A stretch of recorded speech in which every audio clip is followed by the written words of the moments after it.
praise for the 10th insight in another spell-binding adventure tale, a worthy sequel to his Celestine masterpiece. James Redfield packs thrills, suspense, and spiritual wisdom into a book you cannot put down. You must read the 10th insight. Brian Weiss, M.D. Author of Only Love is Real and Many Lives, Many Masters. Everybody's reading the 10th insight. James Redfield's sequel to the Celestine Prophecy. Run, don't walk, to your nearest bookstore. Los Angeles Features Syndicate. The 10th insight captures not only the adventures of this life but the true spiritual essence of what we are trying to achieve. Daniel Brinkley, author of Saved by the Light and At Peace in the Light, will move us further along toward spiritual enlightenment as we near the millennium. With insight, Redfield has tried to stress that everyone's life, like his, is a spiritual adventure. Detroit News. James Redfield has achieved what the greatest storytellers across time and culture aspire to. He has woven a parable accessible to all, an extraordinary map for the evolutionary journey begun in the Celestine Prophecy. Michael Murphy, Chairman, Esalen Institute, and author of Golf in the Kingdom of Shiva's Irons, and the Future of the Body. In the 10th insight, Redfield continues the Celestine message of living a life that will help others. Rocky Mountain News. James Redfield has distilled the spiritual teachings of the ages into a thrilling, fast-paced adventure to help humanity. Joan Borisenko, Ph.D., author of Fire in the Soul, enlightening, profound teachings interwoven within the gripping story of good versus evil, of life and death, that both delights the senses and stretches the mind.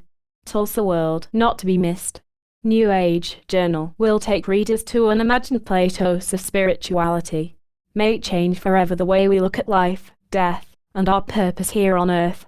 Arizona Networking News, inspiring, unique and joyful. Redfield has again captured our deepest intuitions as he illuminates the worlds outside us and within us. A must-read for everyone. Commonwealth Journal, a profoundly moving continuation of the Celestine Prophecy. The plot has many clues and visions and moves with the speed of a first-class thriller. Abilene Reporter News. The strength of this book comes from Redfield's message that the future will be dramatically better than the present. The story in this book goes well beyond its predecessor, especially in the range of ideas it covers. Body Mind Spirit Magazine. As you read the 10th insight, you might see parts of yourself and others that you've never seen before. You might also see the need for change. The 10th insight must be experienced personally. In the first 9 insights, for example, intuition is experienced as gut feeling, but in the 10th insight you actually live it out. Sunday Record, NJ, a colorful, imaginative pilgrimage. Some of the visionary moments in the story remind me of the kind of imagination operating in classic stories like the Hindu Ramayana or the Chinese Journey to the West. It is a way of thinking that gives palpability to obscure areas of psychological and spiritual experience, so that impulses toward what is traditionally viewed as otherworldly are given a level of earthiness. Bookscapes, also by James Redfield. The Celestine Prophecy, The 10th Insight. Holding the Vision, by James Redfield and Carol Adrienne. The Celestine Prophecy, An Experiential Guide. The 10th Insight. Holding the Vision, An Experiential Guide. Copyright 1996 by James Redfield. All rights reserved. Except as permitted under the U.S. Copyright Act of 1976. No part of this publication may be reproduced, distributed, or transmitted in any form or by any means, or stored in a database or retrieval system, without the prior written permission of the publisher.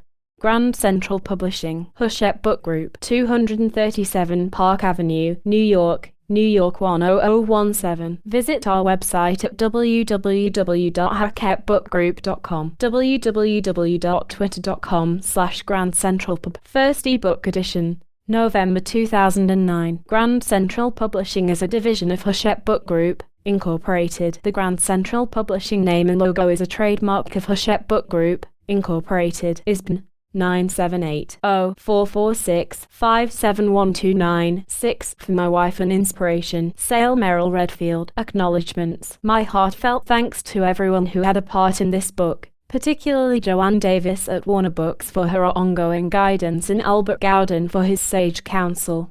And certainly, my friends in the Blue Ridge Mountains, who keep the fires of a safe haven burning.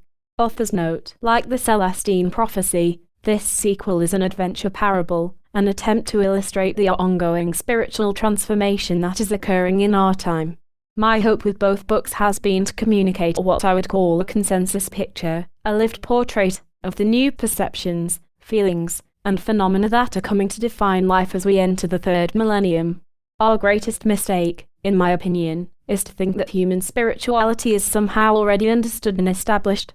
If history tells us anything, it is that human culture and knowledge are constantly evolving. Only individual opinions are fixed and dogmatic.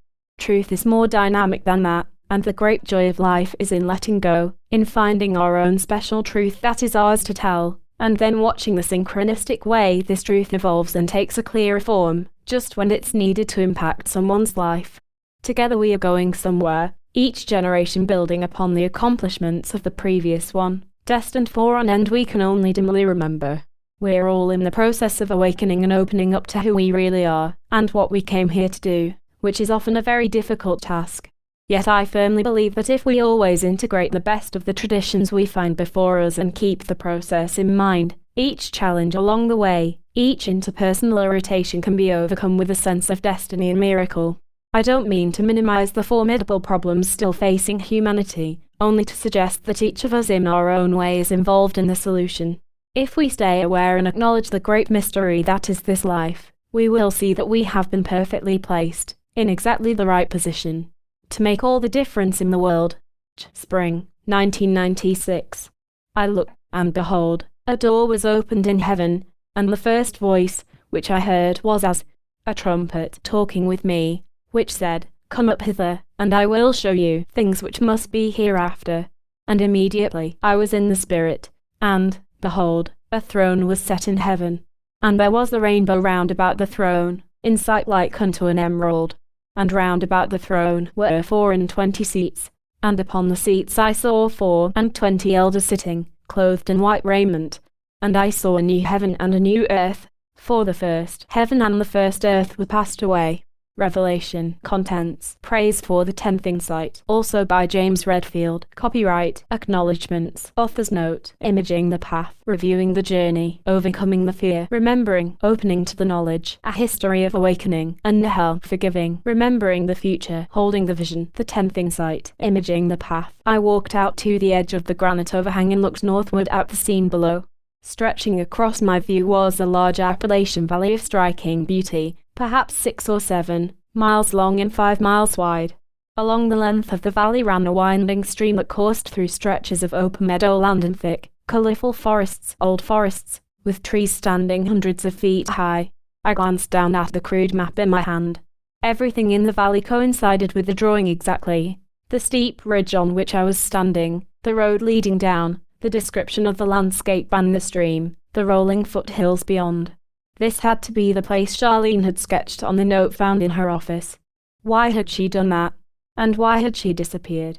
Over a month had now passed since Charlene had last contacted her associates at the research firm where she worked, and by the time Frank Sims, her office mate, had thought to call me, he had become clearly alarmed. "She often goes off on her own tangents," he had said. "But she's never disappeared for this long before, and never when she had meetings already set with long-term clients. Something's not right. How did you know to call me?" I asked. He responded by describing part of a letter, found in Charlene's office, that I had written to her months earlier chronicling my experiences in Peru. With it, he told me, was a scribbled note that contained my name and telephone number. "I'm calling everyone I know who is associated with her," he added. "So far, no one seems to know a thing. Judging from the letter, you're a friend of Charlene's. I was hoping you had heard from her." "Sorry," I told him. "I haven't talked to her in 4 months." Even as I had said the words, I couldn't believe it had been that long. Soon after receiving my letter, Charlene had telephoned and left a long message on my answering machine, voicing her excitement about the insights and commenting on the speed with which knowledge of them seemed to be spreading. I remembered listening to Charlene's message several times, but I had put off calling her back, telling myself that I would call later, maybe tomorrow or the day after, when I felt ready to talk. I knew at the time that speaking with her would put me in the position of having to recall and explain the details of the manuscript, and I told myself I needed more time to think, to digest what had occurred. The truth of course, was that parts of the prophecy still eluded me. Certainly I had retained the ability to connect with the spiritual energy within, a great comfort to me considering that everything had fallen through with Marjorie, and I was now spending large amounts of time alone. And I was more aware than ever of intuitive thoughts and dreams and the luminosity of a room or landscape. Yet, at the same time, the sporadic nature of the coincidences had become a problem.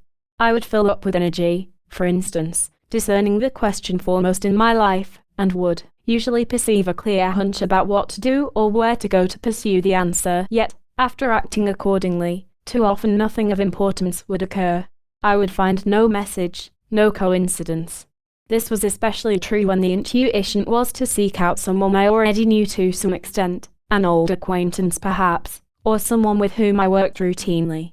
Occasionally this person and I would find some new point of interest, but just as frequently, my initiative, in spite of my best efforts to send energy, would be completely rebuked, or worse, would begin with excitement only to warp out of control and finally die in a flurry of unexpected irritations and emotions.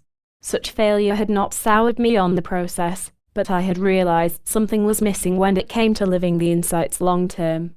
In Peru, I had been proceeding on momentum, often acting spontaneously with a kind of faith born out of desperation. When I arrived back home, though, dealing again with my normal environment, often surrounded by outright skeptics, I seemed to lose the keen expectation, or firm belief, that my hunches were really going to lead somewhere. Apparently there was some vital part of the knowledge I had forgotten. Or perhaps not yet discovered. I'm just not sure what to do next, Charlene's associate had pressed. She has a sister, I think, somewhere in New York. You don't know how to contact her, do you? Or anyone else who might know where she is? I'm sorry, I said, I don't. Charlene and I are actually rekindling an old friendship. I don't remember any relatives and I don't know who her friends are now. Well, I think I'm going to file a police report, unless you have a better idea. No, I think that would be wise. Are there any other leads? Only a drawing of some kind. Could be the description of a place. It's hard to tell. Later he had faxed me the entire note he had found in Charlene's office, including the crude sketch of intersecting lines and numbers with vague marks in the margins. And as I had sat in my study, comparing the drawing to the road numbers in an atlas of the South, I had found what I suspected to be actual location. Afterward I had experienced a vivid image of Charlene in my mind, the same image I had perceived in Peru when told of the existence of a tempting site. Was her disappearance somehow connected to the manuscript? A wisp of wind touched my face and I again studied the view below. Far to the left, at the western edge of the valley, I could make out a row of rooftops. That had to be the town Charlene had indicated on the map. Stuffing the paper into my vest pocket, I made my way back to the road and climbed into the Pathfinder. The town itself was small, population 2,000, according to the sign beside the first and only stoplight. Most of the commercial buildings lined just one street running along the edge of the stream. I drove through the light, spotted a motel near the entrance to the National Forest, and pulled into a parking space facing an adjacent restaurant and pub. Several people were entering the restaurant, including a tall man with a dark complexion and jet black hair, carrying a large pack. He glanced back at me and we momentarily made eye contact. I got out and locked the car, then decided, on a hunch, to walk through the restaurant before checking into the motel. Inside, the tables were near empty, just a few hikers at the bar and some of the people who had entered ahead of me. Most were oblivious to my gaze, but as I continued to survey the room, I again met eyes with that old man I had seen before. He was walking toward the rear of the room. He smiled faintly, held the eye contact another second, then walked out a back exit. I followed him through the exit. He was standing 20 feet away, bending over his pack. He was dressed in jeans, a western shirt and boots, and appeared to be about 50 years old. Behind him, the late afternoon sun cast long shadows among the tall trees and grass, and, 50 yards away, the stream flowed by, beginning its journey into the valley. He smiled half-heartedly and looked up at me. "Another pilgrim?" he asked. "I'm looking for a friend," I said. "I had a hunch that you could help me." He nodded, studying the outlines of my body very carefully. Walking closer, he introduced himself as David Lone Eagle, explaining, as though it was something I might need to know, that he was a direct descendant of the Native Americans who originally inhabited this valley.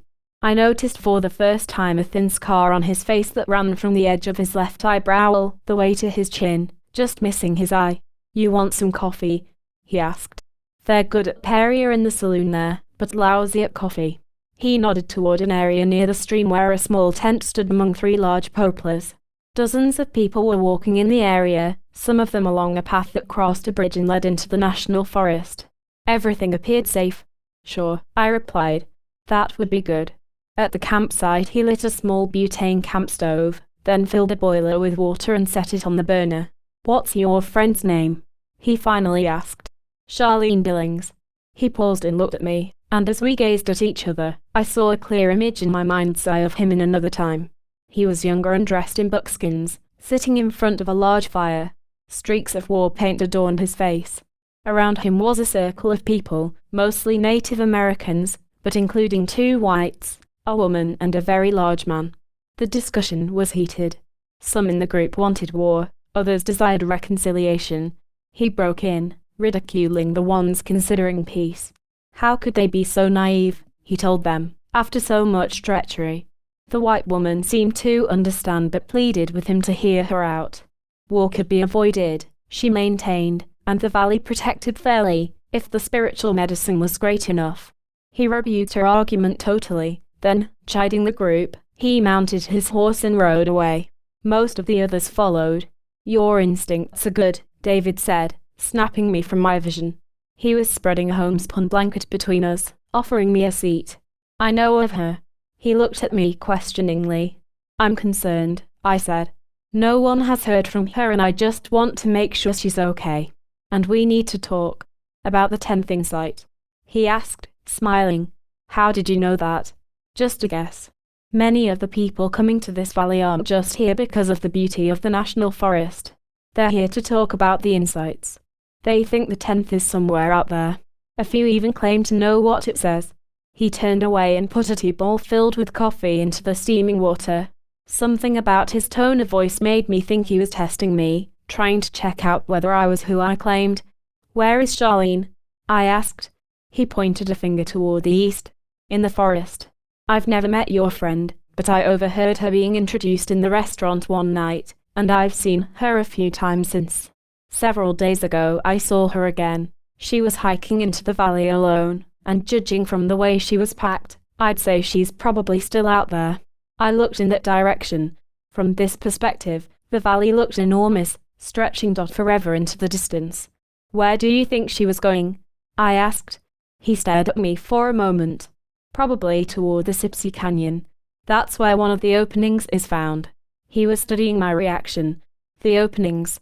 He smiled cryptically. "That's right, the dimensional openings." I leaned over toward him, remembering my experience at the Celestine ruins. "Who knows about all this?" "Very few people. So far it's all rumor, bits and pieces of information, intuition. Not a soul has seen the manuscript. Most of the people who come here looking for the 10th feel they're being synchronistically led, and they're genuinely trying to live the 9 insights, even though they complain that the coincidences guide them along for a while and then just stop." He chuckled lightly. "But that's where we all are, right? The 10th insight is about understanding this whole awareness, the perception of mysterious coincidences, the growing spiritual consciousness on Earth, the 9th insight disappearances, all from the higher perspective of the other dimension, so that we can understand why this transformation is happening and participate more fully." "How do you know that?" I asked. He looked at me with piercing eyes, suddenly angry. "I know." For another moment his face remained serious, then his expression warmed again. He reached over and poured the coffee into 2 cups and handed one to me. "My ancestors have lived near this valley for thousands of years," he continued. "They believed this forest was a sacred site midway between the upper world and the middle world here on Earth. My people would fast and enter the valley on their vision quests, looking for their specific gifts, their medicine, the path they should walk in this life. My grandfather told me about a shaman who came from a faraway tribe and taught our people to search for what he called a state of purification. The shaman taught them to leave from this very spot, bearing only a knife, and to walk until the animals provided a sign, and then to follow until they reached what they called the sacred opening into the upper world. If they were worthy, if they had cleared the lower emotions, he told them, they might even be allowed to enter the opening, and to meet directly with the ancestors, where they could remember not just their own vision but the vision of the whole world. Of course, all that ended when the white man came. My grandfather couldn't remember how to do it, and neither can I. We're having to figure it out, like everyone else. You're here looking for the 10th, aren't you? I asked. Of course. Of course. But all I seem to be doing is this penance of forgiveness. His voice became sharp again, and he suddenly seemed to be talking more to himself than to me. Every time I try to move forward, a part of me can't get past the resentment, the rage, at what happened to my people. And it's not getting any better. How could it happen that all and was stolen, our way of life overrun, destroyed? Why would that be allowed? I wish it hadn't happened, I said. He looked at the ground and chuckled lowly again. I believe that. But still, there is a rage that comes when I think of this valley being misused. You see this scar, he added, pointing to his face. I could have avoided the fight where this happened. Texas cowboys with too much to drink. I could have walked away but for this anger burning within me. Isn't most of this valley now protected in the national forest? I asked. Only about half of it, north of the stream, but the politicians always threaten to sell it or allow development. What about the other half? Who owns that? For a long time, this area was owned mostly by individuals, but now there's a foreign registered corporation trying to buy it up. We don't know who is behind it, but some of the owners have been offered huge amounts to sell. He looked away momentarily, then said, My problem is that I want the past 3 centuries to have happened differently. I resent the fact that Europeans began to settle on this continent with no regard for the people who were already here. It was criminal. I want it to have happened differently, as though they could somehow change the past. Our way of life was important. We were learning the value of remembering. This was the great message the Europeans could have received from my people if they had stopped to listen. As he talked, my mind drifted into another daydream. 2 people, another Native American and the same white woman, were talking on the banks of a small stream. Behind them was a thick forest. After a while, other Native Americans crowded around to hear their conversation. We can heal this, the woman was saying. I'm afraid we don't know enough yet, the Native American replied, his face expressing great regard for the woman. Most of the other chiefs have already left. Why not? Think of the discussions we've had. You yourself said if there was enough faith, we could heal this. Yes, he replied. But faith is a certainty that comes from knowing how things should be. The ancestors know, but not enough of us here have reached that knowing. But maybe we can reach this knowledge now, the woman pleaded. We have to try. My thoughts were interrupted by the sight of several young Forest Service officers, who were approaching an older man on the bridge. He had neatly cut grey hair and wore dress slacks and a starched shirt. As he moved, he seemed to limp slightly. Do you see the man with the officers? David asked. Yeah, I replied. What about him? I've seen him around here for the past 2 weeks. His first name is Feynman, I think. I don't know his last name. David leaned toward me, sounding for the first time as if he trusted me completely. Listen, something very strange is going on. For several weeks the Forest Service seems to have been counting the hikers who go into the forest. They've never done that before, and yesterday someone told me they have completely closed off the far eastern end of the wilderness. There are places in that area that are 10 miles from the nearest highway. Do you know how few people ever venture out that far? Some of us have begun to hear strange noises in that direction. What kind of noises? A dissonance of some kind. Most people can't hear it. Suddenly he was up on his feet, quickly taking down his tent. What are you doing? I asked. I can't stay here, he replied. I've got to get into the valley. After a moment he interrupted his work and looked at me again. Listen, he said. There's something you have to know. That man Feynman. I saw your friend with him several times. What were they doing? Just talking, but I'm telling you there's something wrong here. He began packing again. I watched him in silence for a moment. I had no idea what to think about this situation, but I sensed that he was right about Charlene being somewhere out in the valley. Let me get my equipment, I said. I'd like to go with you. No, he said quickly. Each person must experience the valley alone. I can't help you now. It's my own vision I must find.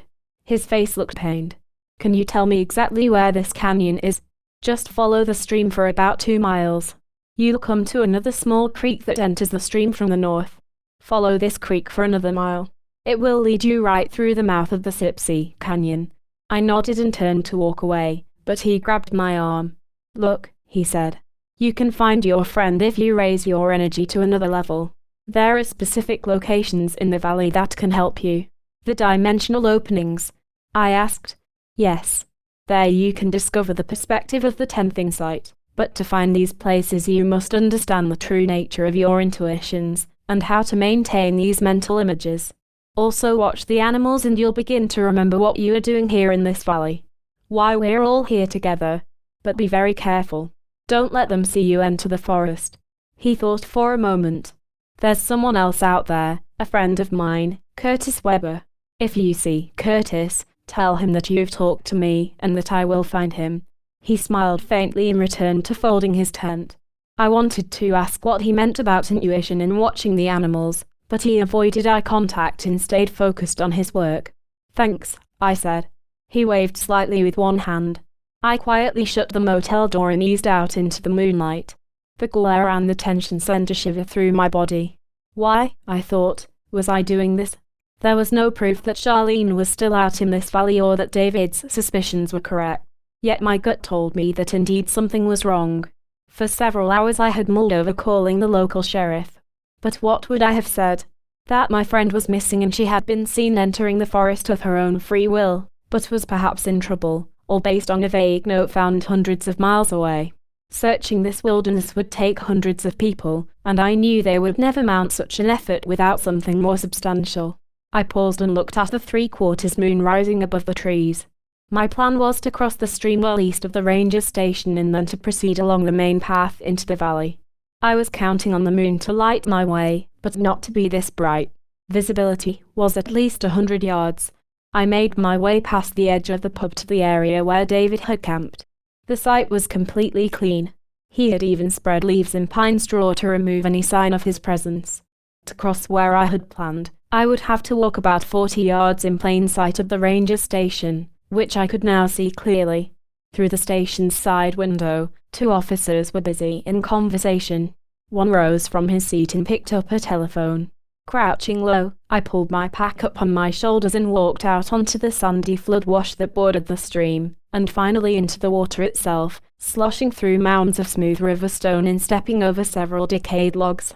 A symphony of tree frogs and crickets erupted around me. I glanced at the rangers again. Both were still talking, oblivious to my health. At its deepest point, the moderately swift water reached my upper thigh, but in seconds I had moved across the 30 feet of current and into a stand of small pines. I carefully moved forward until I found the hiking path leading into the valley. Toward the east, the path disappeared into the darkness, and as I stared in that direction, more doubts entered my mind. What was this mysterious noise that so worried David? What might I stumble upon in the darkness out there? I shook off the fear. I knew I had to go on, but as a compromise, I walked only a half-mile into the forest before making my way well off the path into a heavily wooded area to raise the tent and spend the rest of the night, glad to take off my wet boots and let them dry. It would be smarter to proceed in the daylight. The next morning I awoke at dawn thinking about David's cryptic remark about maintaining my intuitions, and as I lay in my sleeping bag, I reviewed my own understanding of the 7th insight. Particularly the awareness that the experience of synchronicity follows a certain structure. According to this insight, each of us, once we work to clear our past dramas, can identify certain questions that define our particular life situation, questions related to our careers, relationships, where we should live, how we should proceed on our path. Then, if we remain aware, gut feelings, hunches, and intuitions will provide impressions of where to go, what to do, with whom we should speak, in order to pursue an answer. After that, of course, a coincidence was supposed to occur, revealing the reason we were urged to follow such a course and providing new information that pertained in some way to our question, leading us forward in our lives. How would maintaining the intuition help? Easing out of my sleeping bag, I pulled the tent flaps apart and checked outside. Sensing nothing unusual, I climbed out into the crisp fall air and walked back to the stream, where I washed my face in the cold water. Afterward, I packed up and headed east again, nibbling on a granola bar and keeping myself hidden as much as possible in the tall trees that bordered the stream. After traveling perhaps 3 miles, a perceptible wave of fear and nervousness passed through my body and I immediately felt fatigued, so I sat down and leaned against a tree, attempting to focus on my surroundings and gain inner energy. The sky was cloudless and the morning sun danced through the trees and along the ground around me. I noticed a small green plant with yellow blossoms about 10 feet away and focused on its beauty. Already draped in full sunlight, it seemed brighter suddenly, its leaves a richer green. A rush of fragrance reached my awareness, along with the musty smell of leaves in black soil. Simultaneously, from the trees far toward the north, I heard the call of several crows. The richness of the sound amazed me, but surprisingly I couldn't distinguish their exact location. As I concentrated on listening, I became fully aware of dozens of individual sounds that made up the morning chorus. Songbirds in the trees above me, a bumblebee among the wild daisies at the edge of the stream, the water gurgling around the rocks and fallen branches. And then something else, barely perceptible, a low, dissonant hum. I stood up and looked around. What was this noise? I picked up my pack and proceeded east. Because of the crunching sound created by my footsteps on the fallen leaves, I had to stop and listen very intensely to still hear the hum. But it was there. Ahead the woods ended, and I entered a large meadow, colourful with wildflowers and thick, 2-foot-tall sage grass that seemed to go on for half a mile. The breeze brushed the tops of the sage in currents. When I had almost reached the edge of the meadow, I noticed a patch of blackberry brambles growing beside a fallen tree. The bushes struck me as exceedingly beautiful, and I walked over to look at them more closely, imagining that they were full of berries. As I did this, I experienced an acute feeling of déjà vu. The surroundings suddenly seemed very familiar, as though I had been here in this valley before, eaten berries before. How was that possible? I sat down on the trunk of the fallen tree. Presently, in the back of my mind rose a picture of a crystal clear pool of water and several tiers of waterfalls in the background, a location that, as I imaged it, seemed equally familiar. Again I felt anxious. Without warning, an animal of some kind ran noisily from the berry patch, startling me, and headed north for about 20 feet and then abruptly stopped. The creature was hidden in the tall sage, and I had no idea what it was, but I could follow its wake in the grass. After a few minutes it darted back a few feet to the south, remained motionless again for several seconds, then darted 10 or 20 feet back again toward the north, only to stop again. I guessed it was a rabbit, although its movement seemed especially peculiar.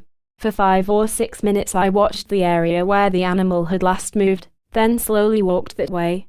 As I closed to about 5 feet, it suddenly sped away again toward the north. At one point, before it disappeared into the distance, I glimpsed the white tail and hind legs of a large rabbit. I smiled and proceeded east again along the trail, coming finally to the end of the meadow, where I entered an area of thick woods. There I spotted a small creek, perhaps 4 feet wide, that entered the stream from the left. I knew this must be the landmark David had mentioned. I was to turn northward. Unfortunately, there was no trail in that direction, and worse, the woods along the creek were a snarl of thick saplings and prickly briars. I couldn't get through. I would have to backtrack into the meadow behind me until I could find a way around. I made my way back into the grass and walked along the edge of the woods looking for a break in the dense undergrowth. To my surprise, I ran into the trail the rabbit had made in the sage and followed its path until I caught sight of the small creek again. Here the dense undergrowth receded partially, allowing me to push my way through into an area of larger, old-growth trees, where I could follow the creek due north. After proceeding for what I judged to be about another mile, I could see a range of foothills rising in the distance on both sides of the creek. Walking farther, I realized that these hills were forming steep canyon walls and that up ahead was what looked to be the only entrance. When I arrived, I sat down beside a large hickory and surveyed the scene. 100 yards on both sides of the creek, the hills butted off in 50-foot-high limestone bluffs, then bent outward into the distance, forming a huge bowl-like canyon perhaps 2 miles wide and at least 4 long. The first half-mile was thinly wooded and covered with more sage. I thought about the hum and listened carefully for 5 or 10 minutes, but it seemed to have ceased. Finally I reached into my pack and pulled out a small butane stove and lit the burner, then filled a small pan with water from my canteen, emptied the contents of a package of freeze-dried vegetable stew into the water, and set the pan on the flame. For a few moments I watched as strands of steam twisted upward and disappeared into the breeze. In my reverie I again saw the pool and the waterfall in my mind's eye, only this time I seemed to be there, walking up, as if to greet someone. I shook the picture from my head. What was happening? These images were growing more vivid. First David in another time, now these falls. Movement in the canyon caught my eye. I glanced at the creek and then beyond to a lone tree 200 yards away which had already lost most of its leaves. It was now covered with what looked like large crows. Several flew down to the ground. It came to me that these were the same crows I had heard earlier. As I watched, they suddenly all flew and dramatically circled above the tree. At the same moment, I could hear their cawing again, although, as before, the loudness of their cries didn't match the distance. They sounded much closer. Splashing water and hissing steam pulled my attention back to the camp stove. Boiling stew was overflowing onto the flame. I grabbed the pan with a towel, turning off the gas with the other hand. When the boiling subsided, I returned the pan to the burner and looked back at the tree in the distance. The crows were gone. I hurriedly ate the stew, cleaned up, and packed the gear, then headed into the canyon. As soon as I passed the bluffs, I noticed the colors had amplified. The sage seemed amazingly golden, and I noticed, for the first time, that it was peppered with hundreds of wildflowers, white and yellow and orange. From the cliffs to the east, the breeze carried the scent of cedar and pine. Although I continued to follow the creek running north, I kept my eye on that tall tree to my left where the crows had circled. When it was directly west of me, I noticed the creek was suddenly widening. I made my way through some willows and cattails and realized I had come to a small pool that fed not only the creek I was following but a second creek angling off farther to the southeast. At first I thought this pool was the one I had seen in my mind, but there were no waterfalls. Ahead was another surprise. To the north of the pool, the creek had completely disappeared. Where was the water coming from? Then it dawned on me that the pool and the creek I had been following were all fed from an enormous underground spring surfacing at this location. To my left, 50 feet away, I noticed a mild rise on which grew 3 sycamore trees, each more than 2 feet in diameter, a perfect place to think for a moment. I walked over and snuggled in among them, sitting down and leaning against the trunk of one of the trees. From this perspective, the 2 remaining trees were 6 or 7 feet to my front, and I could look both to the left to see the crow tree and to the right to observe the spring. The question now is where to go from here. I could wander for days without seeing any sign of Charlene. And what about these images? I closed my eyes and attempted to bring back the earlier picture of the pool and waterfalls, but as much as I struggled, I couldn't remember the exact details. Finally I gave up and gazed out again at the grass and wildflowers and then at the 2 sycamores right in front of me. Their trunks were a scaly collage of dark grey and white bark, streaked with brush strokes of tan in multiple shades of amber. As I focused on the beauty of the scene, these colours seemed to intensify and grow more iridescent. I took another deep breath and looked out again at the meadow and flowers. The crow tree seemed particularly illuminated. I picked up my pack and walked toward the tree. Immediately the image of the pool and waterfalls flashed across my mind. This time I tried to remember the entire picture. The pool I saw was large, almost an acre, and the water flowing into it came in from the rear, cascading down a series of steep terraces. 2 smaller falls dropped only about 15 feet, but the last dropped over a long, 30-foot bluff into the water below. Again, in the image that came to mind, I seemed to be walking up to the scene, meeting someone. The sound of a vehicle to my left stopped me firmly in my tracks. I kneeled down behind several small bushes. From the forest on the left a grey Jeep moved across the meadow heading southeast. I knew that Forest Service policy prohibited private vehicles this far into the wilderness, so I expected to see a Forest Service insignia on the Jeep's door. To my surprise it was unmarked. When it was directly in front of me, 50 yards away, the vehicle stopped. Through the foliage I could make out a lone figure inside. He was surveying the area with field glasses, so I lay flat and hid myself completely. Who was he? The vehicle started up again and quickly vanished out of sight in the trees. I turned and sat down, listening again for the hum. Still nothing. I thought about returning to town, of finding another way to search for Charlene. But deep inside I knew there was no alternative. I shut my eyes, and thought again of David's instruction to maintain my intuitions, and finally retrieved the full image of the pool and falls in my mind's eye. As I got to my feet and headed again toward the crow tree, I tried to keep the details of the scene in the back of my mind. Suddenly I heard the shrill cry of another bird, this time a hawk. To my left, far past the tree, I could barely make out her shape. She was streaking hard toward the north. I increased my pace, trying to keep the bird in sight for as long as possible.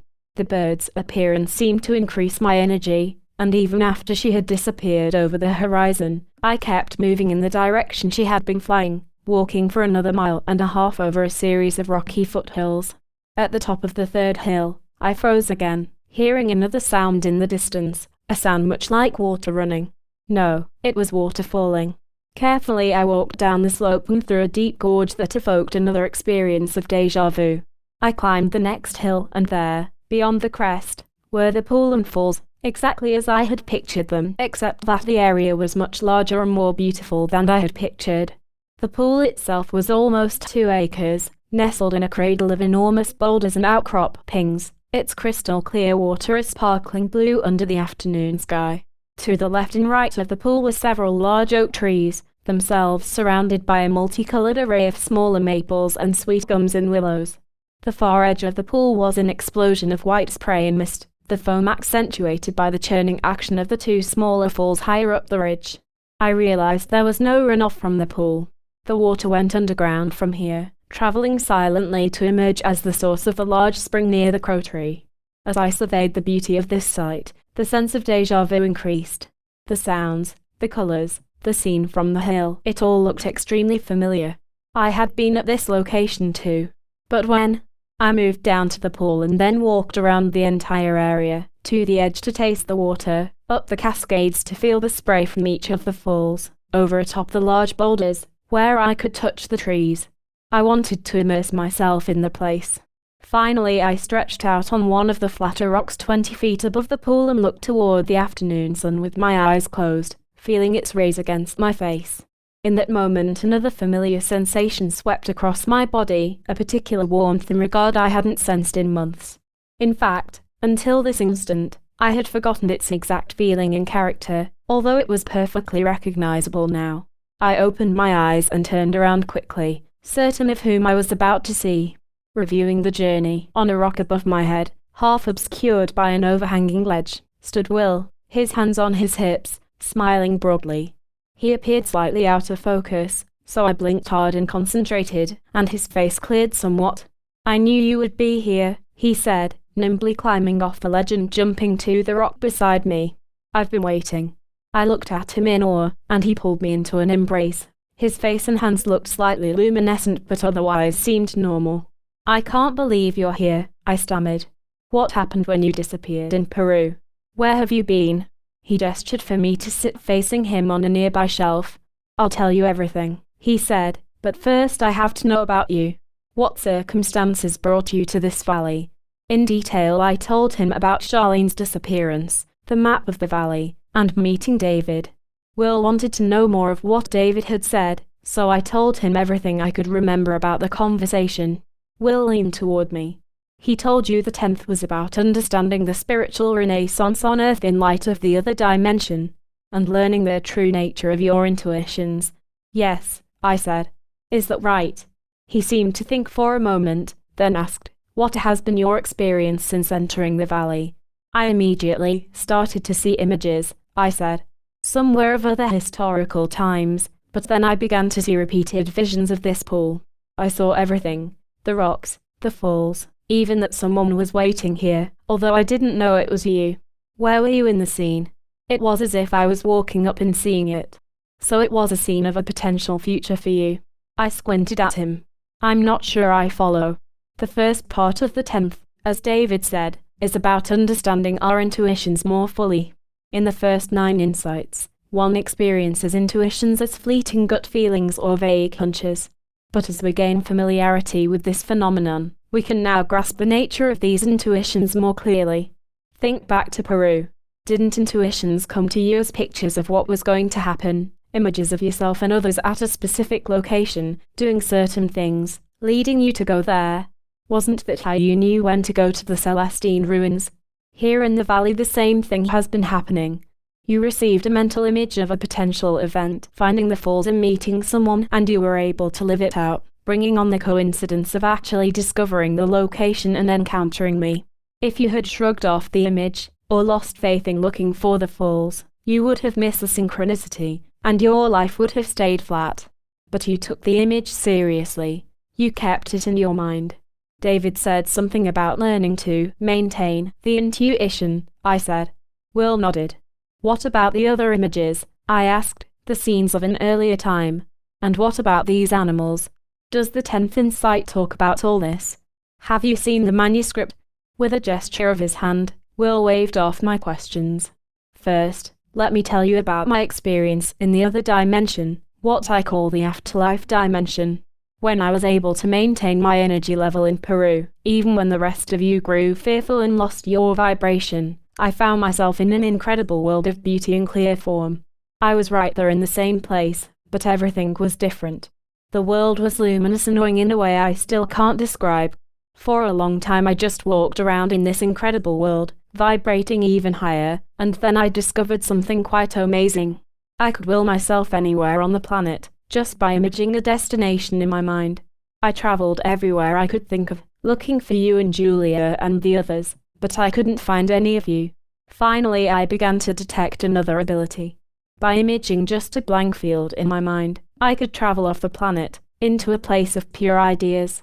There I could create anything I wanted just by imaging it. I made oceans and mountains and scenic vistas, images of people who behaved just as I wanted, all kinds of things.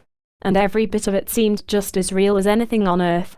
Yet in the end, I realized that such a constructed world was not a fulfilling place. Just creating arbitrarily gave me no inner satisfaction. After a while, I went home and thought about what I wanted to do. At that time I could still become dense enough so that I could talk with most people of a higher awareness. I could eat and sleep, although I didn't have to. Finally I realized that I had forgotten about the thrill of evolving and experiencing coincidences. Because I was already so buoyant, I had mistakenly thought that I was maintaining my inner connection, but in fact, I had become too controlling and had lost my path. It is very easy to lose one's way at this level of vibration, because it is so easy and instantaneous to create with one's will. What happened then? I asked. I focused within, looking for a higher connection with divine energy, just the way we've always done it. That's all it took. My vibration rose even higher and I began to receive intuitions again. I saw an image of you. What was I doing? I couldn't tell. The image was hazy. But when I thought about the intuition and maintained it in my mind, I began to move into a new area of the afterlife where I could actually see other souls, groups of souls really, and while I couldn't exactly speak to them, I could vaguely pick up on their thoughts and knowledge. Were they able to show you the 10th insight? I asked. He swallowed hard and looked at me as though he was about to land a bombshell. No, the 10th insight has never been written down. What? It's not part of the original manuscript? No. Does it even exist? Oh yes, it exists. But not in the earthly dimension. This insight hasn't made it to the physical plane yet. This knowledge exists only in the afterlife. Only when enough people on Earth sense this information, intuitively, can it become real enough in everyone's consciousness for someone to write it down. That's what happened with the first 9 insights. In fact, that's what has happened with all spiritual texts, even our most sacred scriptures. Always it is information that first exists in the afterlife, and is finally picked up clearly enough in the physical dimension to be manifested by someone who is supposed to write it down. That's why these writings are called divinely inspired. So why has it taken so long for someone to grasp the 10th? Will looked perplexed. I don't know. The soul group I was communicating with seemed to know, but I couldn't quite understand. My energy level was not high enough. It has something to do with the fear that arises in a culture that is moving from a material reality to a transformed, spiritual worldview. Then you think the 10th is ready to come in. Yes, the soul groups saw the 10th coming in now, bit by bit, all over the world, as we gain a higher perspective that comes from a knowledge of the afterlife. But it has to be grasped in sufficient numbers, just as with the first 9, in order to overcome the fear. Do you know what the rest of the 10th is about? Yes, apparently just knowing the first 9 isn't enough. We have to understand how we will implement this destiny. Such knowledge comes from grasping the special relationship between the physical dimension and the afterlife. We have to understand the birth process, where we come from, the larger picture of what human history is trying to accomplish. A thought suddenly came to me. Wait a minute. Weren't you able to see a copy of the 9th insight?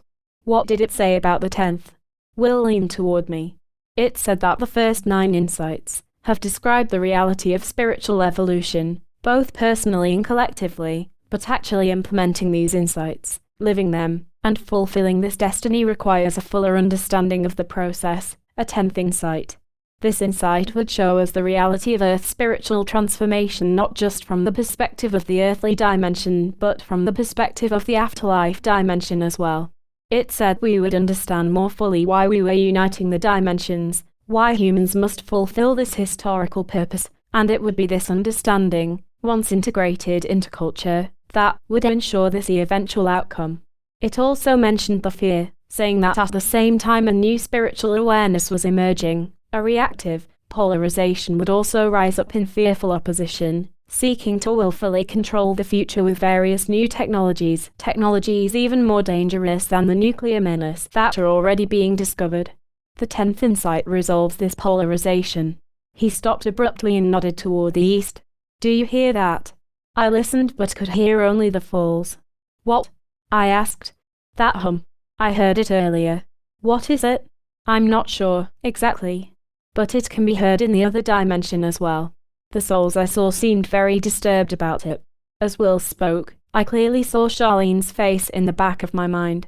Do you think the hum is related to this new technology? I asked, partially distracted. Will didn't answer. I noticed he had an absent look on his face. The friend that you're looking for, he asked, does she have blonde hair? And large eyes? Very inquisitive looking. Yes. I just saw an image of her face. I stared at him. So did I? He turned and looked at the falls for a moment, and I followed his gaze. The white foam and spray formed a majestic background to our conversation. I could feel the energy increasing in my body. You don't have enough energy yet, he said. But because this place is so powerful, I think that if I help, and we both focus on your friend's face, we can move fully into the spiritual dimension and maybe find out where she is and what's happening in this valley. Are you sure I can do that? I said. Maybe you can go and I can wait here for you. His face was fading out of focus. Will touched my lower back, giving me energy, smiling again. Don't you see how purposeful it is that we are here? Human culture is beginning to understand the afterlife and grasp the 10th. I think we have the opportunity to explore the other dimension together. You know this feels destined. At that moment I noticed the noise of the hum in the background, even over the sound of the falls. In fact, I could feel it in my solar plexus. The hum's getting louder, Will said. We have to go now. Charlene could be in trouble. What do we do? I asked. Will moved slightly closer, still touching my back. We have to recreate the image we received of your friend. Maintain it? Yes. As I said, we are learning to recognize and believe in our intuitions at a higher level. We all want the coincidences to come more consistently, but for most of us, this awareness is new and we're surrounded by a culture that still operates too much in the old skepticism, so we lose the expectation, the faith. Yet what we're beginning to realize is that when we fully pay attention, inspecting the details of the potential future we're shown, purposely keeping the image in the back of our minds, intentionally believing when we do this, then whatever we are imaging tends to happen more readily. Then we will it to happen. No. Remember my experience in the afterlife. There you can make anything happen just by wishing it so, but such creation isn't fulfilling. The same is true of this dimension, only everything moves at a slow rate. On Earth, we can will and create almost anything we wish, but real fulfillment comes only when we first tune into our inner direction and divine guidance. Only then do we use our will to move toward the potential futures we received.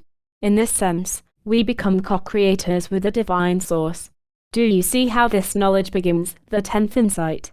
We are learning to use our visualization in the same way it is used in the afterlife, and when we do, we fall into alignment with that dimension, and that helps unite heaven and earth. I nodded, understanding completely. After taking several deep breaths, Will exerted more pressure on my back and instructed me to recreate the details of Charlene's face. For a moment nothing happened, and then suddenly I felt a rush of energy, twisting me forward and pushing me into a wild acceleration. I was streaking at fantastic speeds, though a multicolored tunnel of some kind. Fully conscious, I wondered why I had no fear, for what I really felt was a sense of recognition and contentment and peace, as though I had been here before. When the movement stopped, I found myself in an environment of warm, white light.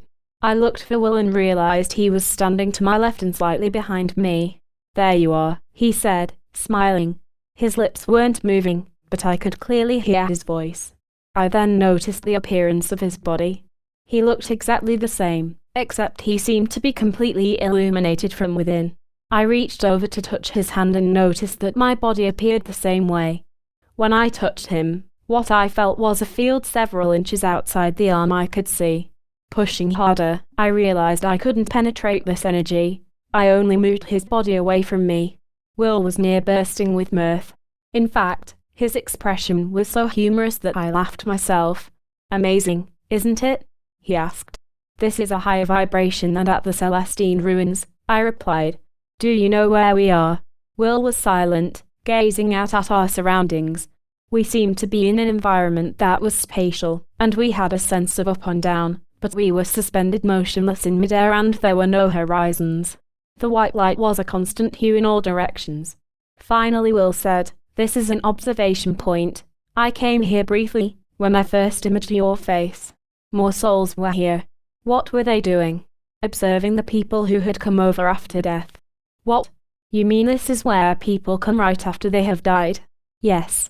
"Why are we here? Has something happened to Charlene?" He turned more directly toward me.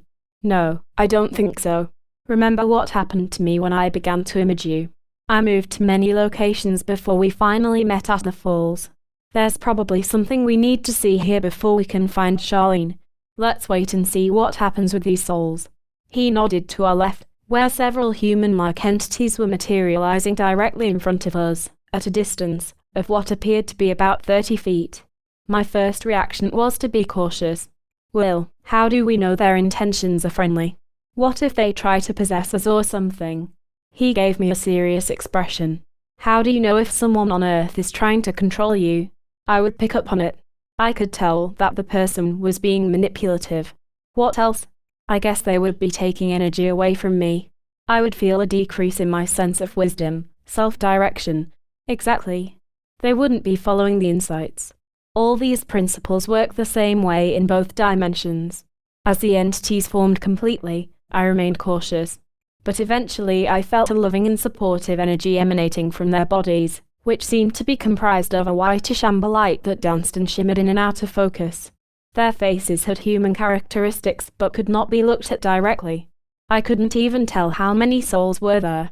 At one moment, 3 or 4 seemed to be facing us, then I would blink and there would be 6, then 3 again, all dancing in and out of view.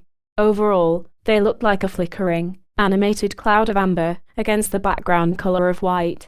After several minutes, another form began to materialize beside the others, only this figure was more clearly in focus and appeared in a luminous body similar to Will and myself. We could see that it was a middle-aged man. He looked around wildly, then saw the group of souls and began to relax.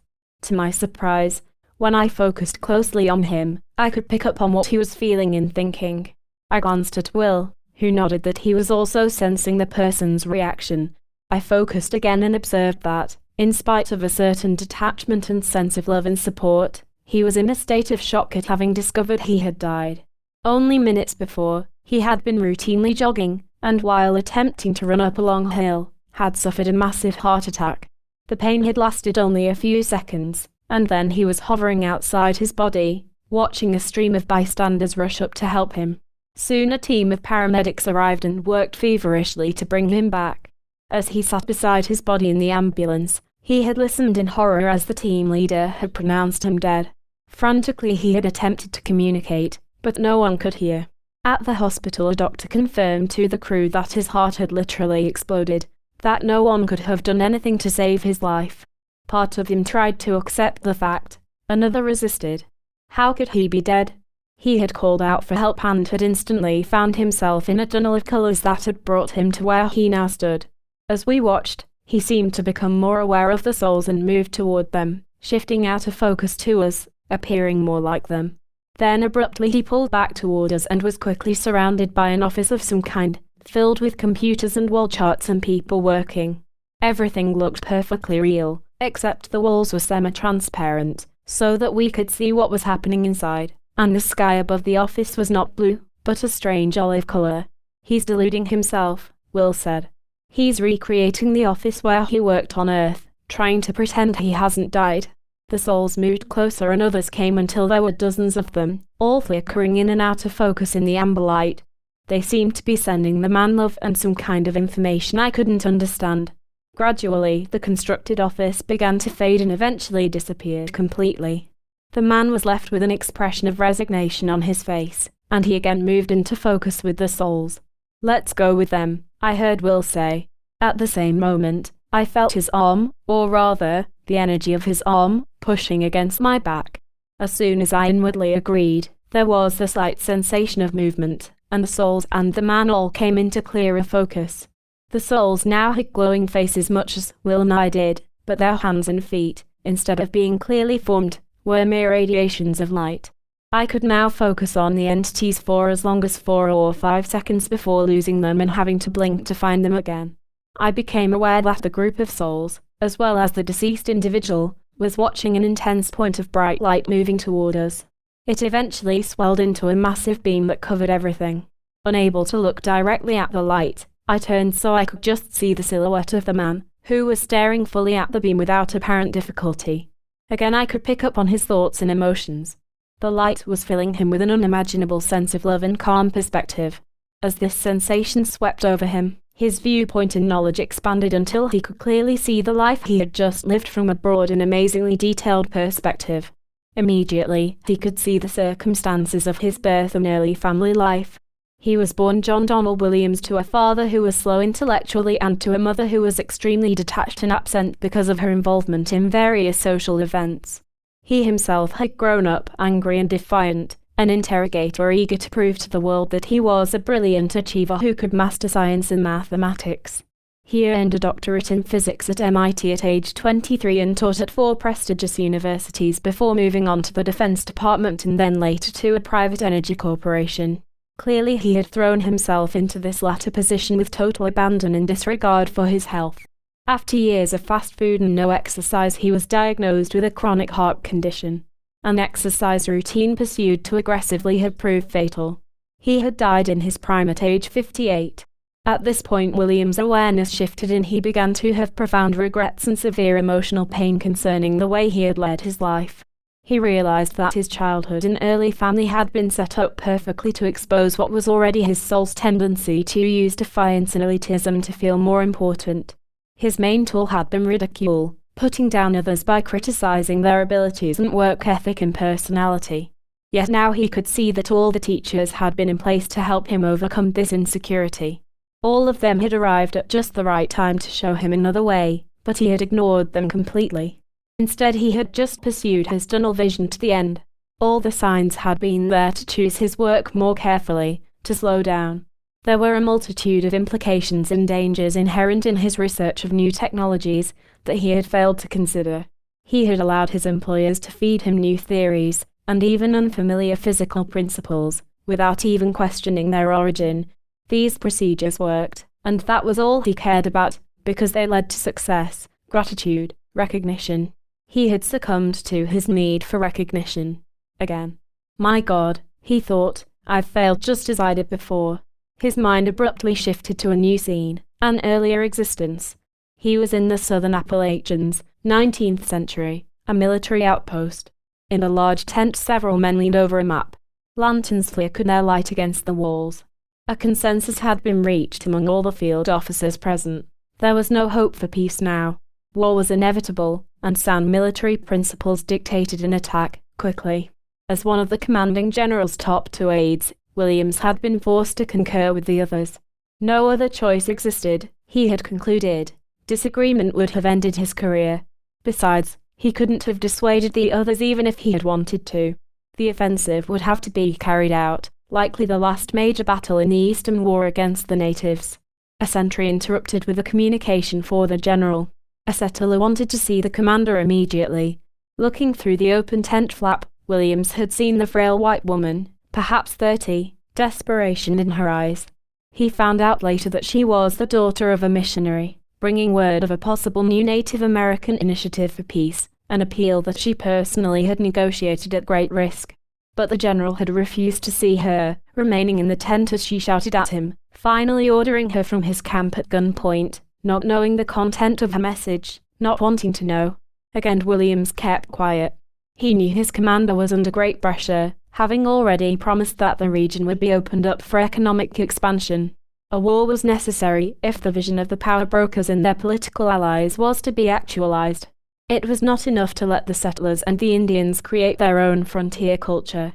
No, in their view, the future had to be shaped and manipulated and controlled for the best interests of those who made the world secure and abundant. It would be far too frightening and altogether irresponsible to let the little people decide. Williams knew that a war would greatly please the railroad and coal tycoons and the newly emerging oil interests, and would, of course, ensure his own future as well. All he had to do was keep his mouth shut and play along. And he would, under silent protest, unlike the generals of the primary aid. He remembered looking across the room at his colleague, a small man, who limped slightly. No one knew why he limped. Nothing was wrong with his leg. Here was the ultimate yes man. He knew what the secret cartels were up to and he loved it, admired it, wanted to become a part of it. And there was something more. This man, like the general and the other controllers, feared the Native Americans and wanted them removed not just because of the natives' alienation from the expanding industrial economy that was poised to overrun their lands. They feared these people because of something deeper, some terrifying and transformative idea, known in its entirety only by a few of the elders, but which bubbled up throughout their culture and called out for the controllers to change, to remember another vision of the future. Williams had found out that the missionary's daughter had arranged for the great medicine chiefs to come together in one last attempt to agree on this knowledge, to find the words to share it, one last bid to explain themselves, to establish their value to a world quickly turning against them. Williams had known, deep within, that the woman should have been heard, but in the end he had remained silent, and with one quick nod the general had pushed away the possibility of reconciliation and had ordered the battle to begin. As we watched, Williams' recollection shifted to a gorge in the deep woods, site of the coming battle. Cavalry poured over a ridge in a surprise offensive. The Native Americans rose to the defense, attacking the cavalry from the bluffs on either side. A short distance away, a large man and a woman huddled among the rocks. The man was a young academic, a congressional aide, there only to observe, terrified he was this close to the battle. It was wrong, all wrong. His interest was economics. He knew nothing of violence. He had come convinced that the white man and the Indian need not be in conflict, that the growing economic surge through the region might be adapted, evolved, integrated to include both cultures. Beside him in the rocks was the young woman seen at the military tent earlier. At this moment she felt abandoned, betrayed. Her effort could have worked, she knew, if those with the power had listened to what was possible. But she would not give up, she had told herself, not until the violence stopped. She kept saying, "It can be healed. It can be healed." Suddenly on the downslope behind them, two cavalrymen rode hard toward a single native. I strained to see who it was, finally recognizing the man as the angry chief I had seen in my mind when talking to David, the chief who had been so vocal against the white woman's ideas. As I watched, he turned quickly and shot an arrow into the chest of one of his pursuers. The other soldier leapt from his horse and fell upon the Native American. Both struggled furiously, the soldier's knife finally plunging deep into the throat of the dark man. Blood gushed across the torn ground. Watching the events, the panicked economist pleaded with the woman to flee with him, but she motioned for him to stay, to be calm. For the first time Williams could see an old medicine man beside a tree next to them, his form flickering in and out of focus. At that instant another troop of cavalry crested the rise and was on top of them, firing indiscriminately. Bullets tore through both the man and the woman. With a smile, the Indian defiantly stood and was likewise destroyed. At this point, William's focus drifted to a hill that overlooked the entire scene. Another individual was looking down on the battle. He was dressed in buckskins and led a pack mule, a mountain man. He turned from the battle and walked down the hill in the opposite direction, past the pool and falls, and then out of sight. I was astounded. The battle had taken place right here in the valley, just south of the falls. When my attention returned to Williams, he was reliving the horror of the bloodshed and the hatred. He knew his failure to act during the Native American wars had set up the conditions and hopes of his most recent life, but just as before, he had failed to awaken. He had been together again with the congressional aide who had been killed with the woman, and still he had failed to remember their mission. Williams intended to meet the younger man on a hilltop, among a circle of large trees, and there his friend was supposed to awaken and go on to find 6 others in the valley, forming a group of 7. Together the group was to help resolve the fear. The idea seemed to thrust him into a deep recollection. Fear had been the great enemy throughout humanity's long and tortuous history, and he seemed to know that present human culture was polarizing, giving the controllers in this historical time one last opportunity to seize power, to exploit the new technologies for their own purpose. He seemed to cringe in agony. He knew that it was tremendously important for the group of 7 to come together. History was poised for such groups, and only if enough of them formed, and only if enough of them understood the fear, could the polarization be dispelled and the experiments in the valley ended. Very slowly I became aware that I was again in the place of soft, white light. William's visions had ended, and both he and the other entities had quickly vanished. Afterward I had experienced a quick movement backward that had left me dizzy and distracted. I noticed Will beside me to the right. What happened? I asked. Where did he go? I'm not sure, he replied. What was happening to him? He was experiencing a life review. I nodded. Are you aware of what that is? He asked. Yeah, I said. I know that people who have had near-death experiences often report that their whole lives flash before them. Is that what you mean? Will looked thoughtful. Yes, but the increased awareness of this review process is having great impact on human culture. It's another part of the higher perspective provided by a knowledge of the afterlife. Thousands of people have had near-death experiences, and as their stories are shared and talked about, the reality of the life review is becoming part of our everyday understanding. We know that after death, we have to look at our lives again, and we're going to agonize over every missed opportunity, over every case in which we failed to act. This knowledge is contributing to our determination to pursue every intuitive image that comes to mind, and keep it firmly in awareness. We're living life in a more deliberate way. We don't want to miss a single important event. We don't want the pain of looking back later and realizing that we blew it, that we failed to make the right decisions. Suddenly Will paused, cocking his head as though hearing something. Immediately I felt another jolt in my solar plexus and heard the dissonant hum again. Moments later the sound faded. Will was looking around. The solid white environment was shimmering with intermittent streaks of dull grey. Whatever is going on is affecting this dimension too, he said. I don't know if we can maintain our vibration. As we waited, the dull streaks gradually diminished and the solid white background returned. Remember the warning about new technology in the 9th insight, Will added, and William's comment about those in fear trying to control this technology. What about this group of 7 coming back? I asked. And those visions that Williams was having of this valley in the 19th century. Will, I've seen them too. What do you think the visions mean? Will's expression grew more serious. I think all this is what we're supposed to be seeing. And I think you are part of this group. Suddenly the hum began to increase again. Williams said we first had to understand this fear, Will stressed, in order to help resolve it. That's what we have to do next. We have to find a way to understand this fear. Will had barely finished his thought when an ear-shattering sound tore through my body, pushing me backward. Will reached out for me, his face distorted in outer focus. I tried to grab his arm, but he was suddenly gone, and I was falling downward, out of control, amid a panorama of colors. Overcoming the fear, shaking off the vertigo, I became aware that I was back at the falls. Across from me, under a rocky overhang, was my pack, lying exactly where I had placed it earlier. I looked around. No sign of Will. What had happened? Where did he go?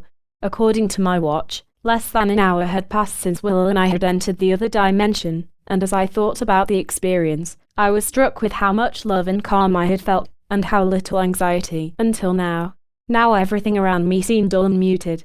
Warily I walked over and picked up my pack, fear welling up in my stomach. Sensing too much exposure in the openness of the rocks, I decided to walk back into the hills to the south until I could decide what to do. When I had crested the first hill and started down the slope, I spotted a small man, perhaps 50 years old, walking up to my left. He had red hair and a thin goatee and wore hiking clothes. Before I could hide, he spotted me and headed straight my way. When he reached me, he smiled cautiously and said, "I'm afraid I'm turned around a bit. Could you direct me back to town?" I gave him directions south to the spring and then onto the main stream, which he could follow west to the ranger's station. He appeared relieved. I ran into someone east of here, earlier, who told me how to get back, but I must have made a wrong turn. Are you also heading toward town? Looking closely at the expression on his face, I seemed to pick up his sadness and anger in his personality. "I don't think so," I said. "I'm looking for a friend who is out here somewhere." "What did the person you met look like?" "It was a woman with blonde hair and bright eyes," he replied. "She talked rapidly." "I didn't catch her name." "Who are you looking for?" "Charlene Billings." "Is there anything else about the woman you saw that you can remember?"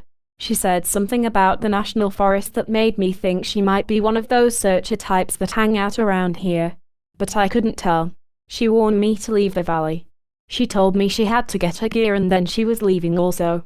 She seemed to think something was wrong out here, that everyone was in danger. She was actually very secretive. Frankly, I didn't know what she was talking about." His tone suggested he was accustomed to speaking with directness. "As friendly as possible," I said. "It sounds as if the person you met could have been my friend." "Where did you see her exactly?" He pointed toward the south, and told me he had run into her about half a mile back.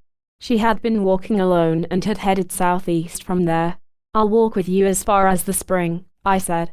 I picked up my pack, and as we walked down the hill, he asked, "If that was your friend, where do you think she was going?" "I don't know. Into some mystical space, perhaps. Looking for utopia." He was smiling cynically. I realized he was baiting me. "Maybe," I said. "Don't you believe in the possibility of utopia?" "No, of course not. It's Neolithic thinking." "Naive." I glanced at him, fatigue beginning to overwhelm me, trying to end the conversation. "Just a difference of opinion, I guess." He laughed. "No, it's fact. There's no utopia coming. Everything is getting worse out there, not better. Economically things are swinging out of control, and eventually it will explode."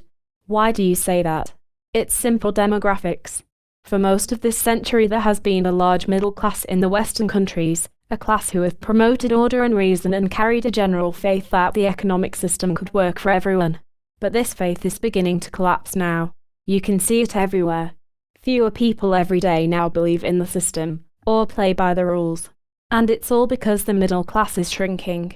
Technological development is making labor valueless and splitting human culture into two groups, the haves and the have-nots, those who have investments and ownership in the world economy and those who are restricted to menial, service jobs.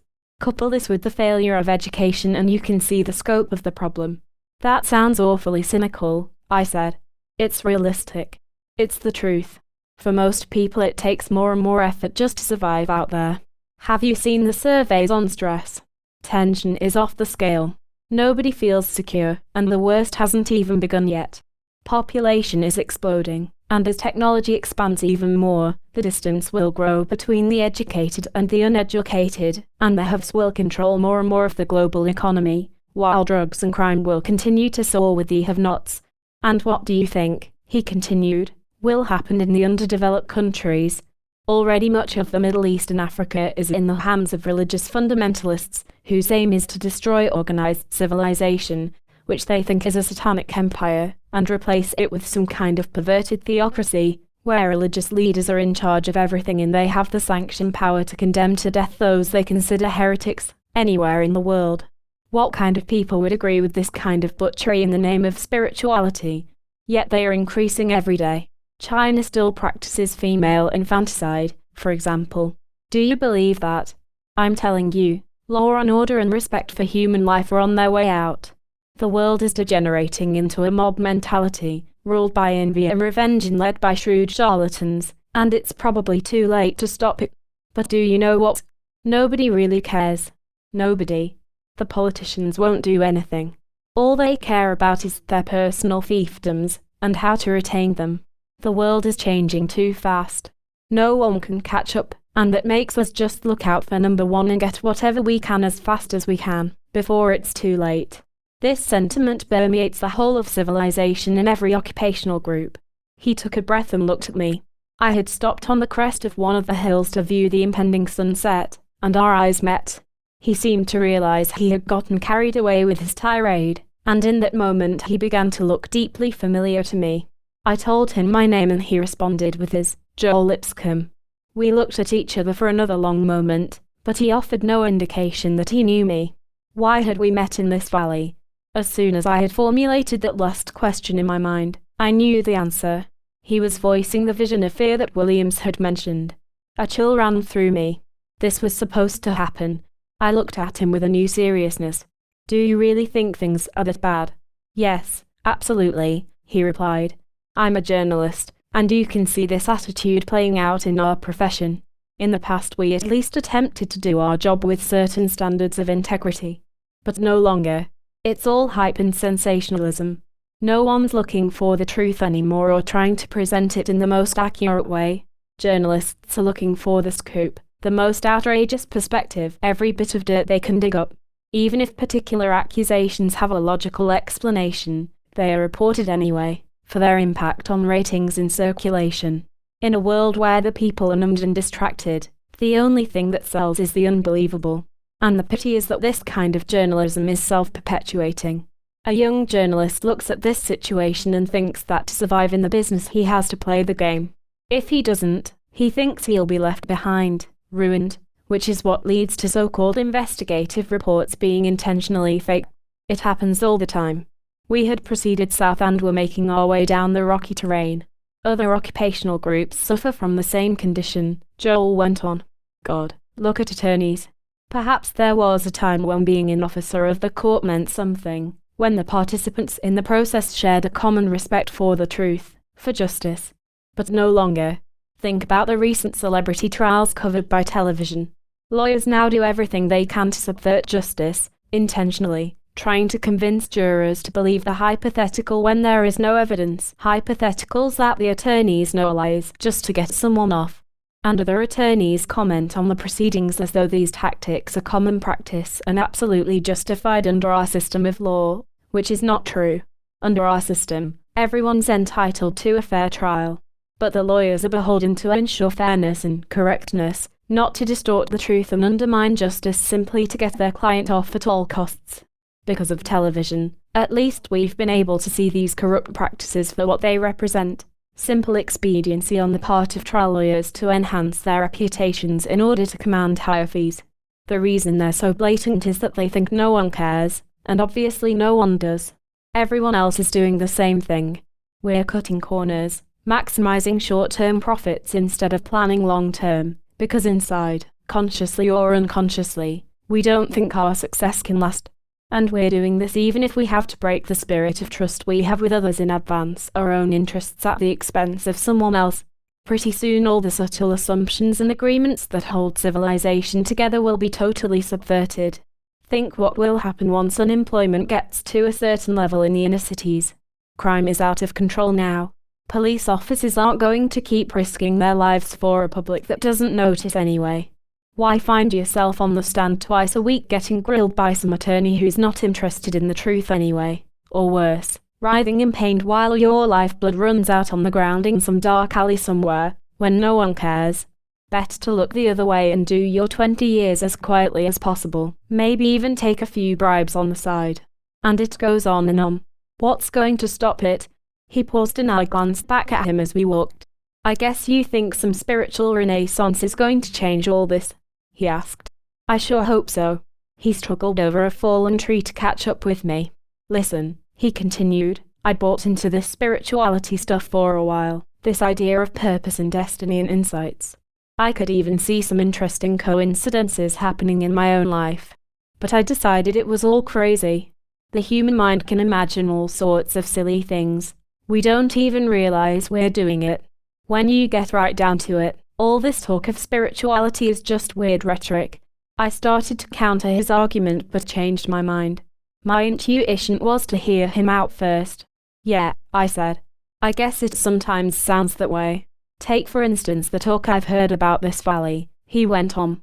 That's the kind of nonsense I used to listen to. This is just a valley full of trees and bushes like 1,000 others. He put his hand on a large tree as we passed. You think this national forest is going to survive? Forget it. With the way humans are polluting the oceans, and saturating the ecosystem with man-made carcinogenics, and consuming paper and other wood products, this place will become a garbage bin, like everywhere else. In fact, no one cares about trees now.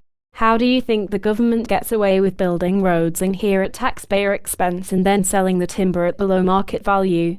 Or swapping the best, most beautiful areas for ruined land somewhere else, just to make the developers happy? You probably think something mystical is happening here in this valley. And why not? Everyone would love for there to be something mystical going on, especially considering the diminishing quality of life. But the fact is, there's nothing esoteric happening. We're just animals, creatures smart enough and unlucky enough to have figured out we're alive, and we're going to die without ever knowing any purpose. We can pretend all we want and we can wish all we want, but the basic existential fact remains, we can't know. I looked back at him again. Don't you believe in any kind of spirituality? He laughed. If a god exists, he must be an exceedingly cruel monster of a god. There couldn't be a spiritual reality operating here. How could there be? Look at the world. What kind of god would design such a devastating place where children die horribly by earthquakes and senseless crimes and starvation, when restaurants toss out tons of food every day? Although, he added, perhaps that's the way it's supposed to be. Perhaps that's God's plan. Maybe end times scholars are correct. They think life and history are all just a test of faith to see who will win salvation and who won't. A divine plan to destroy civilization in order to separate the believers from the wicked. He attempted a smile, but it quickly faded as he drifted into his own thoughts. Finally he quickened his pace to walk up even with me. We were entering the sage meadow again, and I could see the crow tree 1/4 mile away. Do you know what these end times people really believe is happening? He asked. I did a study of them several years ago. They're fascinating. Not really, I said, nodding for him to go on. They study the prophecies hidden in the Bible, especially in the book of Revelation. They believe that we live in what they call the last days, the time when all the prophecies will come true. Essentially what they think is this. History is now set up for the return of the Christ and the creation of the heavenly kingdom on earth. But before this can occur, the earth has to suffer a series of wars, natural disasters, and other apocalyptic events predicted in the scriptures. And they know every one of these predictions, so they spend their time watching world events very closely, waiting for the next event on the timetable. What's the next event? I asked. A peace treaty in the Middle East that will allow the rebuilding of the temple in Jerusalem. Sometime after that, according to them, a massive rapture will begin among true believers, whoever they are, and they will be snatched off the face of the earth and lifted into heaven. I stopped and looked at him. They think these people will begin to disappear. Yeah, that's in the Bible. Then comes the tribulation, which is a 7-year period when all hell breaks loose for whoever is left on earth. Apparently everything is expected to fall apart. Giant earthquakes destroy the economy. Ocean levels destroy many cities, plus rioting and crime and the rest of it. And then a politician emerges, probably in Europe, who offers a plan to pull things back together, if, of course, he's set up with supreme power. This includes a centralized electronic economy which coordinates commerce in most parts of the world. To participate in this economy, however, and take advantage of the automation, one has to swear allegiance to this leader and have a chip implanted in one's hand, through which all economic interactions are documented. This Antichrist at first protects Israel and facilitates a peace treaty, then attacks later, starting a world war that ultimately involves the Islamic nations, Russia, and finally China. According to the prophecies, just as Israel is about to fall, The angels of God swoop down and win the war, installing a spiritual utopia that lasts 1,000 years. He cleared his throat and looked at me. Walk through a religious bookstore sometime and look around. There are commentaries and novels about these prophecies everywhere, and more coming out all the time. Do you think these end times scholars are correct? He shook his head. I don't think so. The only prophecy that's being played out in this world is man's greed and corruption. Some dictator might rise up and take over, but it will be because he saw a way to take advantage of the chaos. Do you think this will happen? I don't know, but I'll tell you one thing. If the collapse of the middle class continues, and the poor get poorer and the inner cities get more crime-infested and spread into the suburbs, and then on top of that we experience, say, a series of big natural disasters and the whole economy crashes for a while, we'll have bands of hungry marauders preying on the masses and total panic everywhere. In the face of this kind of violence, if someone comes along and proposes a way to save us, to straighten things out, asking only that we surrender some civil liberties, I have no doubt that we'll do it. We stopped and drank some water from my canteen. 50 yards ahead was the crow tree. I perked up. Far in the background I could detect the faint dissonance of the hum. Joel's eyes squinted in concentration, watching me closely. What are you hearing? I turned around and faced him. It's a strange noise, a hum we've been perceiving. I think it may be some kind of experiment going on in the valley. What kind of experiment? Who's conducting it? Why can't I hear it? I was about to tell him more when we were interrupted by another sound. We listened carefully. That's a vehicle, I said. 2 more grey jeeps were approaching from the west and heading toward us. We ran behind a patch of tall briars and hid, and they passed within 100 yards without stopping, heading southeast along the same path the earlier jeep had followed. I don't like this, Joel said. Who was that? Well, it's not the Forest Service, and no one else is supposed to be driving in here. I think it must be the people involved with the experiment. He looked horrified. If you want, I said, you can take a more direct route back to town. Just head southwest toward that ridge in the distance. You'll run into the stream after about 3/4 of a mile and you can follow it west into town from there. I think you can arrive before it gets too dark. You're not coming. Not now. I'm going directly south to the stream and wait a while for my friend. He tensed his forehead. These people couldn't be conducting an experiment without someone in the Forest Service knowing about it. I know. You don't think you can do anything about this, do you? This is something big. I didn't respond. A pang of anxiety rushed through me. He listened for a moment and then moved past me into the valley, walking quickly. He looked back once and shook his head. I watched him until he crossed the meadow and disappeared into the forest on the other side. Then I hurriedly walked toward the south, thinking again of Charlene. What had she been doing out here?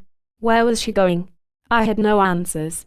Pushing hard, I reached the stream in about 30 minutes. The sun was now completely hidden by the band of clouds at the western horizon, and the twilight cast the woods in ominous grey tones. I was tired and dirty, and I knew that listening to Joel and seeing the jeeps had affected my mood severely. Perhaps I had enough evidence now to go to the authorities. Perhaps that was the way I could help Charlene most. Several options danced through my head, all rationalizing my return to town. Because the woods on both sides of the stream were thin, I decided to wade across and make my way into the thicker forest on the other side, although I knew that area was private property.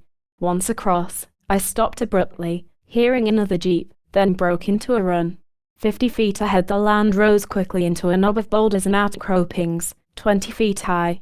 Climbing quickly, I reached the top and accelerated my pace, then leapt upon a pile of large rocks, intending to jump them quickly to the other side. When my foot hit the topmost rock, the huge stone rolled forward, throwing my feet out from under me and starting the whole pile moving. I bounced once on my hip and landed in a small gully, the pile still tumbling my way. Several of the rocks, each 2 or 3 feet in diameter, were careening down, coming squarely for my chest. I had time to roll onto my left side and raise my arms, but I knew I couldn't get out of the way. Then, out of the corner of my eye, I saw a wispy white form moving in front of my body. Simultaneously an unusual knowing came over me that the huge rocks would somehow miss. I closed my eyes and heard them crash on both sides. Slowly I opened my eyes and peered out through the dust, wiping the dirt and rock chips from my face. The rocks were lying neatly beside me. How had that happened? What was the white form? For a moment I looked around the scene, and then behind one of the rocks I saw a slight movement. A small bobcat cub eased around and looked directly into my eyes. I knew it was big enough to have run away, but it was lingering, looking at me. The rising sound of the approaching vehicle finally sent the bobcat scampering into the woods. I jumped to my feet and ran several more steps before landing awkwardly on another rock. A bolt of throbbing pain raced through my whole leg as my left foot gave way. I fell to the ground and crawled the last 2 yards into the trees. I rolled around behind a huge oak as the vehicle pulled up to the stream, slowed for a few minutes, then raced away, again toward the southeast. My heart pounding, I sat up and pulled off my boot to inspect the ankle. It was already beginning to swell. Why this? I thought. As I slid around to stretch out my leg, I observed a woman staring at me from about 30 feet away. I froze as she walked toward me. "Are you all right?" she asked, her voice concerned but wary. She was a tall black woman, perhaps 40, dressed in loose-fitting sweat clothes and tennis shoes. Strands of dark hair had pulled out of her ponytail and dangled in the breeze above her temples.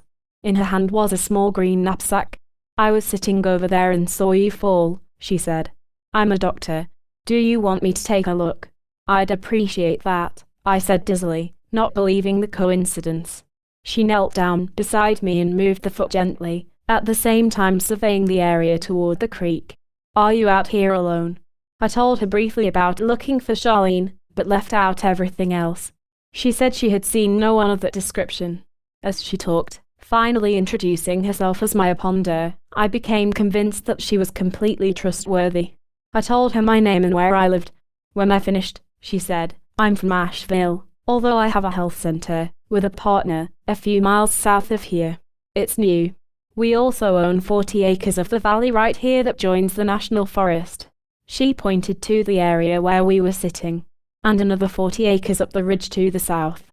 I unzipped a pocket on my hiking pack and pulled out my canteen. "Would you like some water?" I asked. "No thanks, I have some." She reached inside her own pack, retrieved a canteen, and opened the top. But instead of drinking, she soaked a small towel and wrapped my foot, an action that made me grimace in pain. Turning and looking into my eyes, she said, "You've definitely sprained this ankle." "How badly?" I asked. She hesitated. "What do you think?" "I don't know. Let me try to walk on it." I attempted to stand, but she stopped me. "Wait a minute," she said. "Before you try to walk, analyze your attitude. How badly do you think you're hurt?" "What do you mean?" "I mean that very often your recuperation time depends on what you think, not me." I looked down at the ankle.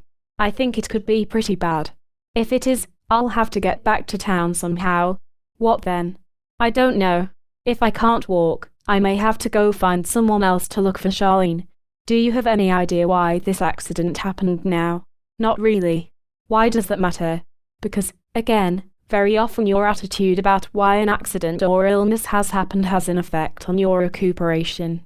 I looked at her closely, well aware that I was resisting. Part of me felt as though I didn't have time for this discussion right now. It seemed too self-involved for the situation. Although the hum had ceased, I had to assume that the experiment was continuing. Everything felt dangerous and it was almost dark, and Charlene could be in terrible trouble for all I knew. I was also aware of a deep sense of guilt toward Maya. Why would I feel guilty? I tried to shake off the emotion. "What kind of doctor are you?" I asked, sipping some water. She smiled, and for the first time I saw her energy lift. She had decided to trust me too. "Permit me to tell you about the kind of medicine I practice," she said. "Medicine is changing, and changing rapidly. We don't think of the body as a machine anymore, with parts that eventually wear out and have to be fixed or replaced. We're beginning to understand that the health of the body is determined to a great degree by our mental processes, what we think of life and especially of ourselves, at both the conscious and the unconscious levels. This represents a fundamental shift. Under the old method, the doctor was the expert and healer, and the patient the passive recipient, hoping the doctor would have all the answers. But we know now that the inner attitude of the patient is crucial. A key factor is fear and stress and the way we handle it. Sometimes the fear is conscious, but very often we repress it entirely. This is the brave, macho attitude. Deny the problem, push it away, conjure up our heroic agenda. If we take this attitude, then the fear continues to eat at us unconsciously. Adopting a positive outlook is very important in staying healthy, but we have to engage in this attitude in full awareness, using love, not macho, for this attitude to be completely effective. What I believe is that our unspoken fears create blocks or crimps in the body's energy flow, and it's these blocks that ultimately result in problems. The fears keep manifesting in ever greater degrees until we deal with them. Physical problems are the last step. Ideally, these blocks would be dealt with early, in a preventive way, before illness develops. So you think all illness can ultimately be prevented or cured? Yes, I'm sure we will have longer or shorter lifespans. That's probably up to the Creator, but we don't have to be sick, and we don't have to be the victim of so many accidents. So you think this applies to an accident, like my sprain, as well as to illnesses? She smiled. Yes, in many cases. I was confused. Look, I don't have time for this right now. I'm really worried about my friend. I've got to do something. I know, but I have a hunch this conversation won't take long. If you rush by and disregard what I'm saying, you may miss the meaning of what is obviously quite a coincidence here. She looked at me to see whether I had picked up on her reference to the manuscript. You're aware of the insights? I asked. She nodded. What exactly do you suggest I do? Well, the technique I've had great success with is this. First, we try to remember the nature of your thoughts just prior to the health problem, in your case, the sprain. What were you thinking? What is the fear this problem is revealing to you? I thought for a moment, then said, I felt afraid, ambivalent. The situation here in this valley seemed much more sinister than I thought. I didn't feel as though I could handle it. On the other hand, I knew Charlene might need help. I was confused and torn over what to do. So you sprained your ankle. I leaned toward her. Are you saying that I sabotaged myself so I wouldn't have to take action? Isn't that too simple? That's for you to say, not me. But very often it is simple.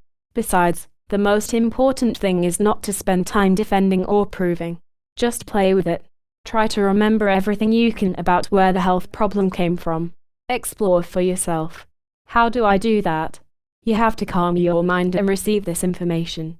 Intuitively, prayerfully, however you conceive the process. I resisted again, not sure whether I could relax and clear my mind. Finally I closed my eyes, and for a moment my thoughts ceased, but then a succession of memories of Will and the day's events intruded. I let them go by and cleared my mind again. Immediately I saw a scene of myself at age 10, limping away from a touch football game, well aware that I was faking the injury. That's right, I thought. I used to fake sprains to avoid having to perform under pressure. I had forgotten all about this. I realized that later I began to actually hurt the ankle frequently, in all kinds of situations.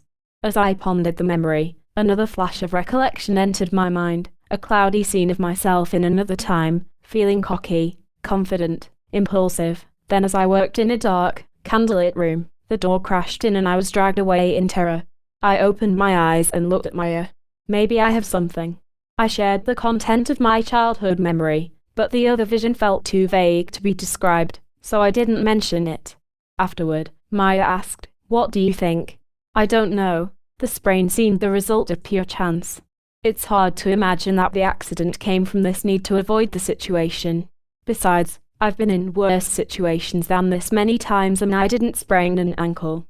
Why did it happen now? She looked thoughtful. Who knows? Perhaps now is the time to see through the habit. Accidents, illness, healing, they're all more mysterious than any of us ever imagined. I believe that we have an undiscovered ability to influence what happens to us in the future, including whether we are healthy, although, again, the power has to remain with the individual patient. There was a reason that I didn't offer an opinion concerning how badly you were hurt. We in the medical establishment have learned that medical opinions have to be offered very carefully. Over the years the public has developed almost a worship of doctors, and when a physician says something, patients have tended to take these opinions totally to heart. The country doctors of 100 years ago knew this, and would use this principle to actually paint an overly optimistic picture of any health situation. If the doctor said that the patient would get better, very often the patient would internalize this idea in his or her mind and actually defy all odds to recover. In later years, however, ethical considerations have prevented such distortions, and the establishment has felt that the patient is entitled to a cold scientific assessment of his or her situation. Unfortunately, when this was given, sometimes patients dropped dead right before our eyes, just because they were told their condition was terminal. We know now that we have to be very careful with these assessments, because of the power of our minds. We want to focus this power in a positive direction. The body is capable of miraculous regeneration. Body parts thought of in the past as solid forms are actually energy systems that can transform overnight. Have you read the latest research on prayer? The simple fact that this kind of spiritual visualization is being scientifically proven to work totally undermines our old physical model of healing. We are having to work out a new model.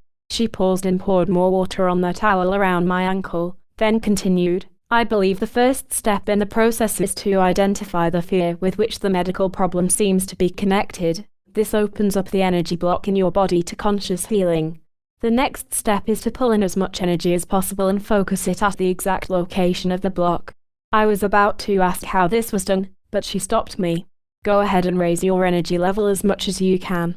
Accepting her guidance, I began to observe the beauty around me and to concentrate on a spiritual connection within, evoking a heightened sensation of love. Gradually, the colors became more vivid and everything in my awareness increased in presence. I could tell that she was raising her own energy at the same time. When I felt as though my vibration had increased as much as possible, I looked at her. She smiled back at me. Okay, now you can focus the energy on the block. How do I do that? I asked. You use the pain. That's why it's there, to help you focus. What? Isn't the idea to get rid of pain? Unfortunately, that's what we've always thought, but pain is really a beacon. A beacon? Yes, she said, pressing several locations on my foot. How badly does it hurt right now? It's a throbbing ache, but not too bad. She unwrapped the towel. Focus your attention on the pain and try to feel it as much as possible. Determine its exact location. I know where it is. It's in the ankle. Yes, but the ankle is a large area. Where exactly? I studied the throbbing. She was correct. I had been generalizing the pain to the whole ankle. But as my leg was stretched out with the toes of my foot pointed upward, the pain was more precisely centered in the top left portion of this joint and about an inch inward. Okay, I said. I've got that. Now place all your attention on that specific area. Be there with all of your being. For a few minutes I said nothing. With total concentration I felt this location in my ankle completely. I noticed that all the other perceptions of my body, breathing, the location of my hands and arms, sticky sweat on the back of my neck faded far into the background. Feel the pain totally, she reminded. Okay, I said. I'm there. What's happening with the pain? She asked. I still feel it, but it has changed in character or something. It's becoming warmer, less bothersome, more like a tingling. As I talked, the pain began to take on its normal sensation again. What happened? I asked. I believe that pain serves another function beyond just telling us that something is wrong. Perhaps it also points out exactly where the difficulty is, so that we can follow it into our bodies like a beacon and place our attention and energy in exactly the right spot. It's almost as if both the pain and our concentrated attention can't occupy the same space. Of course, in cases of severe pain, where concentration is impossible, we can use anesthetics to ease the intensity, although I think it's best to leave some pain so that the beacon effect can be utilized. She paused and looked at me. What's next? I asked. Next, she replied, is to consciously send higher divine energy into the exact spot identified by the pain, intending that the love will transform the cells there into a state of perfect functioning. I just stared. Go ahead, she said. Get completely connected again. I'll guide you through it. I nodded when I was ready. Feel the pain with all your being, she began, and now imagine your love energy going right into the heart of the pain, lifting that exact point of your body, the atoms themselves, into a higher vibration.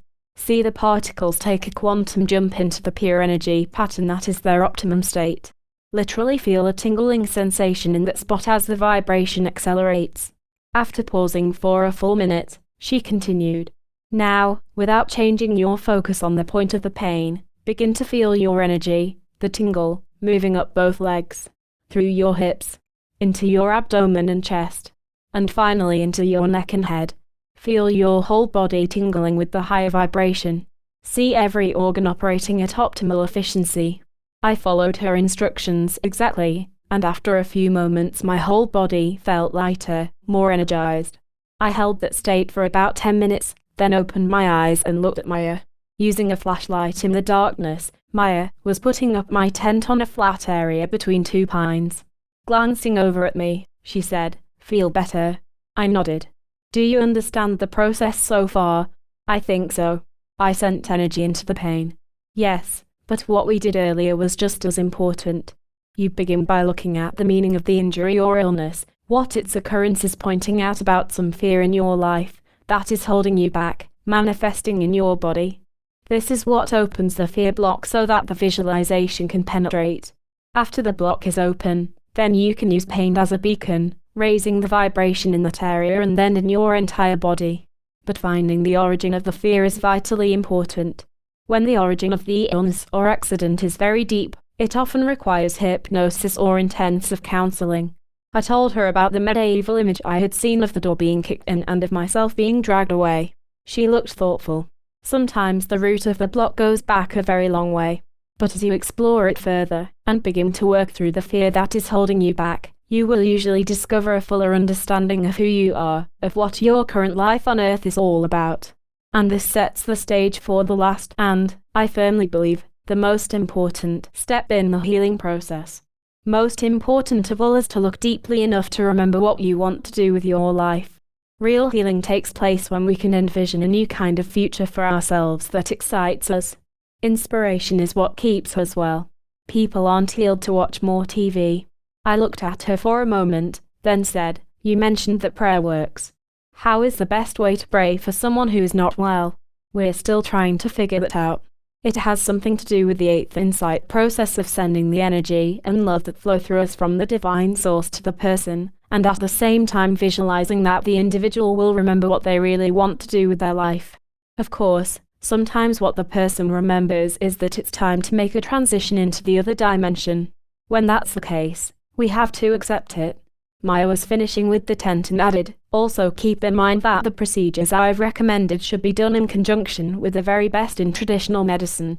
If we were near my clinic, I would take you in for a full examination, but in this case, unless you disagree, I suggest you stay here tonight. It's better if you don't move much."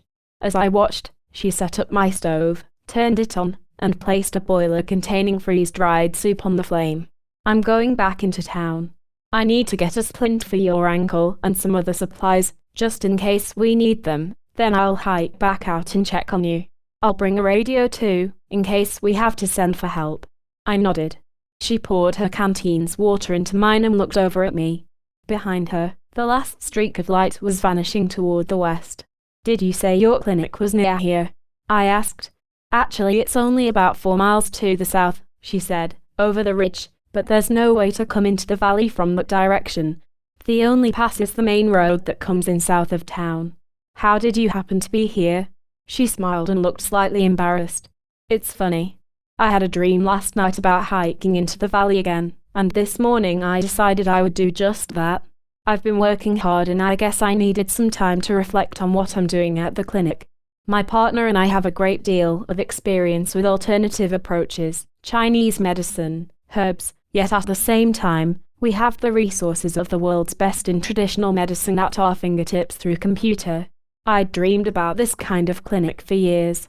She paused for a moment, then said, "Before you showed up I was sitting right over there, and my energy just shot through the roof. It seemed as though I could see the whole story of my life, every experience I've had, from my early childhood all the way up until this moment, stretched out before me in plain view. It was the clearest sixth insight experience I've ever had. All those events were a preparation," she continued. "I grew up in a family where my mother struggled with chronic disease all her life, but would never participate in her own healing. At the time, the doctors knew no better, but throughout my childhood, her refusal to explore her own fears irritated me, and I noticed every bit of new information about diet, vitamins, stress levels, meditation, and their role in health, trying to convince her to become involved. During my adolescence, I was torn between joining the clergy and becoming a doctor. I don't know. It was as if I was driven to figure out how we use insight, faith, to change the future, to heal. And my father, she continued. He was something else. He worked in the biological sciences, but he never would explain any of his results except in his academic papers. Pure research, he called it. His associates treated him like a god. He was unapproachable, the ultimate authority. I was grown, and he had died of cancer, before I understood his real interest, the immune system, and specifically how commitment and excitement with life enhance the immune system. He was the first one to see this relationship, and that's what all the current research shows now. Yet I never got to talk with him about it. At first I wondered why I would be born to a father who behaved like that. But I finally accepted the fact that my parents had the exact combination of traits and interests to inspire my own evolution. That's why I wanted to be with them in my early life. Looking at my mother, I knew that each of us must take responsibility for our own healing. We can't just turn it over to others. Healing in its essence is about breaking through the fears associated with life, fears that we don't want to face, and finding our own special inspiration, a vision of the future, that we know we're here to help create. From my father, I saw clearly that medicine must be more responsive, must acknowledge the intuition and vision of the people we treat. We have to come down from our ivory tower. The combination of the two set me up to look for a new paradigm in medicine. One based on the patient's ability to take control of his or her life and to get back on the right path. That's my message, I guess. The idea that inwardly we know how to participate in our own healing, physically and emotionally. We can become inspired to shape a higher, more ideal future, and when we do, miracles happen. Standing up, she glanced at my ankle, then at me. I'm leaving now, she said. Try not to put any weight on your foot. What you need is complete rest. I'll be back in the morning. I think I must have looked anxious, because she knelt down again and put both hands on the ankle. Don't worry, she said. With enough energy, there's nothing that can't be healed. Hatred. War. It's just a matter of coming together with the right vision. She patted my foot gently. We can heal this. We can heal this. She smiled once, then turned and walked away. I suddenly wanted to call out and tell her everything I had experienced in the other dimension and what I knew about the fear and about the group coming back, but instead I remained quiet, fatigue overwhelming me, content to watch her disappear into the trees. Tomorrow would be soon enough, I thought, because I knew exactly who she was. Remembering, the next morning I jerked awake, the shrill cry of a hawk, high overhead, pulling me into awareness. For a few moments I listened carefully, imagining her lofty rolls. She cried one more time, then stopped. I sat up quickly and looked through the tent flap. The day was cloudy but warm, and a light breeze swayed the treetops. Taking an ace bandage from my pack, I carefully wrapped the ankle, working the joint carefully and feeling very little pain, then crawled out of the tent and stood up. After a few moments I put weight on my foot and took a tentative step. The ankle felt weak, but if I limped slightly, it seemed to support me. I wondered, had Maya's procedure helped, or had the ankle not been hurt that badly? There was no way to know. Digging into my pack again, I retrieved a change of clothes, then grabbed the dirty dishes from the night before. Cautiously, alert for any odd sound or movement, I made my way back to the stream. When I located a place where I was shielded from view, I slipped off my clothes and entered the water, finding it cold and refreshing. I lay there without thinking, trying to forget the anxiety rising in my gut, gazing out at the colours of the leaves above my head. Suddenly I began to recall a dream from the night before. I was sitting on a rock. Something was happening. Will was there. And others. I vaguely remembered a field of blue and amber. I struggled a moment longer but could recall nothing more. As I opened a bottle of soap, I noticed that the trees and bushes around me were amplified in appearance. Somehow the act of remembering my dream had increased my energy. Feeling lighter, I hastily bathed and washed off the dishes, noticing as I finished that a large rock to my right looked very similar to the one on which I was sitting in my dream. I stopped and inspected the boulder more closely. Flat and about 10 feet in diameter, its shape and colour matched exactly. In a few minutes I had taken down the tent, packed, and hidden my gear under some fallen limbs. Then, returning to the rock, I sat down and tried to recall the blue field and the exact position Will had occupied in the dream. He had been to my left and slightly behind me. At that moment a clear image of his face came to my mind, as in a close-up photo. Struggling to maintain the exact detail, I recreated his image and surrounded it with the blue field. Seconds later I felt a pulling sensation in my solar plexus, and then I was again streaking through the colours. When I stopped, the environment was pale blue and luminous, and Will was beside me. "Thank God you're back," he said, moving in closer. "You became so dense I couldn't find you." "What happened before?" I asked. "Why did the hum get so loud?" "I don't know." "Where are we now?" "It's a particular level where dreams seem to take place." I looked out into the blue. Nothing was moving. "You've been here?" "Yes, I came here before I found you at the falls, although at the time I didn't know why." For a moment we both surveyed the environment again. Then Will asked, "What happened to you when you went back?" With excitement I began to describe everything that had occurred, focusing first on Joel's forecast of environmental and civil collapse. Will listened intently, digesting every aspect of Joel's outlook. He was voicing the fear, Will commented. I nodded. "That's what I think." "Do you suppose all of what he said is really occurring?" I asked. "I think the danger is that a lot of people are beginning to believe it's happening. Remember what the ninth insight said. As the spiritual renaissance progresses, it must overcome a polarization of fear." I caught Will's eye. "I met someone else, a woman."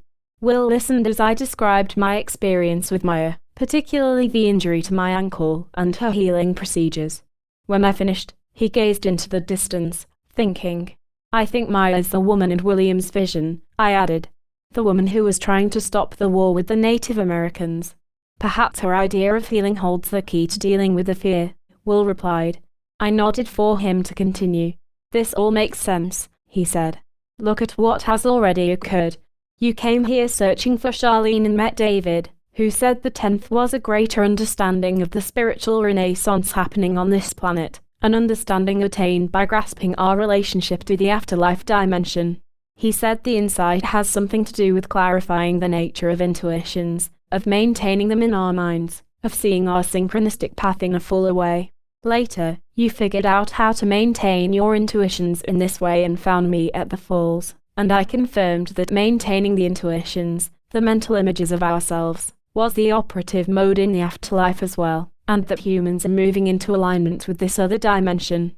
Soon after, we found ourselves watching William's life review, watching him agonize over not remembering something he had wanted to do, which was to come together with a group of people to help deal with this fear that threatens our spiritual awakening. He says we have to understand this fear in order to do something about it, and then we get separated and you run into a journalist, Joel, who takes a long time to enunciate what? A fearful vision of the future. In fact, a fear of the complete destruction of civilization. Then, of course, you next run into a woman whose life is all about healing, and the way she facilitates healing is to help people work through fear blocks by prodding their memory, helping them to discern why they're on the planet. This remembering has to be the key. A sudden movement drew our attention. Another group of souls seemed to be forming about 100 feet away. "They are probably here to help someone with their dreaming," Will said. I looked hard at him. "They help us dream." "Yes, in a way. Some of the souls were here when you dreamed last night." "How did you know about my dream?" "When you were jolted back into the physical, I tried to find you but I couldn't.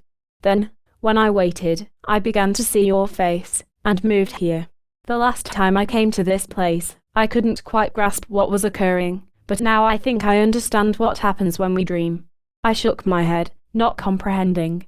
He gestured out toward the souls. "It apparently all happens synchronistically. These beings you see probably found themselves here just as I did earlier, by coincidence, and now they're probably waiting to see who comes by in their dream body." The background hum grew louder and I couldn't respond. I felt confused, dizzy. Will came closer to me, touching my back again. "Stay with me," he said. "There's some reason we need to see this." I struggled to clear my head, then noticed another form manifesting in the space beside the souls. At first I thought other souls were appearing, but then I realized the formation was much larger than anything I'd seen before. A whole scene was being projected in front of us, like a hologram, complete with characters, setting, and dialogue. A single individual seemed to be at the center of the action, a man vaguely familiar. After a moment of concentration, I realized that the person before us was Joel. As we watched, the scene began to unfold, like the plot of a movie.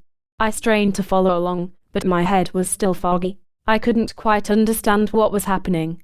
As the episode progressed and the dialogue became more intense, both the souls and the journalist moved closer together. After several minutes, the drama seemed to end, and everyone disappeared. What was happening? I asked. The individual in the center of the scene was dreaming, Will said. That was Joel, the man I told you about, I replied.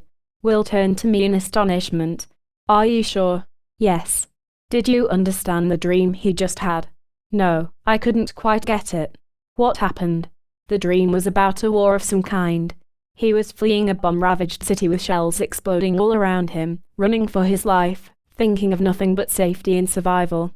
When he successfully evaded the horror and climbed a mountain to look back at the city, he remembered that his orders had been to meet another group of soldiers and supply a secret part to a new device that would make the enemy weapons inactive.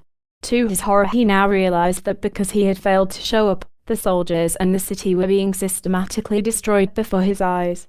A nightmare, I commented. Yes, but it has meaning. When we dream, we unconsciously travel back to this sleep level, and other souls come and help us. Don't forget what dreams do. They clarify how to handle current situations in our lives. The seventh insight says to interpret dreams by superimposing the plot of the dream against the real situation facing us in life. I turned and looked at Will. But what role do the souls play? As soon as I had asked that question, we began to move again. Will kept his hand against my back. When we stopped, the light was shifting to a rich green, but I could observe beautiful waves of amber circulating around us. When I focused intently, the amber streaks became individual souls. I glanced at Will, who was smiling broadly. This location seemed to carry an increased mood of celebration and joy. As I watched the souls, several moved directly in front of us and closed together into a group. Their faces were broad and smiling, although still hard to focus on for any length of time. They're so full of love, I said. See if you can pick up on their knowledge, Will advised. When I focused on them with this intent, I realized that these souls were associated with Maya.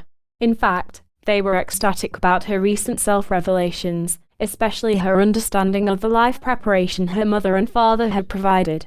They seemed to know that Maya had experienced a full sixth insight review and was on the verge of remembering why she had been born. I turned to face Will, who acknowledged that he, too, was seeing the images. At this moment I could hear their hum again. My stomach tensed. Will held my shoulders and back tightly. When the sound had ceased, my vibration fell dramatically, and I looked out at the group of souls, attempting to open up and connect with their energy in an attempt to boost my own. To my amazement, they suddenly shifted out of focus and moved away from me to a new position twice as far away. What happened? I asked. You tried to connect with them to increase your energy, Will replied, instead of going within and connecting directly to God's energy inside. I did this myself once. These souls won't allow you to mistake them for the divine source. They know such an identification would not help your growth. I concentrated within and my energy returned. How do we get them back? I asked. As soon as I spoke, they returned to their original position. Will and I glanced at each other. Then he began to stare intensely at the group, a look of surprise on his face.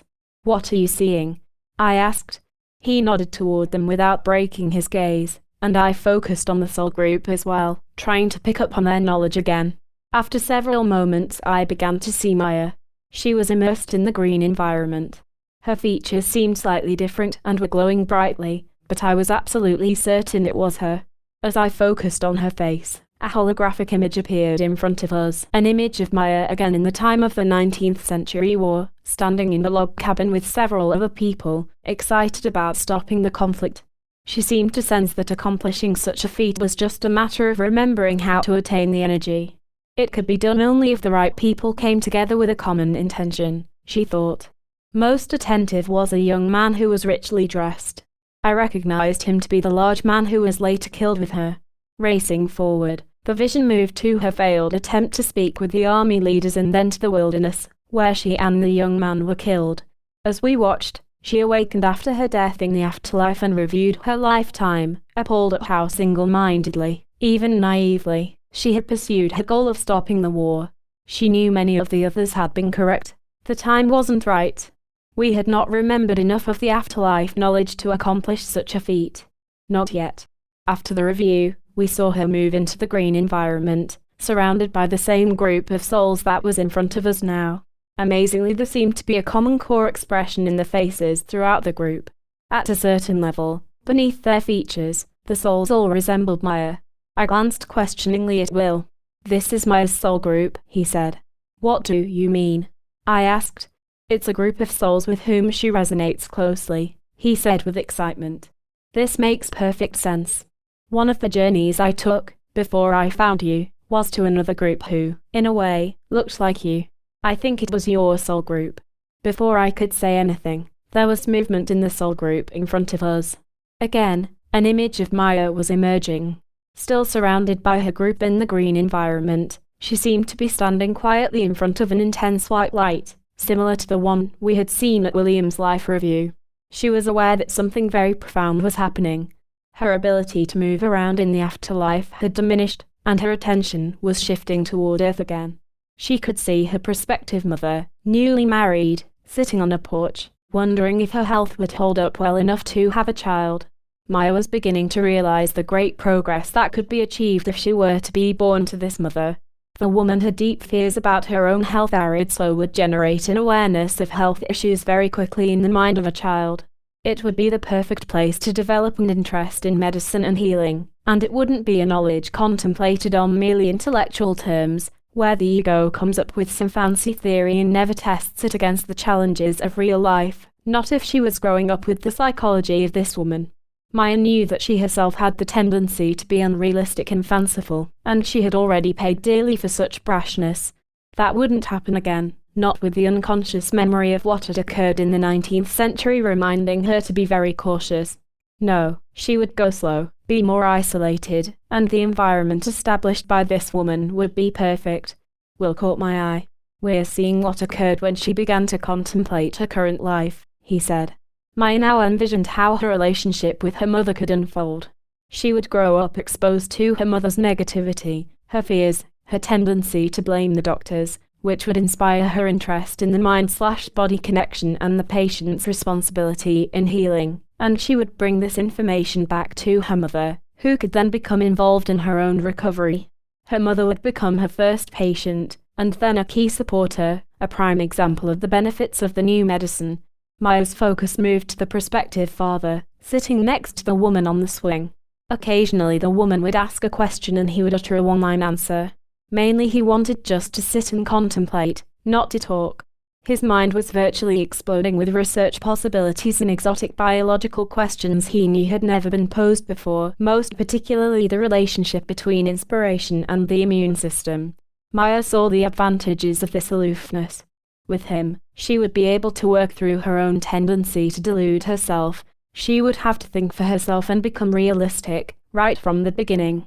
Eventually she and her father would be able to communicate on a scientific basis, and he would open up and provide her with a rich technical background with which to ground her new methods. She saw clearly that a birth to these parents could be equally advantageous for them. At the same time her parents were stimulating an early interest in healing. She would be stretching them in a destined direction as well. The mother toward an acceptance of her personal role in avoiding illness, the father toward overcoming his tendency to hide from others and to live only in his head.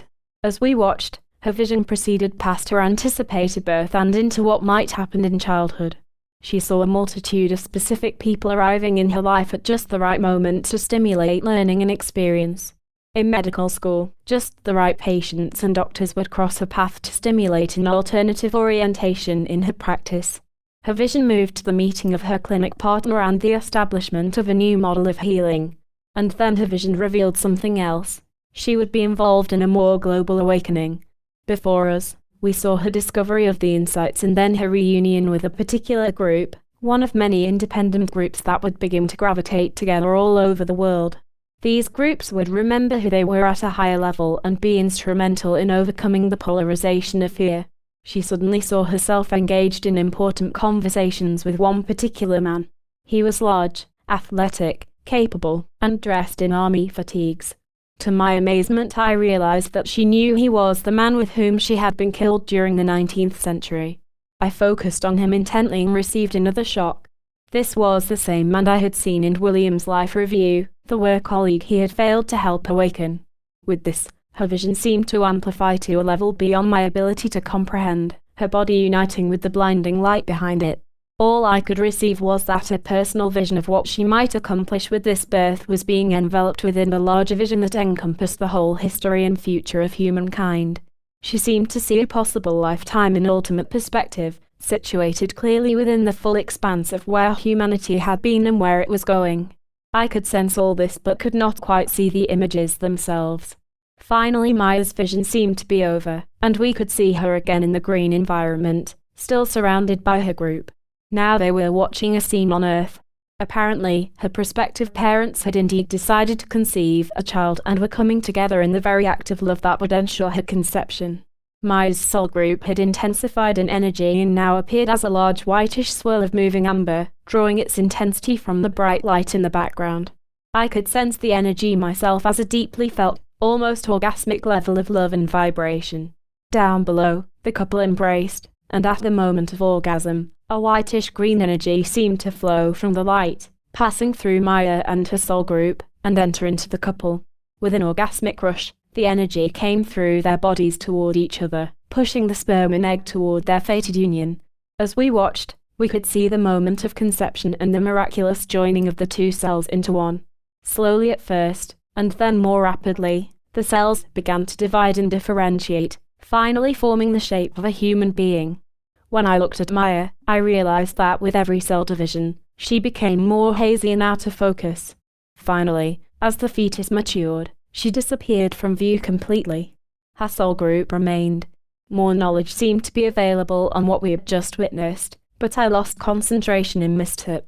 Then suddenly the soul group itself was gone and Will and I were left staring at each other. He seemed terribly excited. What were we watching?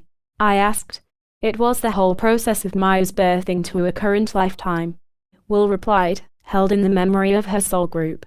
We got to see it all, her awareness of prospective parents, what she felt might be accomplished, and then the actual way she was drawn into the physical dimension at conception. I nodded for Will to continue. The act of lovemaking itself opens up a portal from the afterlife into the earthly dimension. The soul groups seem to exist in a state of extreme love even beyond what you and I can experience, extreme to the point that it feels orgasmic in nature. Sexual culmination creates an opening into the afterlife, and what we experience as orgasm is just a glimpse of the afterlife level of love and vibration as the portal is opened and the energy rushes through, potentially bringing in a new soul.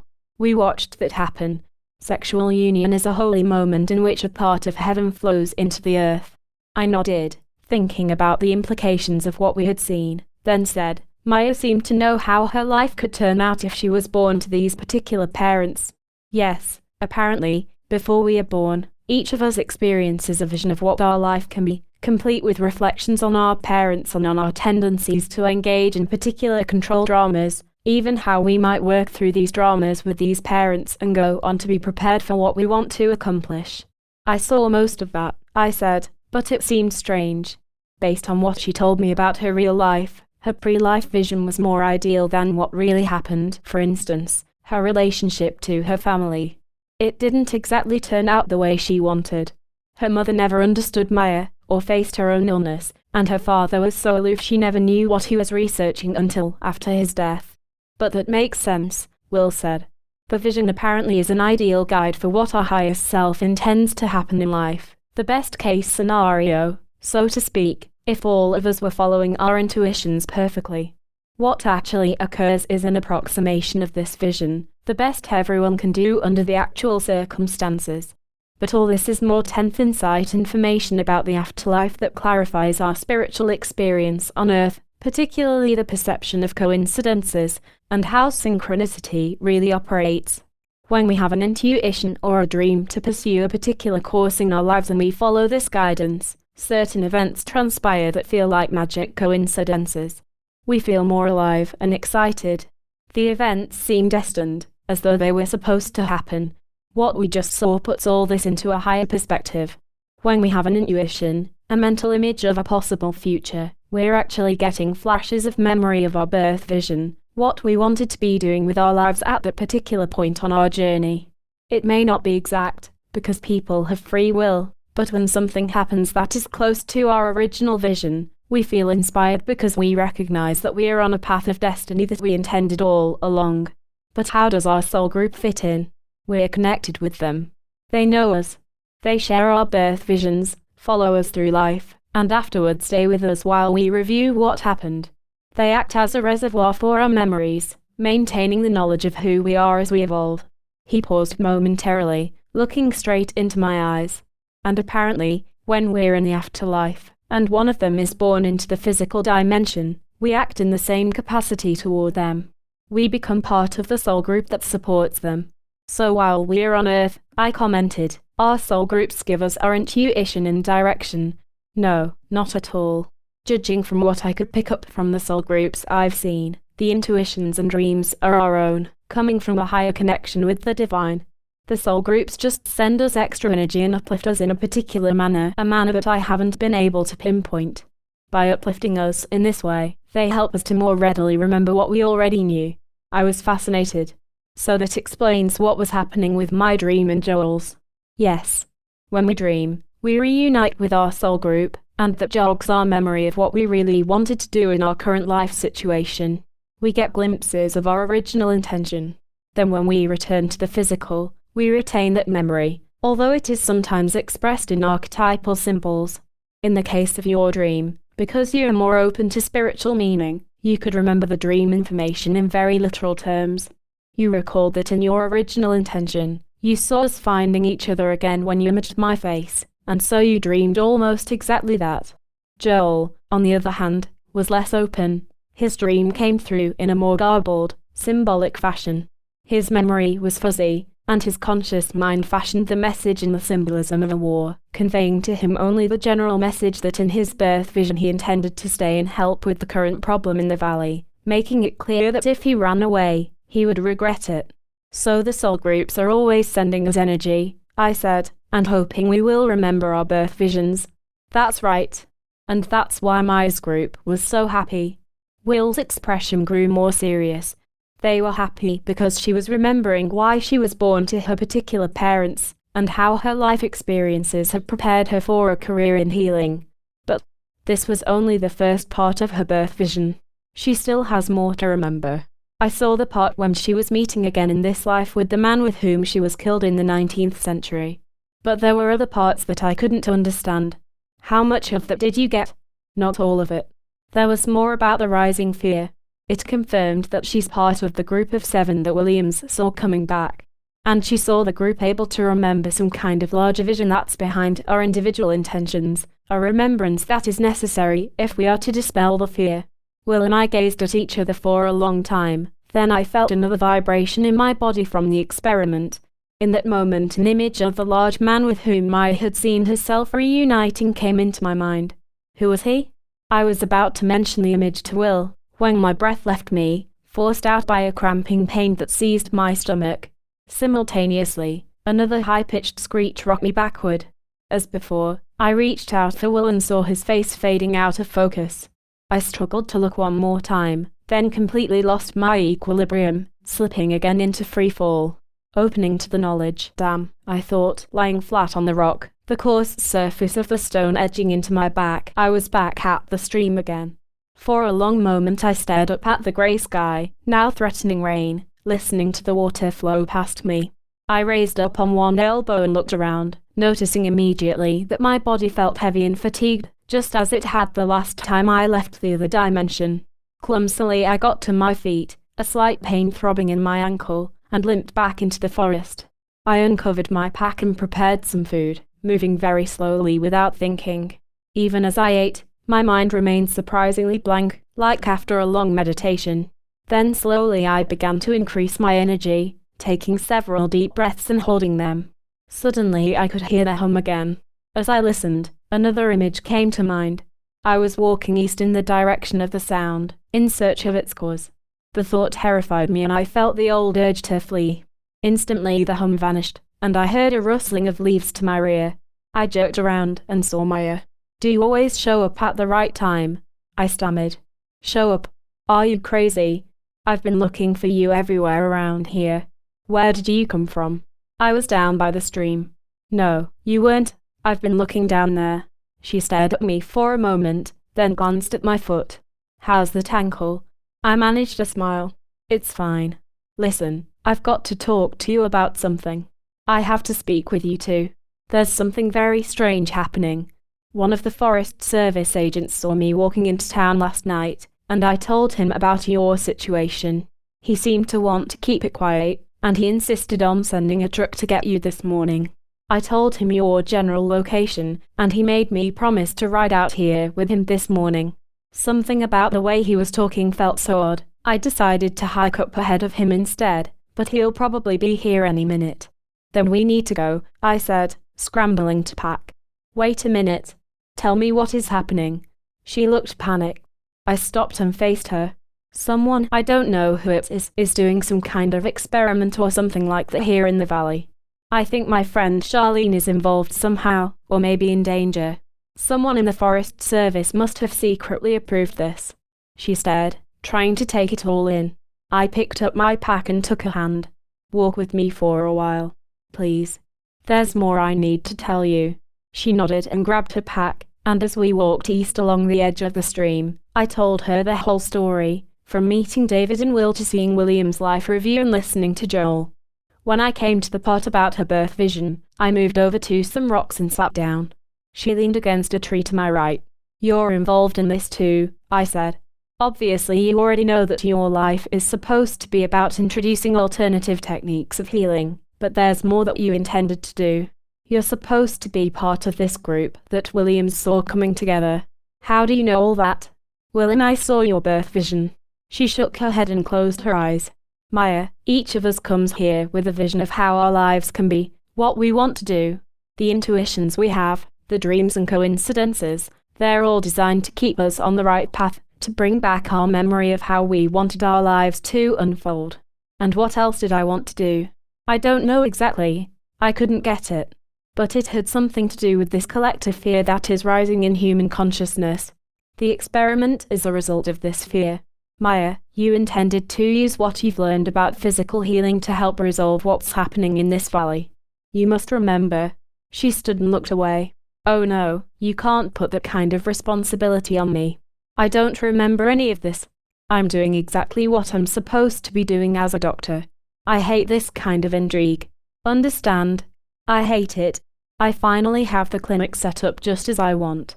You can't expect me to get involved in all this. You've got the wrong person." I looked at her, trying to think of something else to say. During the silence, I heard the hum again. "Can you hear that sound, Maya? A dissonance in the air, a hum? That's the experiment. It's happening right now. Try to hear it." She listened for a moment, then said, "I don't hear anything." I grabbed her arm. "Try to raise your energy." She pulled away. "I don't hear a hum." I took a breath. "Okay, I'm sorry.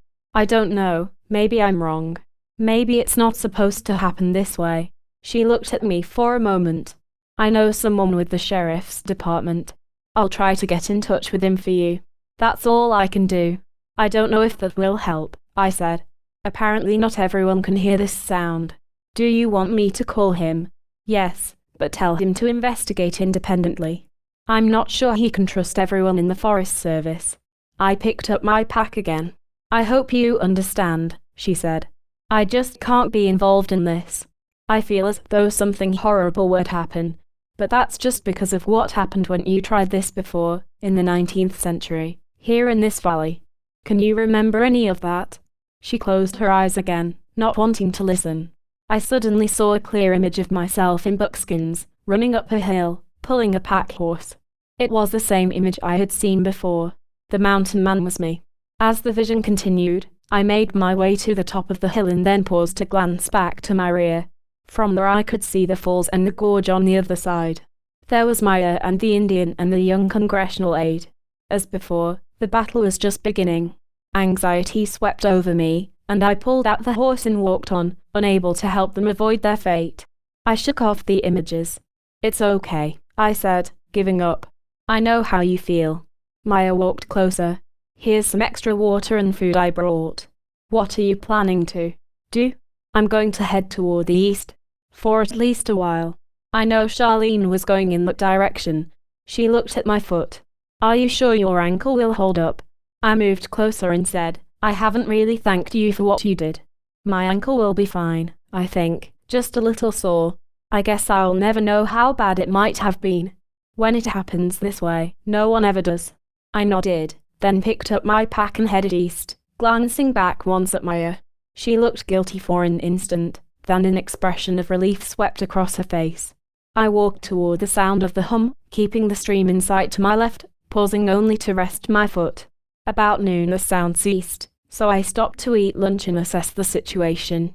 My ankle was swelling slightly and I rested for an hour and a half before resuming my journey. After covering only another mile, fatigue overwhelmed me, and I rested again. By mid-afternoon I was looking for a place to camp. I had been walking through thick woods that grew right to the edge of the stream, but ahead the landscape opened up in a series of gently rolling foothills covered with old-growth forest, 300- and 400-year-old trees. Through a break in the limbs, I could see a large ridge rising toward the southeast, perhaps another mile away. I spotted a small grassy knoll near the top of the first hill, which looked like a perfect place to spend the night. As I approached, movement in the trees caught my eye. I slipped behind a large outcropping and looked. What was that? A deer? A person? I waited for several minutes, then carefully moved away toward the north. As I inched along, I saw a large man 100 yards to the south of the knoll I had seen before, apparently setting up a camp himself. Staying very low to the ground and moving with skill, he deftly raised a small tent and camouflaged it with branches. For an instant I thought it might be David, but his movements were different, and he was too big. Then I lost sight of him. After waiting for several more minutes I decided to move farther to the north until I was completely out of sight. I'd been moving no more than 5 minutes when the man suddenly stepped out in front of me. Who are you? He asked. I told him my name and decided to be open. I'm trying to find a friend. It's dangerous out here, he said. I would recommend that you go back. This is all private property. Why are you out here? I asked. He was silent, staring. Then I remembered what David had told me. Are you Curtis Weber? I inquired. He looked at me for a moment longer, then abruptly smiled. You know David Lone Eagle.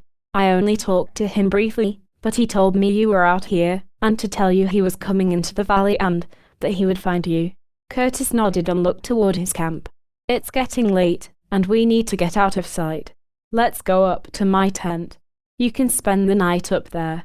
I followed him down a slope and up into the deep cover of the larger trees. While I pitched my tent, he fired up his camp stove for coffee and opened a can of tuna. I contributed a package of bread Maya had given me. You mentioned that you were looking for someone, Curtis said. Who? Briefly I told him about Charlene's disappearance and that David had seen her hiking into the valley. Also that I thought she had been seen coming in this direction. I didn't talk about what had occurred in the other dimension, but I did mention hearing the hum and seeing the vehicles. The hum, he responded, comes from an energy-generating device. Someone's experimenting with it here for some reason. I can confirm that much. But I don't know whether the experiment is being conducted by some secret government agency or a private group. Most of the Forest Service agents seem to be unaware that it's happening, but I don't know about the administrators. Have you gone to the media? I asked, or to the local authorities about this? Not yet. The fact that not everyone hears the hum is a real problem. He looked out at the valley. If I just knew where they were, counting the private land and the national forest, there are tens of thousands of acres where they might be. I think they want to conduct the experiment and get out before anyone knows what happened. That is, if they can avoid a tragedy. What do you mean? They could totally ruin this place, make it into a twilight zone, another Bermuda Triangle where the laws of physics are in unpredictable flux. He looked directly at me. The things they know how to do are incredible. Most people have no idea of the complexity of electromagnetic phenomena. In the latest superstring theories, for instance, one has to assume this radiation emanates across 9 dimensions just to make the math work. This device has the potential to disrupt these dimensions. It could trigger massive earthquakes or even complete physical disintegration of certain areas. How do you know all this? I asked. His face fell. Because in the decade of the 80s I helped develop some of this technology. I was employed with a multinational corporation I thought was named Deltec, although later, after I was fired, I found out that Deltec was a fictitious name. You've heard of Nikola Tesla? Well, we expanded many of his theories and tied some of his discoveries to other technologies that the company supplied. The funny thing is that this technology is composed of several dissimilar parts, but basically, it works this way. Imagine that the electromagnetic field of the Earth is a giant battery that can provide plenty of electrical energy if you can tie into it in the correct way. For that you combine a room temperature, superconductive generator system with a very complicated electronic feedback inhibitor, which mathematically enhances certain static output resonances. Then you tie several of these in a series, amplifying and generating the charge, and when you get the calibrations exact, presto, you have virtually free energy right out of the immediate space.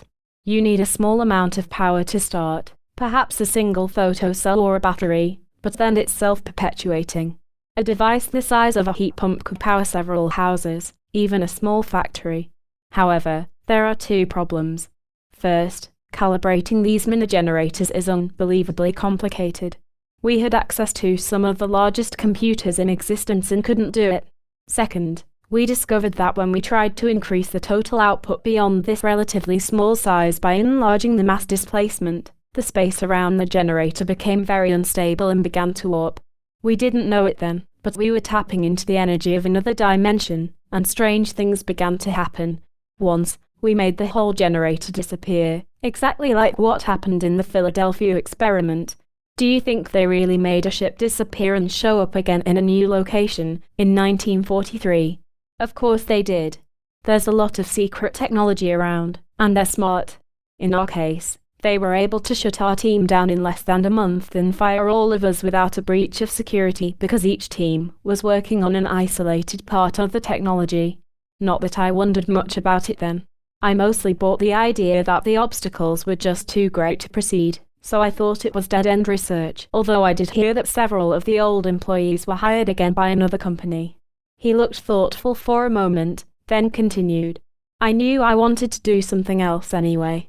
I'm a consultant now, working with small technology firms, providing advice for improving their research efficiency and use of resources and disposal of wastes, that sort of thing. And the more I work with them, the more I'm convinced the insights are having an effect on the economy. The way we do business is shifting. But I figured we had to work with traditional power sources for a long time.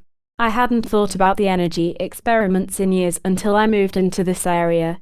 You can imagine how shocked I was to walk into this valley and hear the same sound, this characteristic hum that I heard every day for years when we were working on the project. Someone has continued the research, and judging from the resonances, they're much further along than we were. Afterward, I tried to contact the two people who could verify the sound and maybe go to the EPA or a congressional committee with me. But I found out one had been deceased for 10 years and the other, my best friend when I was at the corporation, was also dead. He had a heart attack just yesterday. His voice trailed off. Since then, he went on, I've been out here listening, trying to figure out why they're in this valley. Ordinarily one would expect this kind of experiment to be done in a laboratory somewhere. I mean, why not?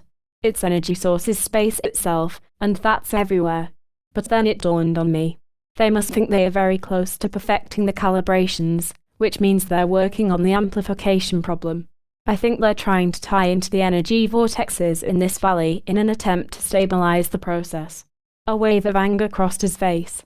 Which is crazy and totally unnecessary.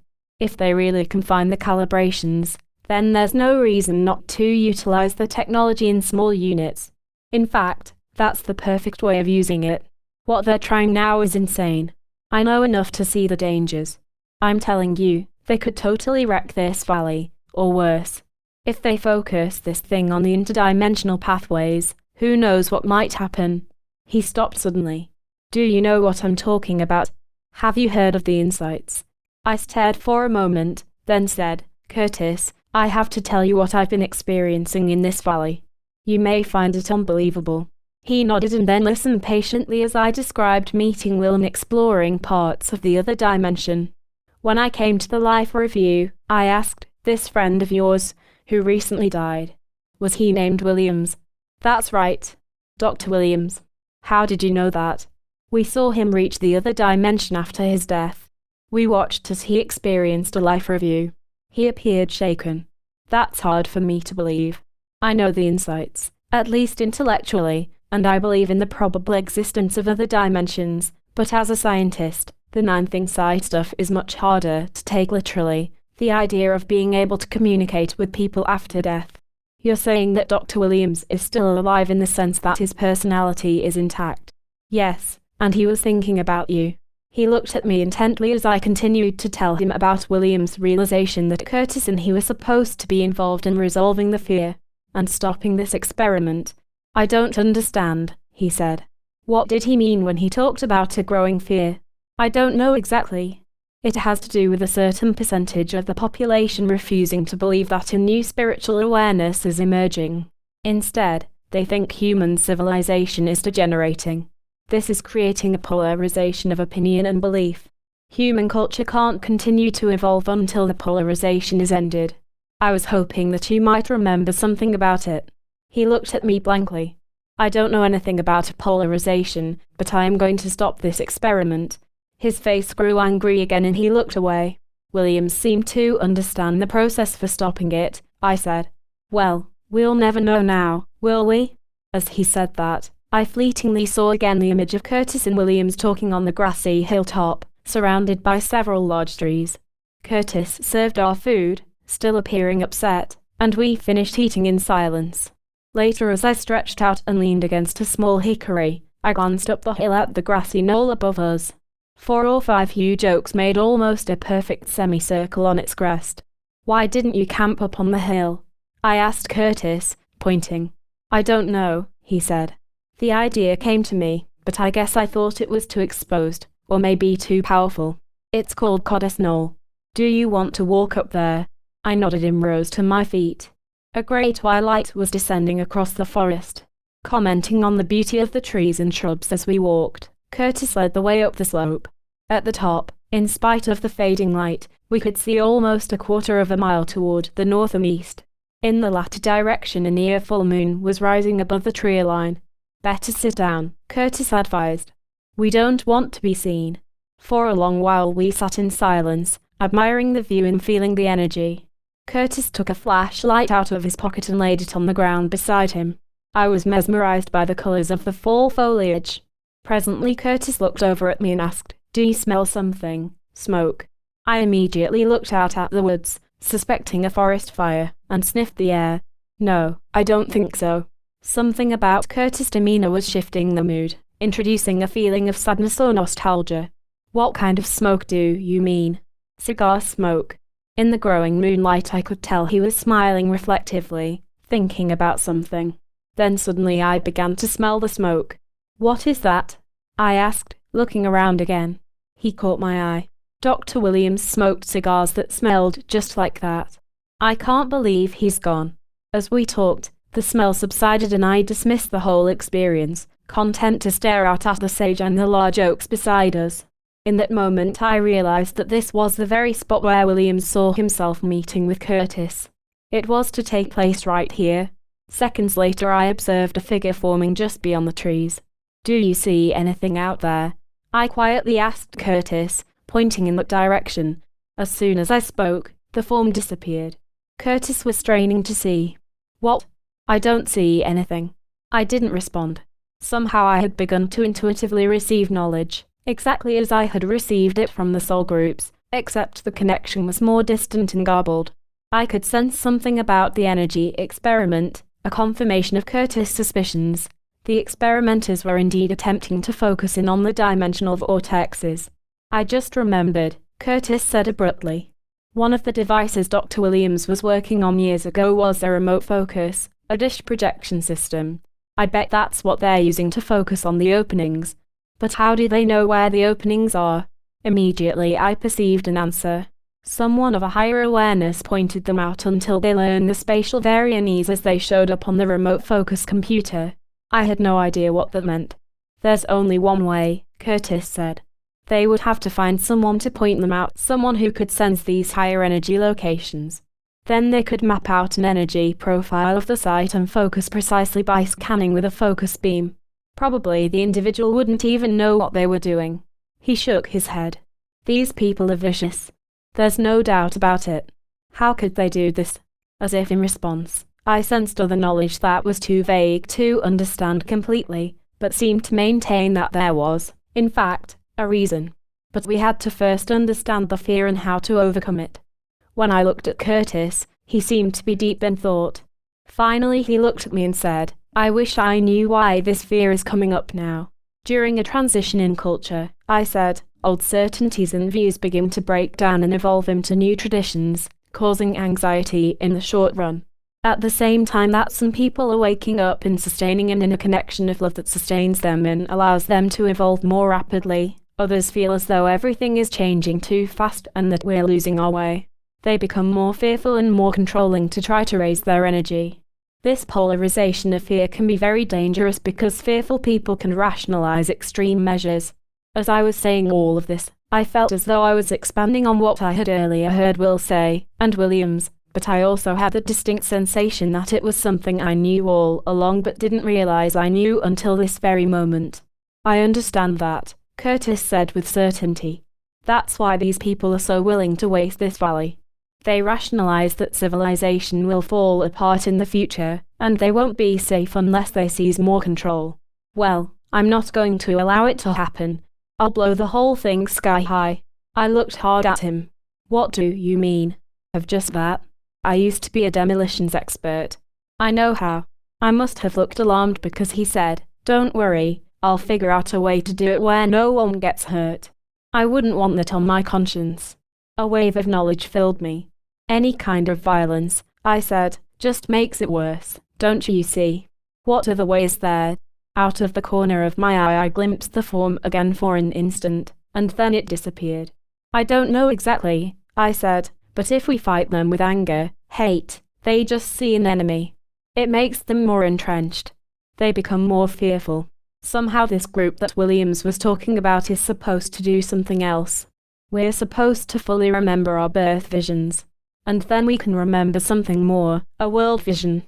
Somehow I knew the term, but I couldn't remember where I had heard it before. A world vision.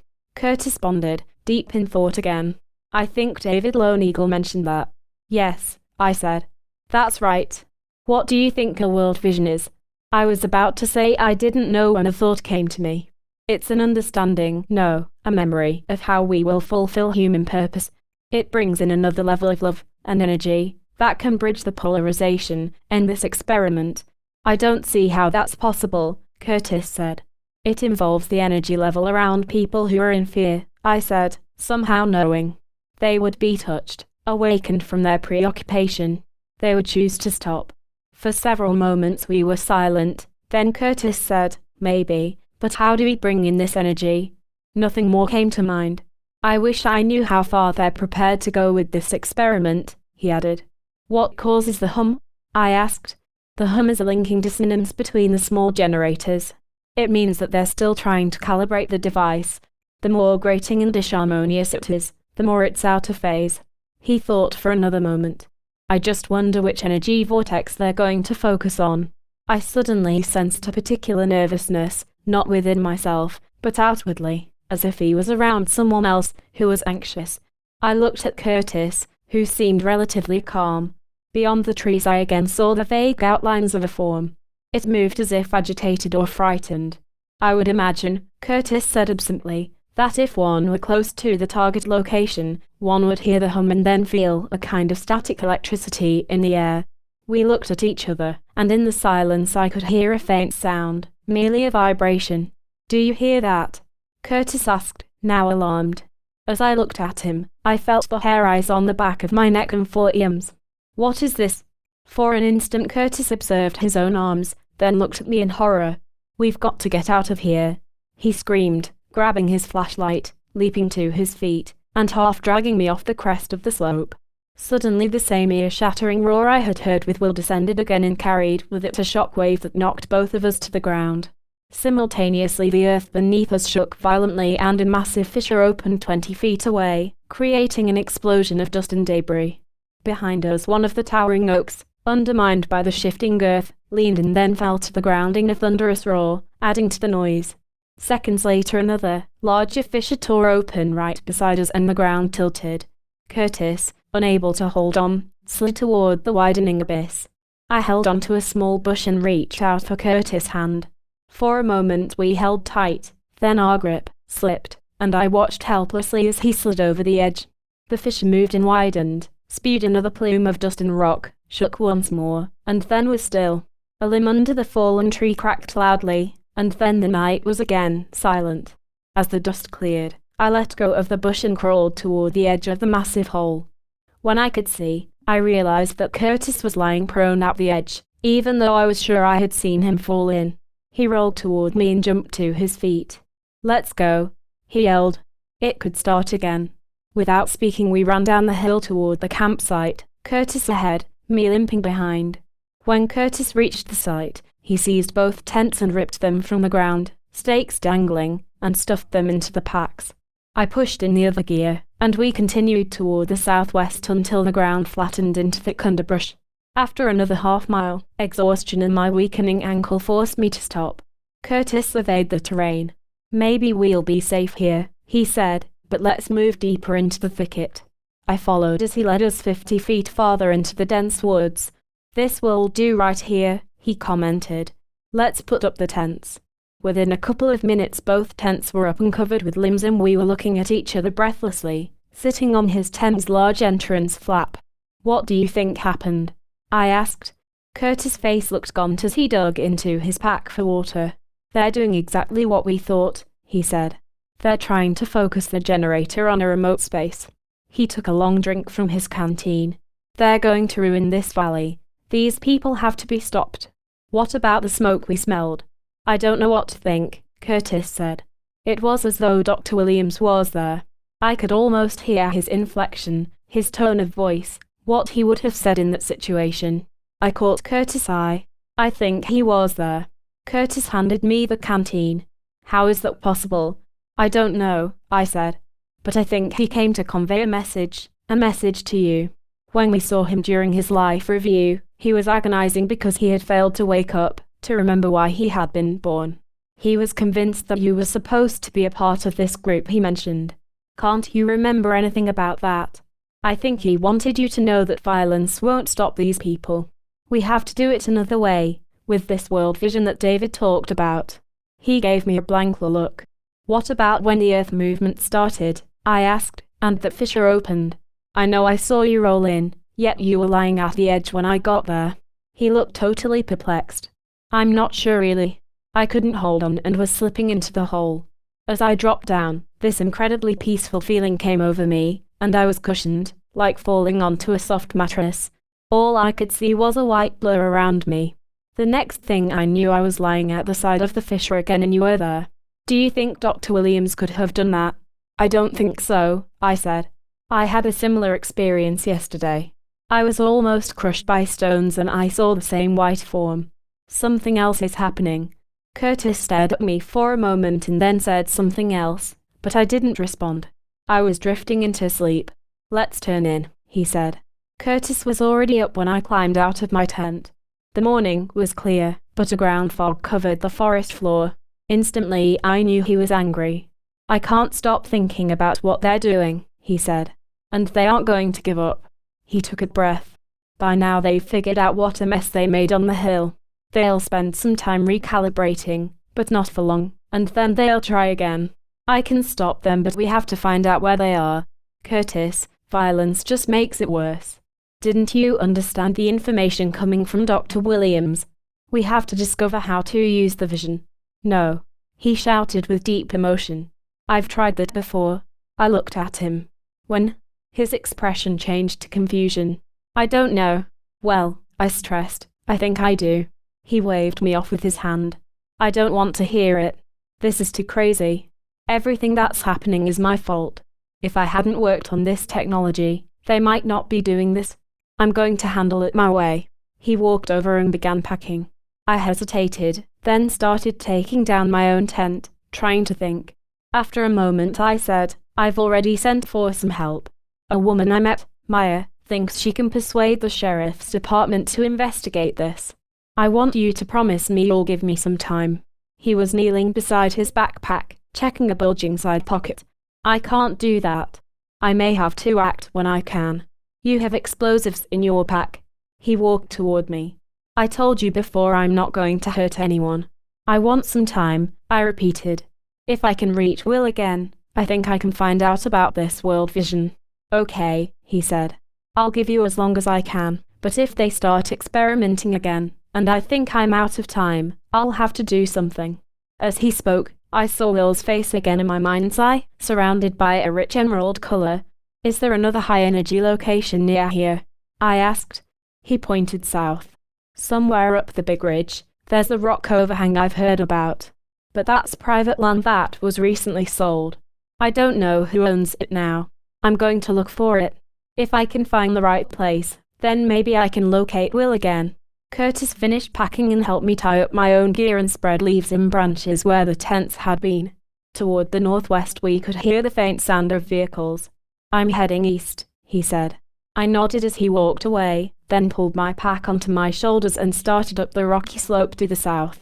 I traveled over several small hills and then tackled the steep incline of the main ridge. About halfway up I began to look through the dense forest for an overhang but found no sign of an opening. After climbing several hundred more yards I stopped again. Still no outcropping, and I could see none at the crest of the ridge above. I was confused about which way to go and decided to sit down and attempt to raise my energy. After a few minutes I felt better, and was listening to the sounds of birds and tree frogs in the thick limbs over my head, when a large golden eagle fluttered from its nest and flew east along the top of the ridge. I knew the presence of the bird had meaning, so, as with the hawk before, I decided to follow. Gradually, the slope became more rocky. I crossed a small spring flowing from the rocks and refilled my canteen and washed my face. Finally, a half-mile farther, I pushed my way through a grove of small fir trees, and before me lay the majestic overhang. Almost half an acre of the slope was covered with huge terraces of thick limestone, and at the farthermost edge, a 20-foot wide shelf jutted out at least 40 feet from the ridge, providing a spectacular view of the valley below. For an instant I detected a dark emerald highlight around the lower shelf. I took off my pack and pushed it out of sight under a pile of leaves and then walked out and sat on the ledge. As I centered myself, the image of Will came easily to mind. I took one more deep breath and began to move. A history of awakening. When I opened my eyes, I was in an area of rich blue light, feeling the now familiar sense of well-being and peace. I could detect Will's presence to my left. As before, he looked enormously relieved and happy that I had returned. He moved closer and whispered, "You're going to love it here." "Where are we?" I asked. "Look more closely." I shook my head. "I have to talk to you first. It's imperative that we find this experiment and stop them. They've destroyed a hilltop. God knows what they're about to do next." "What will we do if we find them?" we inquired. "I don't know." "Well, neither do I. Tell me what happened." I closed my eyes and tried to center, then described the experience of seeing Maya again, particularly her resistance to my suggestion that she was part of the group. Will nodded without comment. I went on to describe meeting Curtis, communicating with Williams, and surviving the effects of the experiment. "Williams spoke to you?" Will asked. "Not really. The communication wasn't mental, as with you and me. He seemed to be influencing the ideas that were coming to us in some way. It felt like information I already knew at some level, yet both of us seemed to be saying what he was trying to communicate. It was odd, but I know he was there." "What was his message?" "He confirmed what you and I saw with Maya. He said we could remember beyond our individual birth intentions to a broader knowledge of human purpose and how we could complete this purpose. Apparently, remembering this knowledge brings in an expanded energy that can end the fear. And this experiment, he called it a world vision." Will was silent. "What do you think?" I asked. "I think all this is just more of the 10th insight knowledge. Please understand, I share your sense of urgency. But the only way we can help is to continue exploring the afterlife until we find out about this larger vision that Williams was trying to communicate. There must be an exact process for remembering what it is. In the distance a movement caught my eye. 8 or 10 very distinct beings, only partially out of focus, moved to within 50 feet. Behind them were dozens more, blended together in the usual amber-colored blur. All of them exuded a particular feeling of sentiment and nostalgia that was distinctly familiar. "Do you know who these souls are?" Will asked, smiling broadly. I looked out at the group, sensing kinship. I did know, but I didn't. As I looked upon the soul group, the emotional connection continued to grow more intense, beyond anything I could remember ever experiencing. Yet, at the same time, the closeness was recognizable. I had been here before. The group moved within 20 feet of me, increasing the euphoria and acceptance even more. I gladly let go, turning myself over to the feeling, wishing only to bask in it, content perhaps for the first time in my life. Waves of acknowledgement and appreciation filled my mind. "Have you figured it out?" Will asked again. I turned and looked at him. "This is my soul group, isn't it?" With that thought came a flood of memories. 13th century France, a monastery and courtyard. All around me a group of monks, laughter, closeness, then walking alone on a wooded road. Two ragged men, ascetics, asking for help, something about preserving some secret knowledge. I shook off the vision and looked at Will, gripped by a perverse fear. What was I about to see? I attempted to center, and my soul group edged 4 feet closer. "What is happening?" Will asked. I couldn't quite understand. I described what I had observed. "Probe further," Will suggested. Immediately I saw the ascetics again, and somehow knew they were members of a secret order of Franciscan spirituals who had recently been excommunicated after Pope Celestine V had resigned. Pope Celestine. I glanced at Will. "Did you get that?" "I never knew there were popes by that name." "Celestine V was late 13th century, Will confirmed. The ruins in Peru, where the 9th site was ultimately found, were named after him when first discovered in the 1600s. Who were the spirituals? They were a group of monks who believed that a higher awareness could be achieved by extracting themselves from human culture and returning to a contemplative life in nature.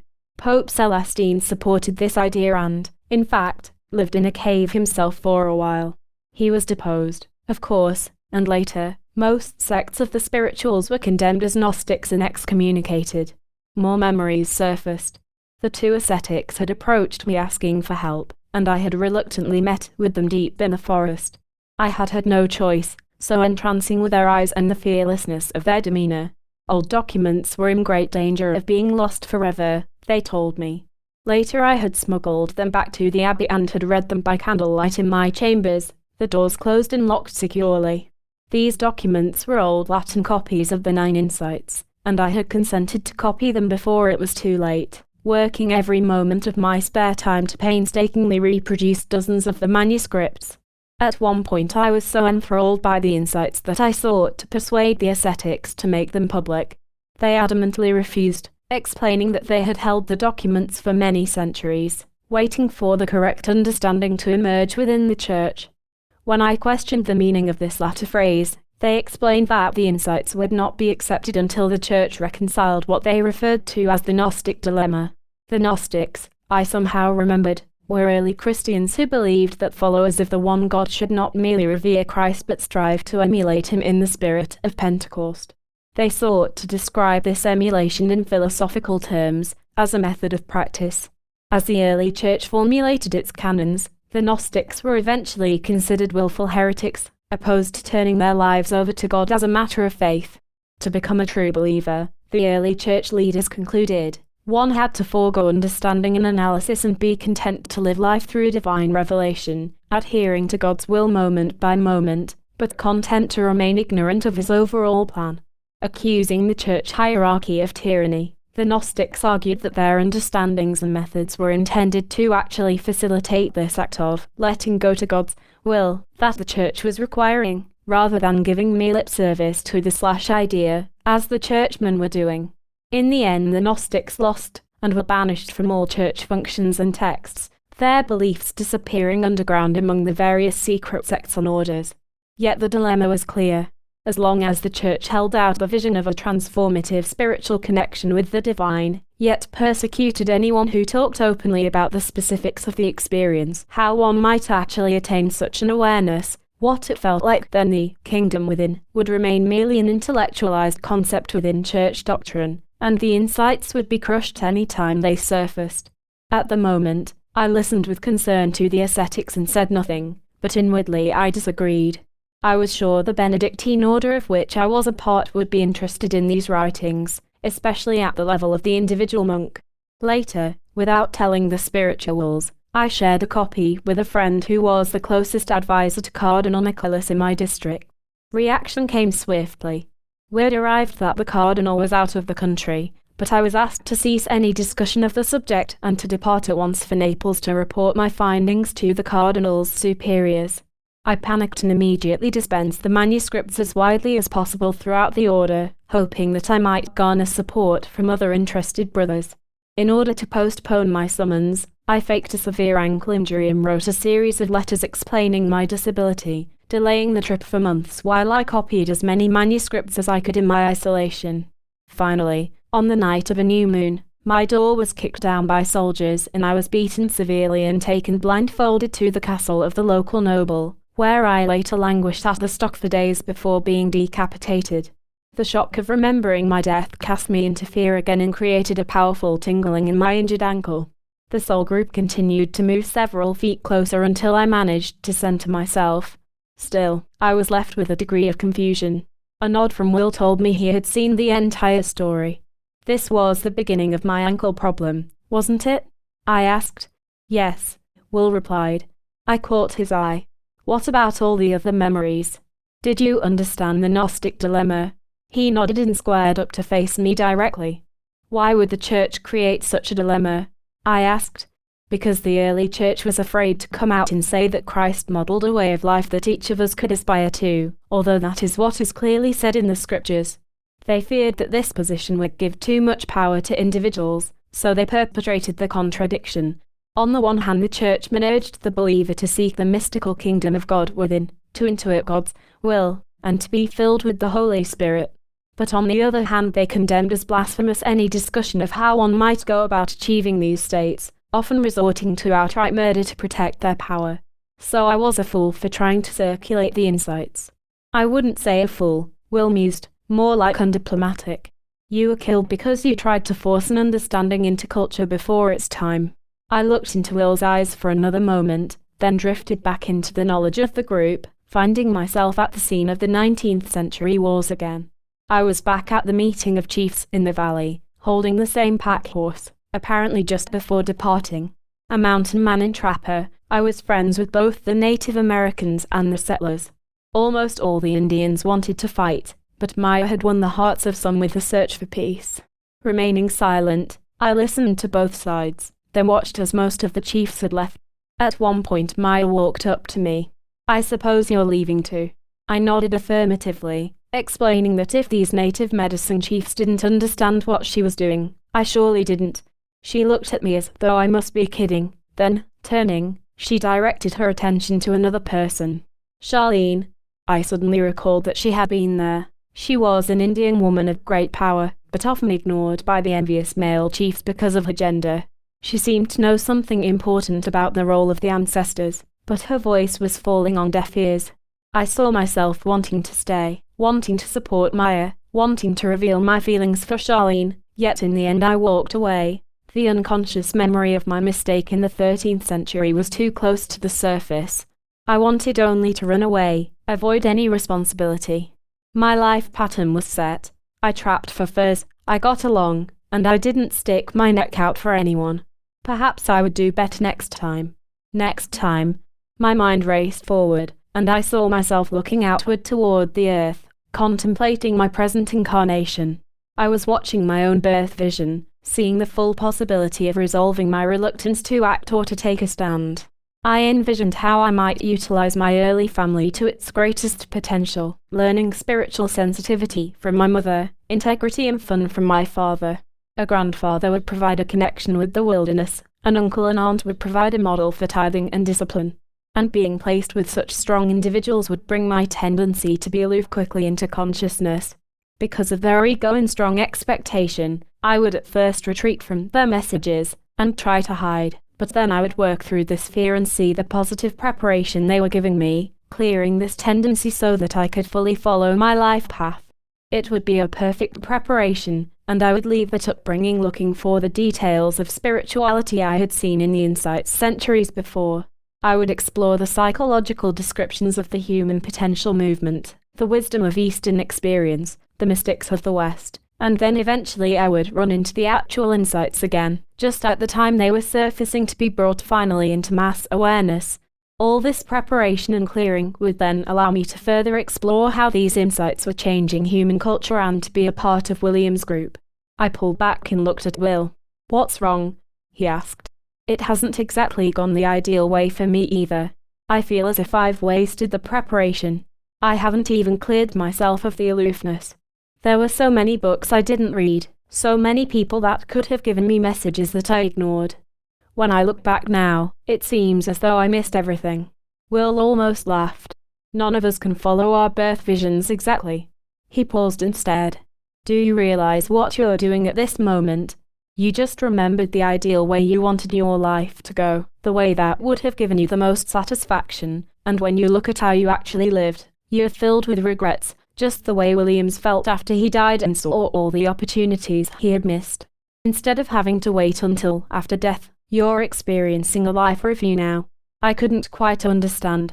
Don't you see? This has to be a key part of the 10th. Not only are we discovering that our intuitions and our sense of destiny in our lives are remembrances of our birth visions. As we understand the 6th insight more fully, we're analyzing where we have been off track or failed to take advantage of opportunities, so that we can immediately get back on a path more in line with why we came. In other words, we're bringing more of the process into consciousness on a day-to-day basis. In the past we had to die to engage in a review of our lives, but now we can wake up earlier and eventually make death obsolete, as the 9th insight predicts. I finally understood. So this is what humans came to the earth to do, to systematically remember, to gradually awaken. That's right. We're finally becoming aware of a process that has been unconscious since human experience began. From the start, humans have perceived a birth vision, and then after birth have gone unconscious, aware of only the vaguest of intuitions. At first, in the early days of human history, the distance between what we intended and what we actually accomplished was very great, and then, over time, the distance has closed. Now we're on the verge of remembering everything. At that moment I was drawn back into the knowledge of the soul group. In an instant my awareness seemed to increase another level, and all that Will had said was confirmed. Now, finally, we could look at history not as the bloody struggle of the human animal, who selfishly learned to dominate nature and to survive in greater style, pulling himself from life in the jungle to create a vast and complex civilization. Rather, we could look at human history as a spiritual process, as the deeper, systematic effort of souls, generation after generation, life after life, struggling through the millennia toward one solitary goal, to remember what we already knew in the afterlife and to make this knowledge conscious on earth. As from a great height, a large holographic image opened up around me and I could somehow see, in one glance, the long saga of human history. Without warning I was drawn into the image, and I felt myself being swept forward into the story, reliving it somehow in fast forward, as if I had really been there, experiencing it moment by moment. Suddenly I was witnessing the dawn of consciousness. Before me was a long, wind-swept plain, somewhere in Africa. Movement caught my eye. A small group of humans, unclothed, was foraging on a field of berries. As I watched, I seemed to pick up on the consciousness of the period. Intimately connected to the rhythms and signals of the natural world, we humans lived and responded instinctively. The routines of daily life were oriented toward the challenges of the search for food and toward membership within our individual band. Levels of power flowed downward from one physically stronger, attuned individual, and within this hierarchy we accepted our place in the same way we accepted the constant tragedies and difficulties of existence, without reflection. As I watched, thousands of years passed by and countless generations lived and perished. Then, slowly, certain individuals began to grow restless with the routines they saw before them. When a child died in their arms, their consciousness expanded and they began to ask why, and to wonder how it might be avoided in the future. These individuals were beginning to gain self-awareness, beginning to realize that they were here, now, alive. They were able to step back from their automatic responses and glimpse the full scope of existence. Life, they knew, endured through the cycles of the sun and moon and seasons, but as the dead around them attested, it also had an end. What was the purpose? Looking closely at these reflective individuals, I realized I could perceive their birth visions. They had come into the earthly dimension with the specific purpose of initiating humanity's first existential awakening. And, even though I couldn't see its full scope, I knew that in the back of their minds was held the larger inspiration of the world vision. Before their birth, they were aware that humanity was embarking on a long journey that they could already see. But they also knew that progress along this journey would have to be earned, generation by generation, for as we awakened to pursue a higher destiny, we also lost the calm peace of unconsciousness. Along with the exhilaration and freedom of knowing we were alive came the fear and uncertainty of being alive without knowing why. I could see that humanity's long history would be moved by these two conflicting urges. On the one hand, we would be moved past our fears by the strength of our intuitions, by our mental images that life was about accomplishing some particular goal, of moving culture forward in a positive direction that only we, as individuals, acting with courage and wisdom, could inspire. From the strength of these feelings we would be reminded that, as insecure as life appeared, we were, in fact, not alone, that there was purpose and meaning underlying the mystery of existence. Yet, on the other hand, we would often fall prey to the opposite urge, the urge to protect ourselves from the fear, at times losing sight of the purpose, falling into the angst of separation and abandonment. This fear would lead us into a frightened self-protection, fighting to retain our positions of power, stealing energy from each other, and always resisting change and evolution, regardless of what new, better information might be available. As the awakening continued, millennia passed, and I watched as humans gradually began to coalesce into ever larger groups, following a natural drive to identify with more people, to move into more complex social organizations. I could see that this drive came from the vague intuition, known fully in the afterlife, that human destiny on Earth was to evolve toward unification. Following this intuition, we realized that we could evolve beyond the nomadic life of gathering and hunting and begin to cultivate the Earth's plants and harvest them on a regular basis. Similarly, we could domesticate and breed many of the animals around us, ensuring a constant presence of protein and related products. With the images of the world vision deep within our unconscious, driving us archetypically, we began to envision a shift that would be one of the most dramatic transformations in human history, the leap from nomadic wandering to the establishment of large farming villages. As these farming communities grew more complex, surpluses of food prompted trade and allowed humanity to divide into the first occupational groups, shepherds and builders and weavers, then merchants and metal workers and soldiers. Quickly came the invention of writing and tabulation, but the whims of nature and the challenges of life still pierced the awareness of early humanity, and the unspoken question still loomed: why were we alive? As before, I watched the birth visions of those individuals who sought to understand spiritual reality at a higher level. They came into the earth dimension to specifically expand human awareness of the divine source, but their first intuitions of the divine remained dim and incomplete, taking polytheistic form. Humanity began to acknowledge what we supposed was a multitude of cruel and demanding deities, gods that existed outside of ourselves and ruled the weather, the seasons, and the stages of the harvest. In our insecurity we thought that we must appease these gods with rites and rituals and sacrifice. Over thousands of years the multitude of farming communities coalesced further into large civilizations in Mesopotamia, Egypt, the Indus Valley, Crete, and northern China, each inventing its own version of the nature and animal gods. But such deities could not long forestall the anxiety. I watched generations of souls come into the earthly dimension intending to bring a message that humanity was destined to progress by sharing and comparing knowledge. Yet, once here, these individuals succumbed to the fear and distorted this intuition into an unconscious need to conquer and dominate and impose their way of life on others by force. So began the great era of the empires and tyrants, as one great leader rose up after another, uniting the strength of his people, conquering as much land as possible, convinced that the views of his culture should be adopted by all. Yet, throughout this era, these many tyrants were always, in turn, conquered themselves and pressed under the yoke of a larger, stronger cultural view. For thousands of years, different empires bubbled up to the top of humanity's consciousness, disseminating their ideas, rising for a time with a more effective reality, economic plan, and war technology, only to be later deposed by a stronger and more organized vision. Ever so slowly, through this method, old, outdated ideas were replaced. I could see that, as slow and bloody as this process was, key truths were gradually making their way from the afterlife into the physical dimension. One of the most important of these truths, a new ethic of interaction, began to surface in various places around the globe, but ultimately found clear expression in the philosophy of the ancient Greeks. Instantly I could see the birth visions of hundreds of individuals born into the Greek culture, each hoping to remember this timely insight.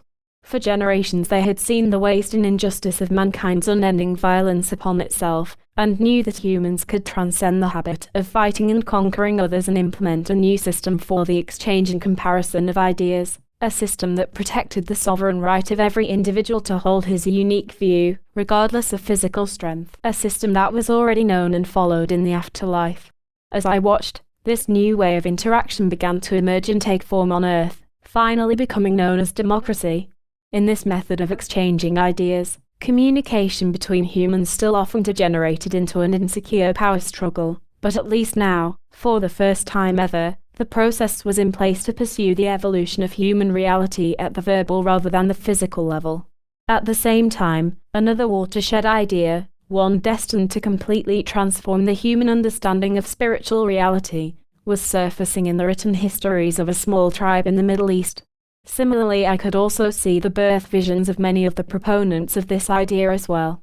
These individuals, born into the Judaic culture, knew before birth that while we were correct to intuit a divine source, our description of this source was flawed and distorted.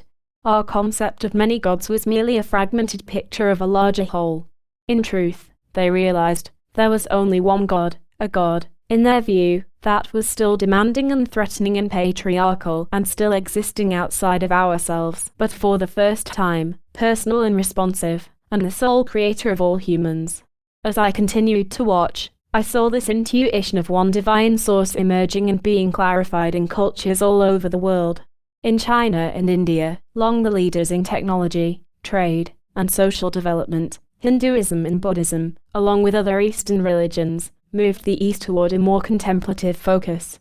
Those who created these religions intuited that God was more than a personage. God was a force, a consciousness, that could only be completely found by attaining what they described as an enlightenment experience. Rather than just pleasing God by obeying certain laws or rituals, the Eastern religions sought connection with God on the inside, as a shift in awareness, an opening up of one's consciousness to a harmony and security that was constantly available. Quickly my view shifted to the Sea of Galilee, and I could see that the idea of one God that would ultimately transform Western cultures was evolving from the notion of a deity outside of us, patriarchal and judging, toward the position held in the East, toward the idea of an inner God, a God whose kingdom lay within. I watched as one person came into the earth dimension remembering almost all of his birth vision. He knew he was here to bring a new energy into the world, a new culture based on love. His message was this: the one God was a Holy Spirit, a divine energy, whose existence could be felt and proven experientially. Coming into spiritual awareness meant more than rituals and sacrifices in public prayer.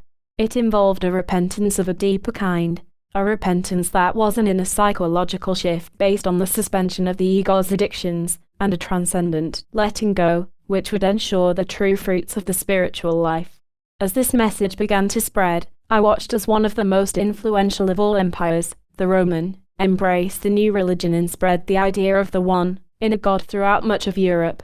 Later, when the barbarians struck from the north, dismembering the empire, the idea survived in the feudal organization of Christendom that followed. At this point I saw again the appeals of the Gnostics, urging the Church to focus more fully on the inner, transformative experience, using Christ's life as an example of what each of us might achieve. I saw the Church lapse into the fear, its leaders sensing a loss of control, building doctrine around the powerful hierarchy of the churchmen, who made themselves mediators, dispensers of the Spirit to the populace. Eventually all texts related to Gnosticism were deemed blasphemous and excluded from the Bible. Even though many individuals came from the afterlife dimension intending to broaden and democratize the new religion, it was a time of great fear, and efforts to reach out to other cultures were distorted again into the need to dominate and control. Here I saw the secret sects of the Franciscans again, who sought to include a reverence for nature and a return to the inner experience of the divine. These individuals had come into the earth dimension intuiting that the Gnostic contradiction would eventually be resolved, and were determined to preserve the old texts and manuscripts until that time. Again I saw my ill-fated attempt to make the information public too soon, and my untimely departure. Yet I could see clearly that a new era was unfolding in the West. The power of the Church was being challenged by another social unit, the nation-state. As more of the Earth's peoples were becoming conscious of each other, the era of the great empires was coming to a close. New generations arrived able to intuit our destiny of unification, working to promote a consciousness of national origin based on common languages and tied more closely to one sovereign area of land. These states were still dominated by autocratic leaders, often thought of as ruling by divine right, but a new human civilization was unfolding, one with recognized borders and established currencies and trade routes. Finally, in Europe, as wealth and literacy spread, a wide renaissance began. As I watched, the birth visions of many of the participants came into my view. They knew that human destiny was to develop an empowered democracy, and they came hoping to bring it into being. The writings of the Greeks and Romans were discovered, stimulating their memories. The first democratic parliaments were established, and calls were issued for an end to the divine right of kings and the bloody reign of the Church over spiritual and social reality. Soon came the Protestant Reformation, which held the promise that individuals could go directly to important scriptures and conceive a direct connection to the divine. At the same time, individuals seeking greater empowerment and freedom were exploring the American continent, a landmass symbolically lying between the cultures of the East and the West. As I watched the birth visions of the Europeans most inspired to enter this new world, I could see that they came knowing that this land was already inhabited, aware that communication and immigration should be undertaken only by invitation. Deep inside, they knew that the Americans were to be the grounding, the road back, for a Europe quickly losing its sense of sacred intimacy with the natural environment and moving toward a dangerous secularism. The Native American cultures, while not perfect, provided a model from which the European mentality could regain its roots. Yet, again because of the fear, these individuals were able to intuit only the drive to move to this land, sensing a new freedom and liberty of spirit, but bringing with them the need to dominate and conquer, and to pursue their own security. The important truths of the native cultures were lost in the rush to exploit the region's vast natural resources. Meanwhile, in Europe, the Renaissance continued, and I began to see the full scope of the second insight. The power of the Church to define reality was diminishing, and Europeans were feeling as though they were awakening to look at life anew. Through the courage of countless individuals, all inspired by their intuitive memories, the scientific method was embraced as a democratic process of exploring and coming to understand the world in which humans found themselves.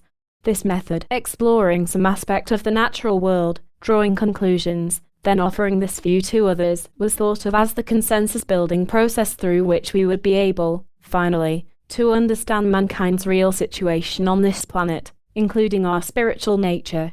But those in the Church, entrenched in fear, sought to squelch this new science.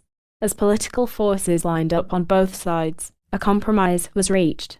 Science would be free to explore the outer, material world, but must leave spiritual phenomena to the dictates of the still influential churchmen. The entire inner world of experience, our higher perceptual states of beauty and love, intuitions, coincidences, interpersonal phenomena, even dreams, all were, at first, off-limits to the new science. Despite these restrictions, science began to map out and describe the operation of the physical world, providing information rich in ways to increase trade and utilize natural resources. Human economic security increased, and slowly we began to lose our sense of mystery and our heartfelt questions about the purpose of life. We decided it was purposeful enough just to survive and build a better, more secure world for ourselves and our children. Gradually we entered the consensus strands that denied the reality of death and created the illusion that the world was explained in ordinary and devoid of mystery. In spite of our rhetoric, Our once strong intuition of a spiritual source was being pushed farther into the background. In this growing materialism, God could only be viewed as a distant dice god, a god who merely pushed the universe into being and then stood back to let it run in a mechanical sense, like a predictable machine, with every effect having a cause, and unconnected events happening only at random, by chance alone. Yet here I could see the birth intent of many of the individuals of this time period. They came knowing that the development of technology and production was important because it could eventually be made non-polluting and sustainable and could liberate humankind beyond all imagination. But in the beginning, born into the milieu of the time, all they could remember was the general intuition to build and produce and work, holding tightly to the democratic ideal. The vision shifted, and I could see that nowhere was this intuition stronger than in the creation of the United States, with its democratic constitution and its system of checks and balances. As a grand experiment, America was set up for the rapid exchange of ideas that was to characterize the future. Yet below the surface, the messages of the Native Americans, and the Native Africans, and other peoples on whose back the American experiment was initiated, all cried out to be heard, to be integrated into the European mentality. By the 19th century we were on the verge of a second great transformation of human culture, a transformation that would be built on the new energy sources of oil and steam and finally electricity. The human economy had developed into a vast and complicated field of endeavor that supplied more products than ever before through an explosion of new techniques. In great numbers people were moving from rural communities to great urban centers of production, shifting from life on the farm to involvement in the new, specialized industrial revolution. At the time, most believed that a democratically founded capitalism, unfettered by government regulation, was the desired method of human commerce. Yet, again, as I picked up on individual birth visions, I could see that most people born into this period had come hoping to evolve capitalism toward a more perfect form. Unfortunately, the level of fear was such that all they managed to intuit was a desire to build individual security, to exploit other workers, and to maximize profits at every turn, often entering into collusive agreements with competitors and with governments. This was the great era of the robber barons and of secret banking and industrial cartels. However, by the early 20th century, because of the abuses of this freewheeling capitalism, two other economic systems were set to be offered as alternatives. Earlier, in England, two men had posed an alternative manifesto, which called for a new system, run by workers, that would eventually create an economic utopia, where the resources of the whole of humanity would be made available to each person according to his needs, without greed or competition. In the horrible working conditions of the day, the idea attracted many supporters. But I quickly saw that this materialistic workers' manifesto had been a corruption of the original intention. When the birth visions of the two men came into view, I realized that what they were intuiting was that human destiny was eventually to achieve such utopia. Unfortunately, they failed to remember that this utopia could only be accomplished through democratic participation, born of free will and slowly evolved. Consequently, the initiators of this communist system, from the first revolution in Russia, erroneously thought that this system could be created through force and dictatorship, an approach that failed miserably and cost millions of lives. In their impatience, the individuals involved had envisioned a utopia but had created communism in decades of tragedy. The scene shifted to the other alternative to a democratic capitalism, the evil of fascism. This system was designed to enhance the profits and control of a ruling elite, who thought of themselves as privileged leaders of human society. They believed that only through the abandonment of democracy, and the union of government with the new industrial leadership, could a nation reach its greatest potential and position in the world. I saw clearly that in creating such a system, the participants were almost totally unconscious of their birth visions.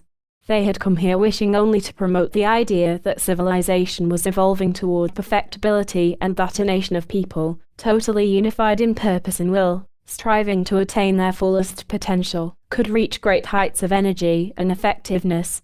What was created was a fearful, self-serving vision wrongly claiming the superiority of certain races and nations, and the possibility of developing a supernation whose destiny was to rule the world. Again, the intuition that all humans were evolving toward perfection was distorted by weak, fearful men into the murderous reign of the Third Reich.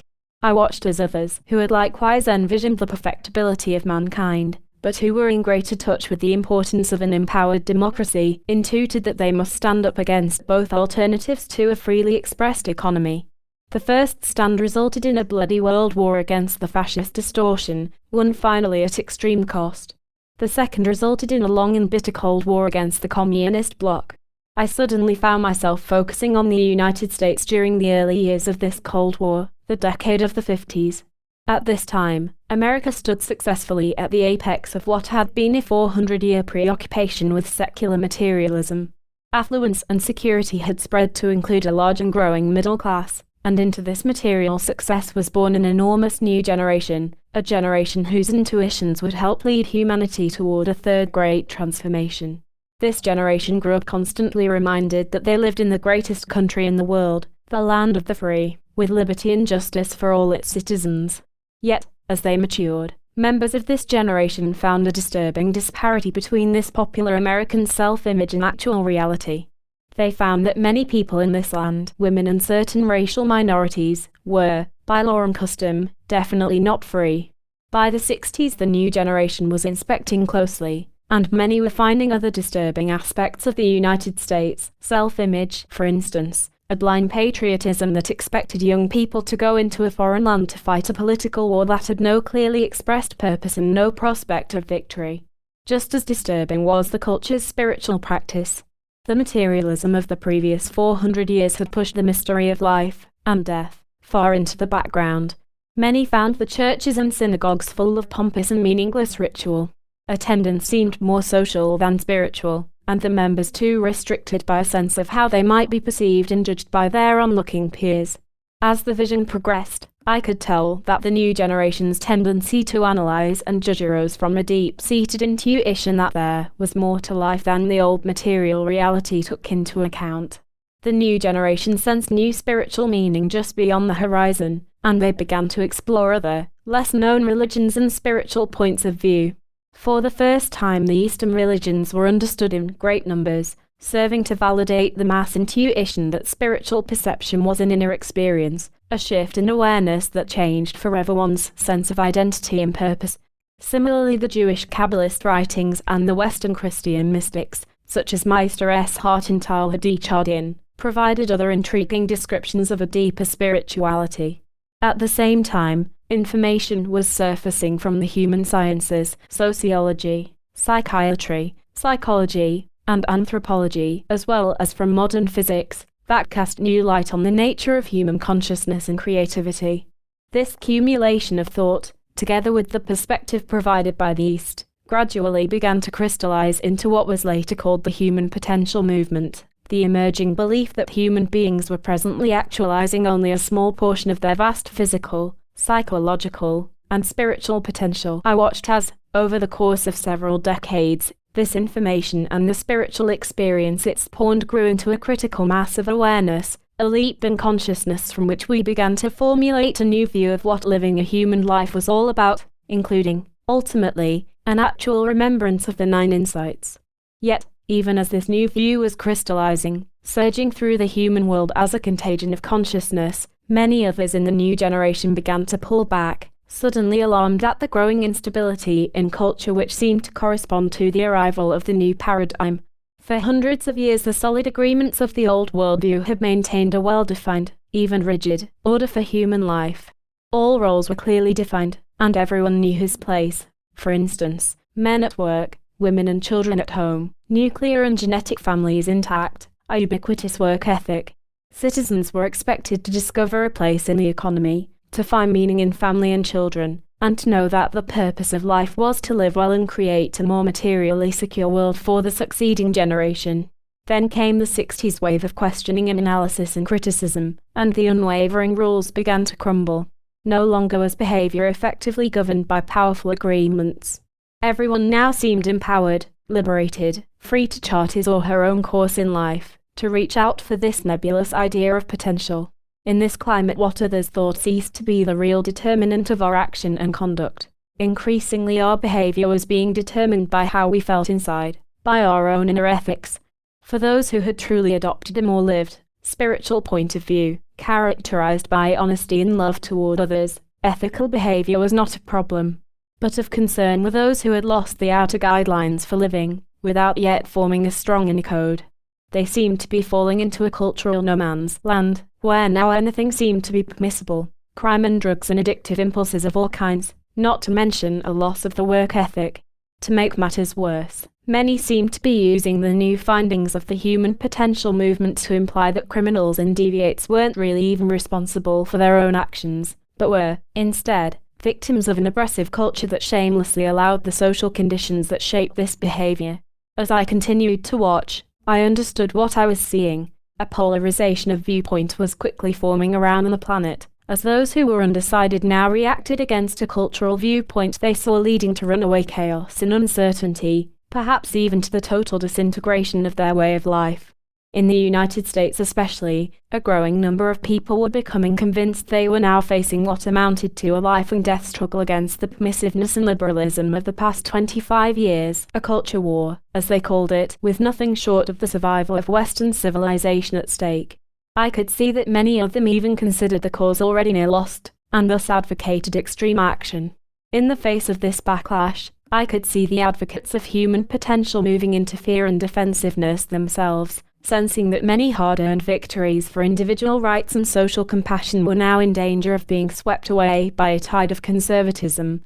Many considered this reaction against liberation an attack by the embattled forces of greed and exploitation, who were pushing forth in one last attempt to dominate the weaker members of society.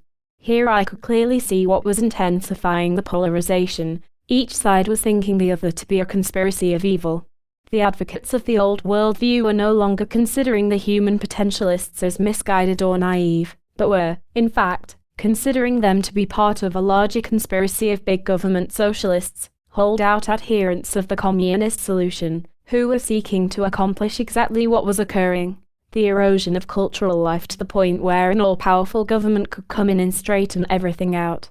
In their view, this conspiracy was using fear of increasing crime as an excuse to register guns and systematically disarm the public, giving ever greater control to a centralized bureaucracy that would finally monitor the movement of cash and credit cards through uplinks into the internet, rationalizing the growing control of the electronic economy as crime prevention, or as a necessity to collect taxes or prevent sabotage.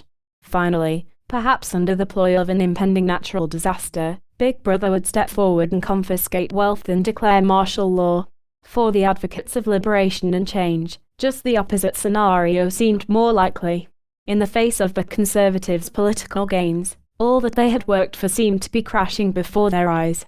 They, too, observed the increasing violent crime and the degenerating family structures. Only for them the cause was not too much government intervention, but too little, too late.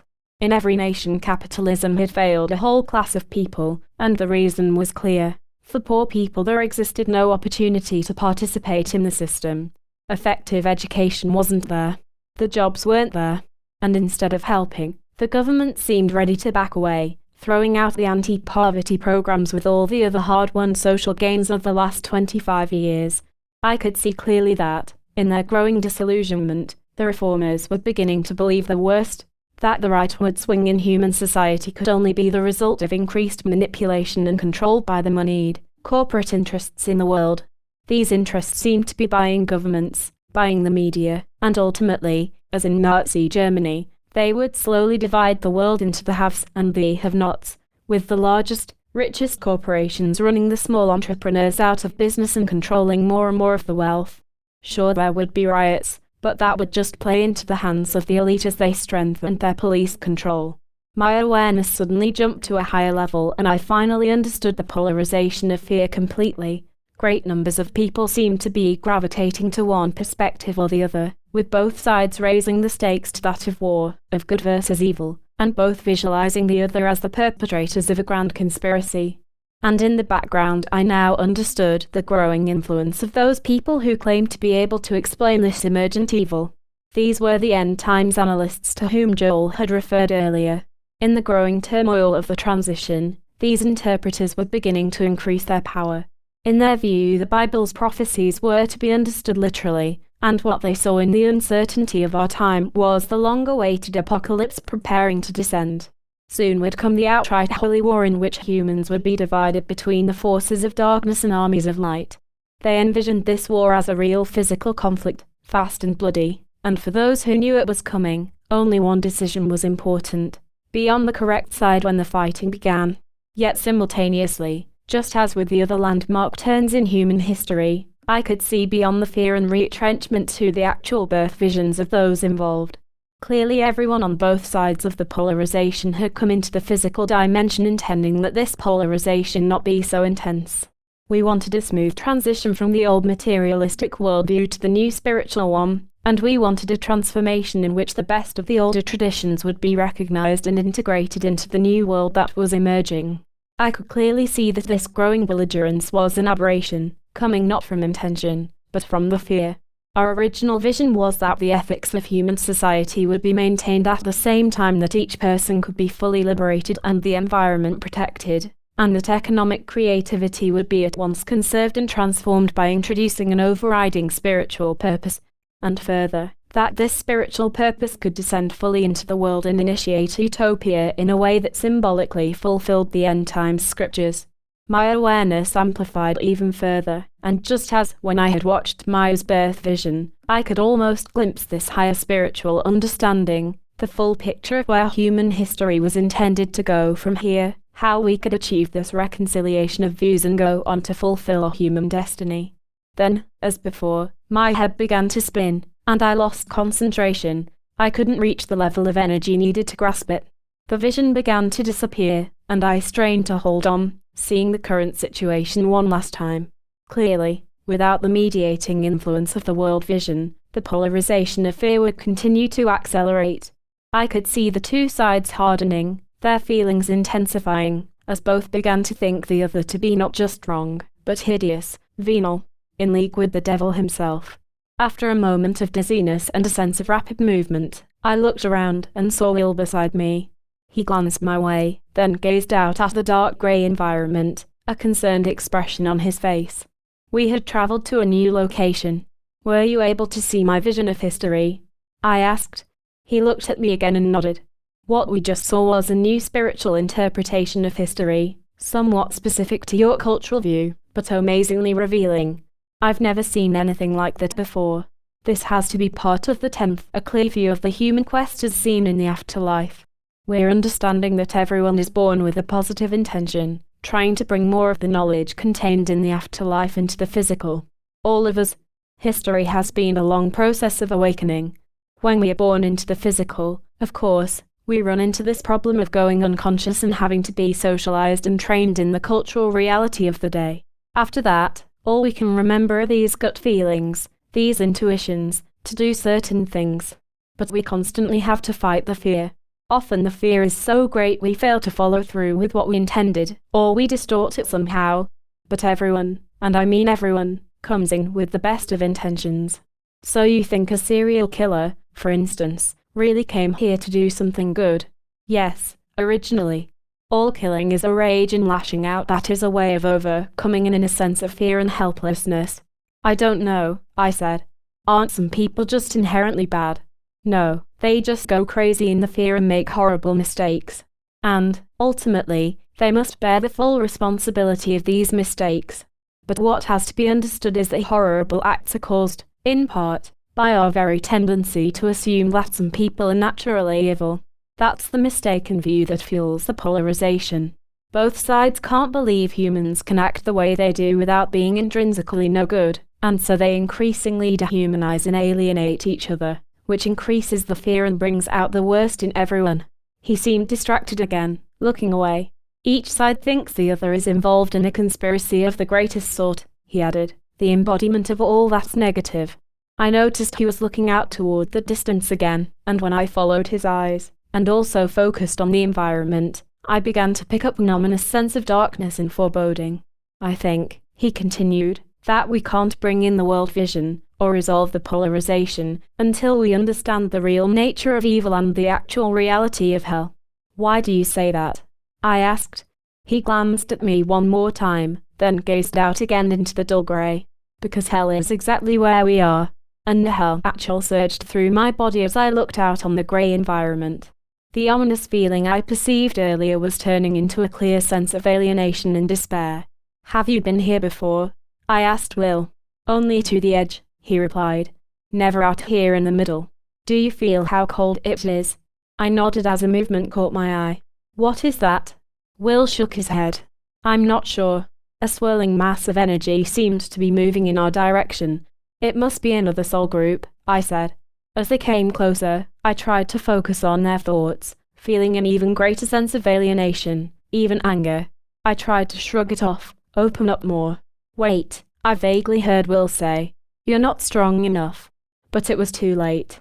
I was suddenly pulled into an intense blackness and then beyond it into a large town of some kind. In terror I looked around, struggling to keep my wits, and realized that the architecture indicated the 19th century. I was standing on a street corner full of people walking by, and in the distance was the raised dome of a Capitol building. At first I thought I was actually in the 19th century, but several aspects of the reality were wrong. The horizon faded out to a strange grey colour, and the sky was olive green, similar to the sky above the office construction that Williams had created when he was avoiding the realization that he had died. Then I became aware of 4 men watching me from the opposite street corner. And icy cold feelings swept my body. All were well dressed and one cocked his head and took a puff from the large cigar. Another checked a watch and returned it to his vest pocket. Their look was sophisticated but menacing. "Anyone who has raised their ire is a friend of mine," a low voice spoke from behind me. I turned to see a large, barrel-shaped man, also well dressed and wearing a wide-brimmed felt hat, walking toward me. His face seemed familiar. I had seen him before. But where? "Don't mind them," he added.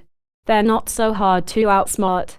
I stared at his tall, stooped posture and shifting eyes, then remembered who he was. He had been the commander of the federal troops I had seen in the visions of the 19th century war, the one who had refused to see Maya and had ordered the battle against the native people to begin. This town was a construction, I thought. He must have recreated his later life situation in order to avoid realizing he was dead. "This is not real," I blurted. "You're deceased." He seemed to ignore my statement. "So what have you done to piss off that bunch of jackals?" "I haven't done anything." "Oh yes, you've done something. I know that look they're giving you. They think they run this town, you know. In fact, they think they can run the whole world." He shook his head. "These people never trust fate.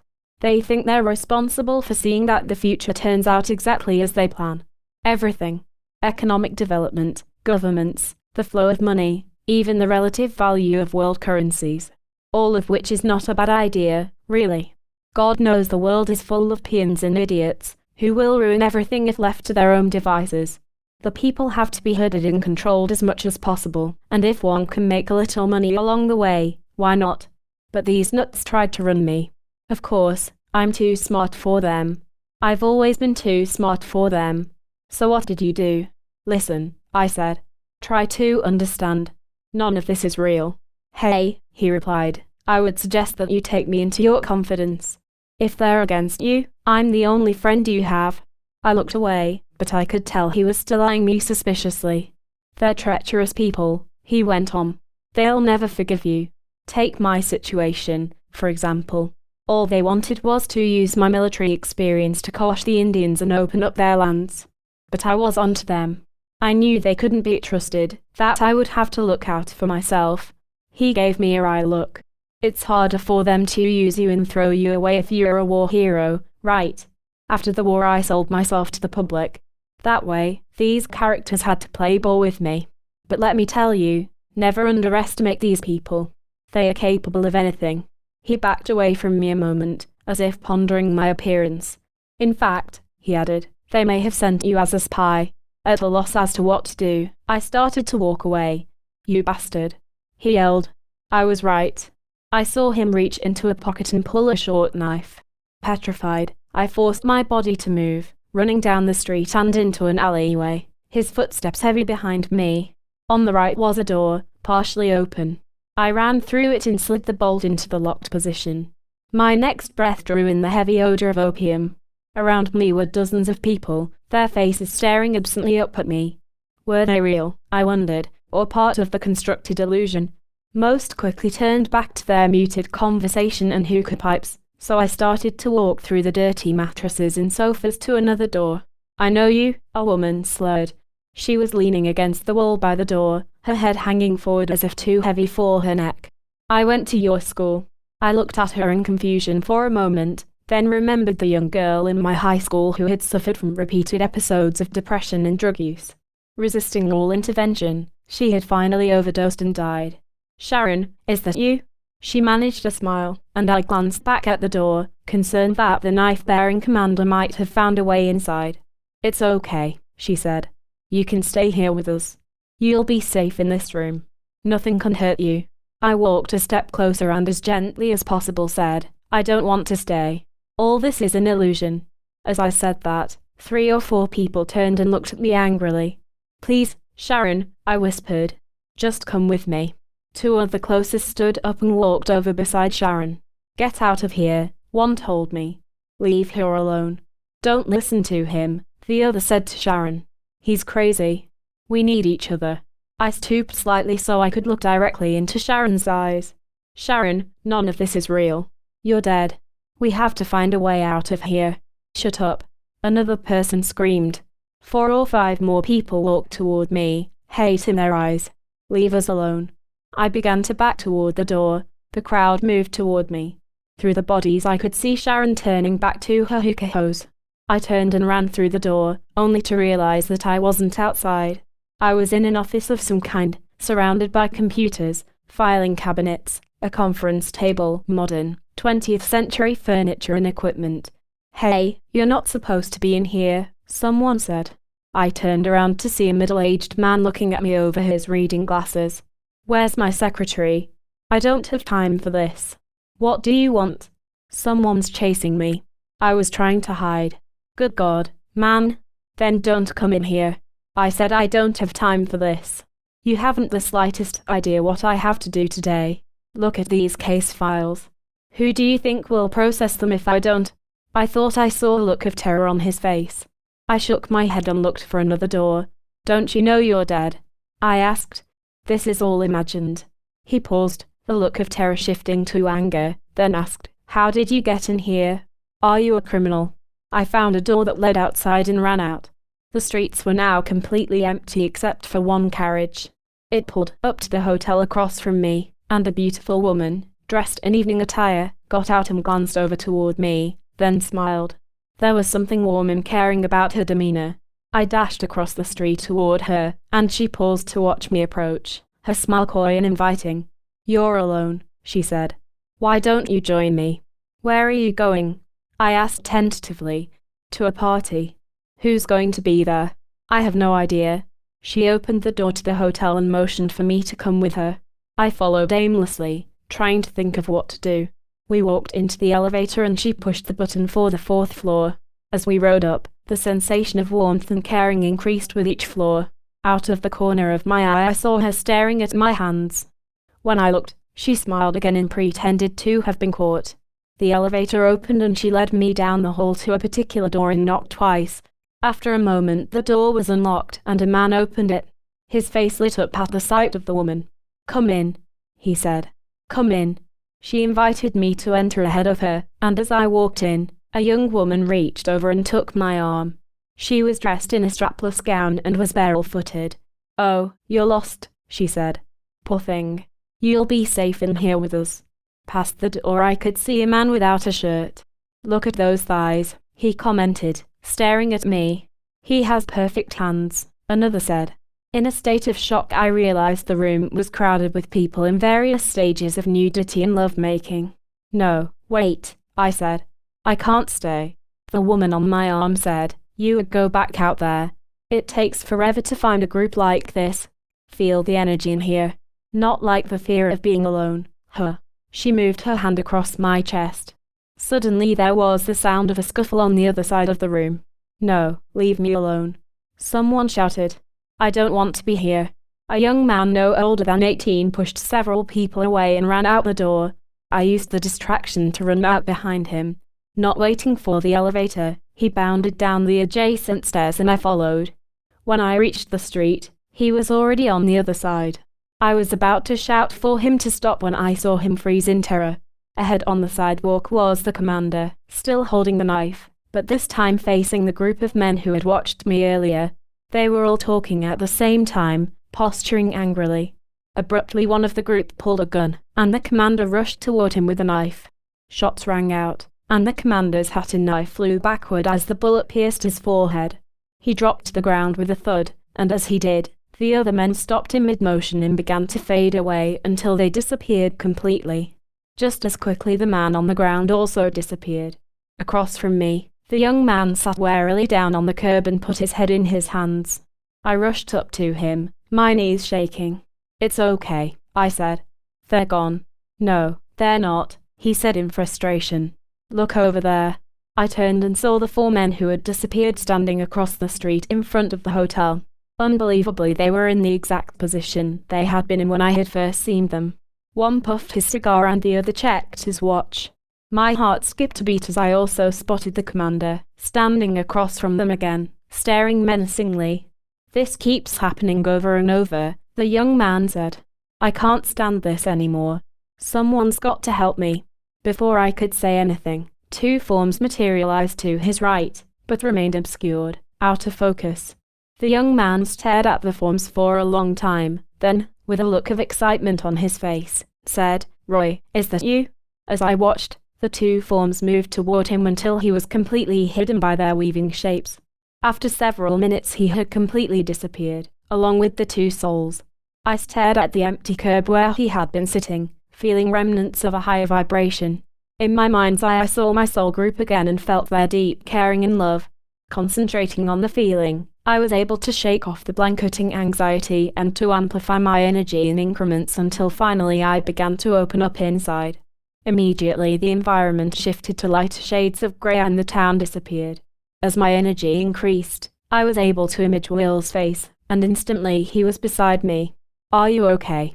he asked, turning to embrace me. His expression showed immense relief. "Those illusions were strong, and you willed yourself right into them." "I know. I couldn't think, couldn't remember what to do. You were gone a long time. All we could do was send you energy." "Who do you mean by we?" "All these souls." Will's hand gestured outwardly. When I looked fully, I could see hundreds of souls stretching as far as I could see. Some were looking directly at us, but most appeared to be focused in another direction. I looked to see where they were staring, following their gaze to several large swirls of energy far in the distance. When I concentrated my focus, I realized that one of the swirls was in fact the town from which I had just escaped. "What are those places?" I asked Will. "Mental constructions," he replied, "set up by souls who in life lived very restrictive control dramas and could not wake up after death. Many thousands of them exist out there." "Were you able to see what was happening when I was in the construction?" "Most of it. When I focused on the souls nearby, I could pick up on their view of what was happening to you. This ring of souls is constantly beaming energy into the illusions, hoping someone will respond. Did you see the teenage boy? He was able to wake up, but the others didn't seem to pay attention to anything." Will turned to face me. "Do you remember what we saw during William's life review?" At first he couldn't accept what was happening, and he began to repress his death to the extent that he created a mental construction of his office. "Yes, I thought of that when I was down there." "Well, that's how it works for everyone. If we die, we have been so immersed in our control drama and routine as a way to repress the mystery and insecurity of life, to such a degree that we can't even wake up after death, then we create these illusions or trances so we can continue the same way of feeling safe, even after we enter the afterlife. If William's soul group had not reached him, he would have entered one of the hellish places where you were. It's all a reaction to fear. The people there would be paralyzed with fear if they didn't find some way to ward it off, to repress it below consciousness. What they're doing is repeating the same dramas, the same coping devices they practiced in life, and they can't stop. So these illusional realities are just severe control dramas. Yes, they all fall within the general styles of the control dramas, except that they are more intense and non-reflective. For example, the man with the knife, the commander, was no doubt an intimidator in the way he stole energy from others, and he rationalized this behavior by assuming that the world was out to get him, and of course, In his life on Earth, these expectations drew just those kinds of people into his life, so his mental vision was fulfilled. Here he just created imaginary people to be after him so he could reproduce the same situation. If he were to run out of people to intimidate and his energy were to fall, anxiety would begin to seep into consciousness again.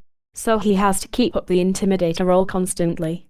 He has to keep this particular kind of action going, the action he learned long ago, the only action he knows that will preoccupy his mind sufficiently to kill the fear. It is the action itself, the compulsive, dramatic, high adrenaline nature of the action, that pushes the anxiety so far into the background that he can forget about it, repress it, and feel half at ease in his existence, at least for a little while. What about the drug users? I asked. In this case, they were taking passivity, the poor me, to the extreme of projecting nothing but despair and cruelty on the entire world, rationalizing a need to escape. Obsessively pursuing drugs still serves the function of preoccupying the mind and repressing anxiety, even in the afterlife. In the physical dimension, drugs often produce euphoria quite like the euphoria that comes from love.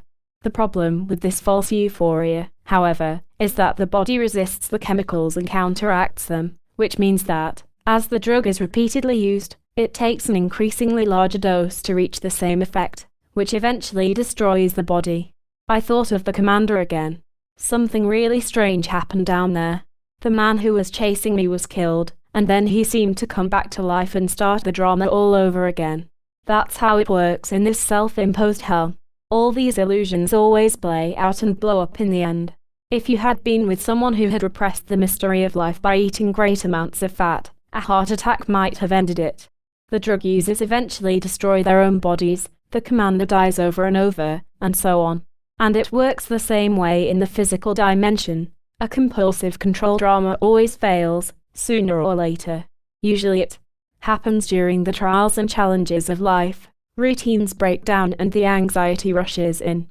It is what's called hitting bottom. This is the time to wake up and handle the fear in another way. But if a person can't, then he or she goes right back into the trance.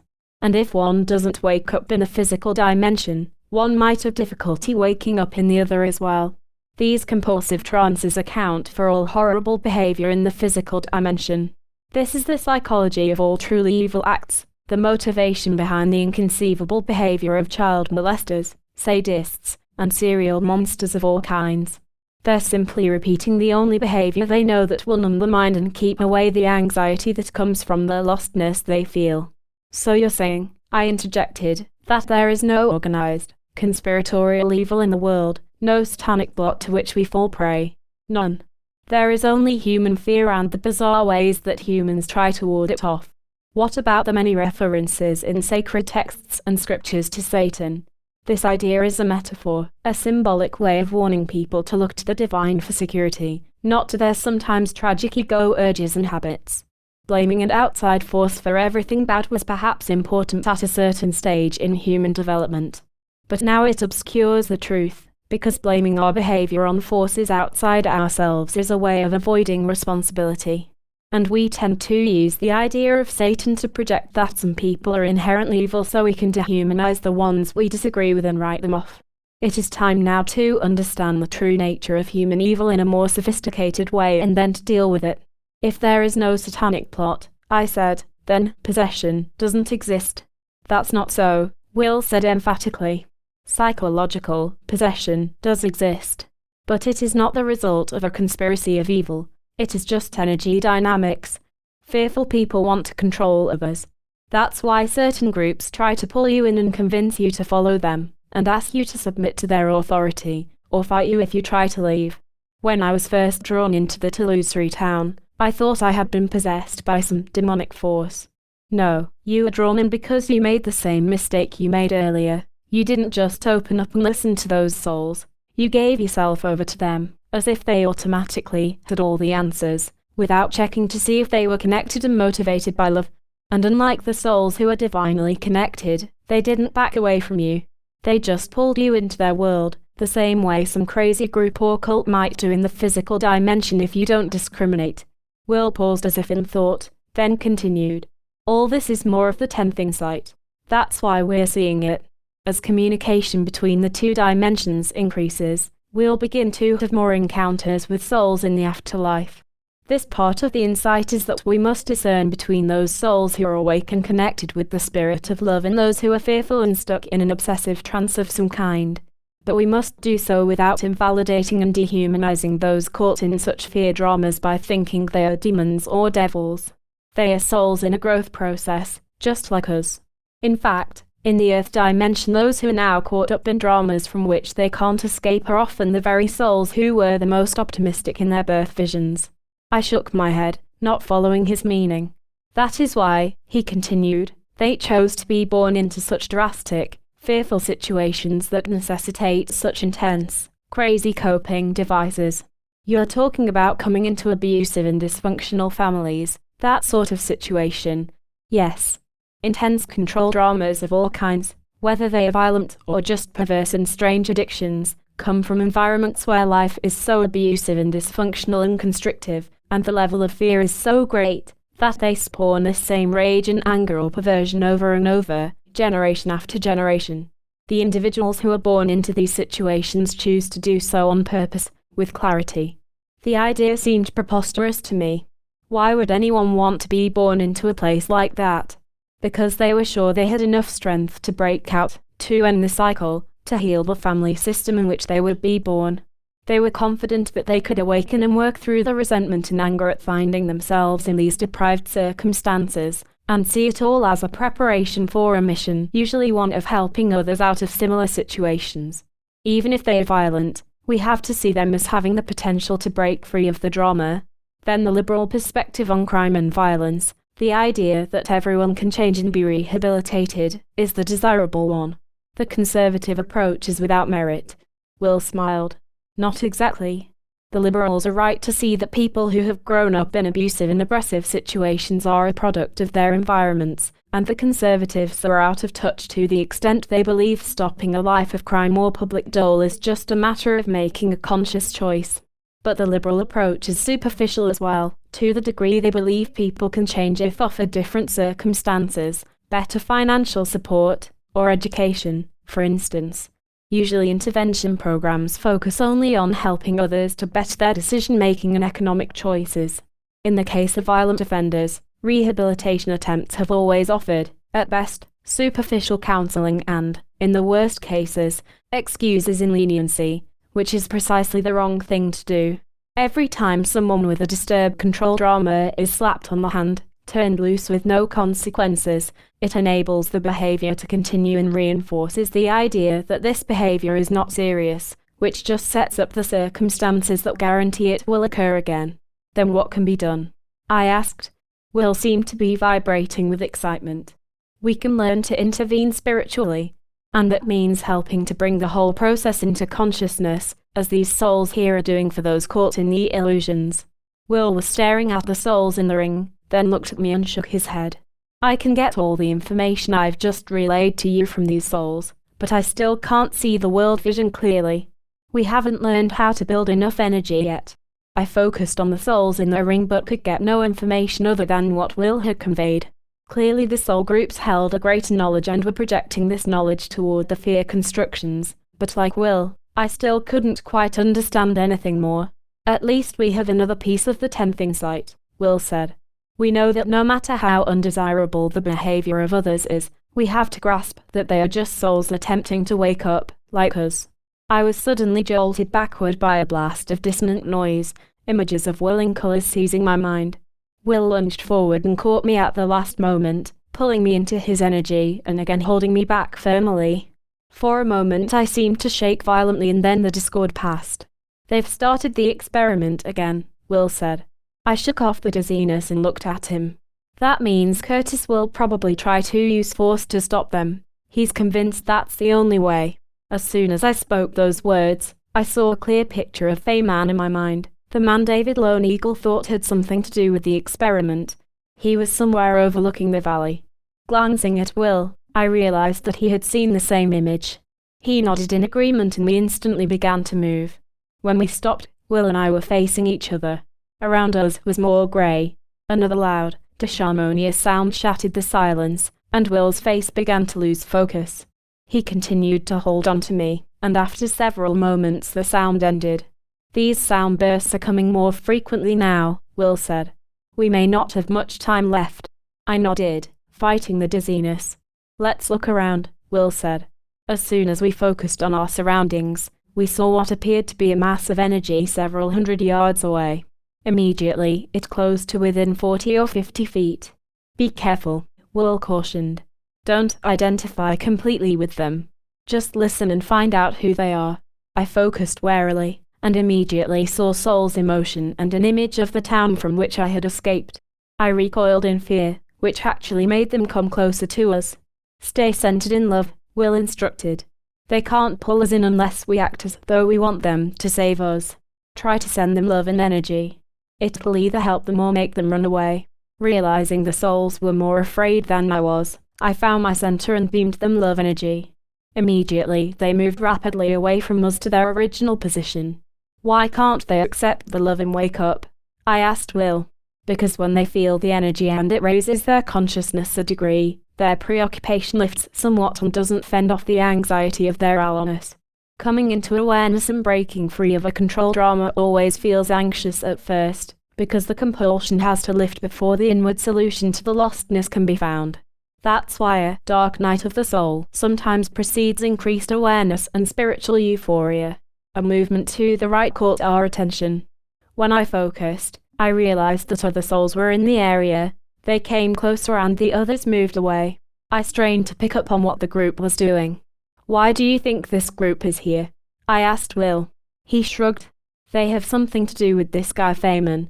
In the space around the group I began to see a moving image, a scene of some kind. When I brought it clearly into focus, I realized it was the image of an expansive industrial plant somewhere on Earth, with large metal buildings and rows of what looked like transformers in pipes and miles of interlinking wire. At the center of the complex, atop one of the largest buildings, was a command center of pure glass. Inside I could see rows of computers and gauges of all descriptions. I glanced at Will. I see it, he said. As we continued to survey the complex, our perspective expanded so that we could now view the plant from above.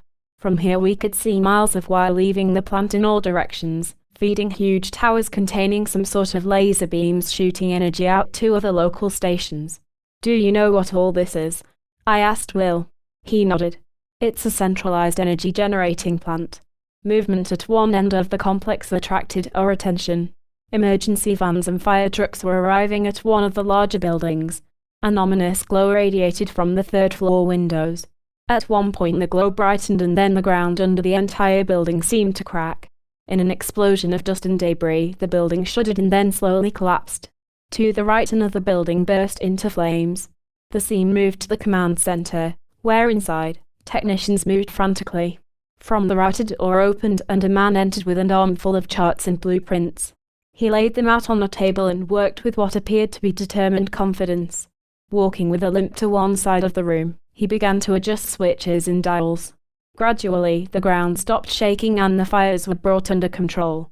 He continued to work hastily and to instruct the other technicians. I looked at the individual now in charge more closely and then turned to Will. That's Feynman. Before Will could respond, the scene shifted into fast forward. Before our eyes the plant was saved, then, quickly, workers began to dismantle it, building by building. At the same time, on a site nearby, a new, smaller facility was being constructed that would manufacture more compact generators. Finally, most of the complex had been returned to its natural, wooded state, and the new facility was turning out small units that we could see behind each house and business throughout the countryside. Abruptly our perspective backed away until we could see a single individual in the foreground watching the same scene we were.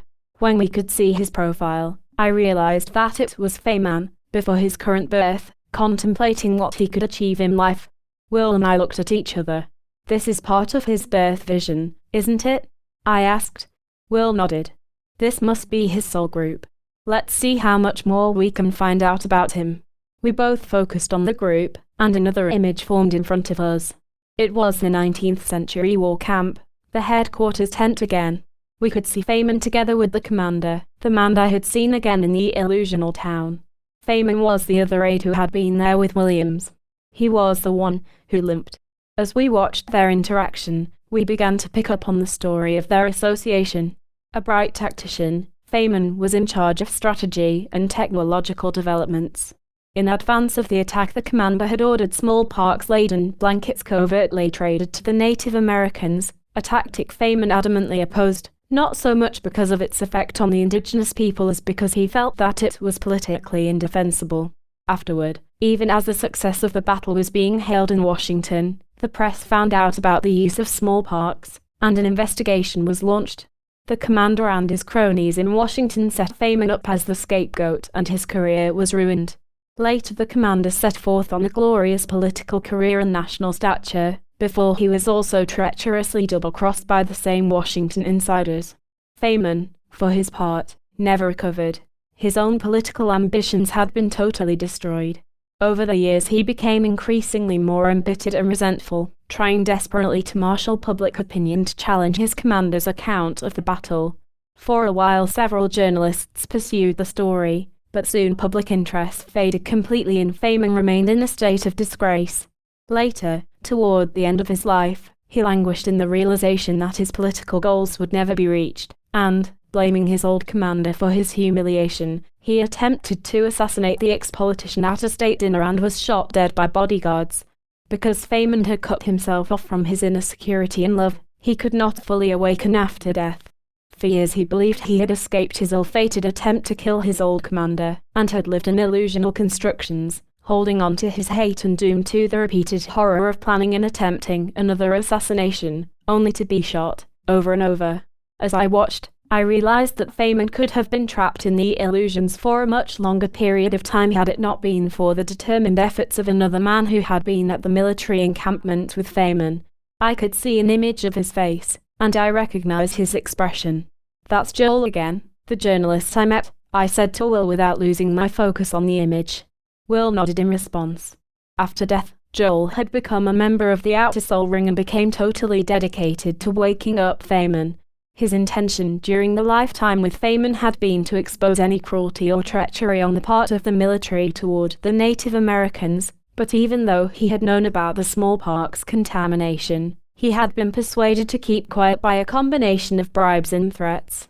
After death he had been devastated by his life review, but had remained conscious, and had vowed to help Feynman, who he felt had been ruined because of his failure to intervene.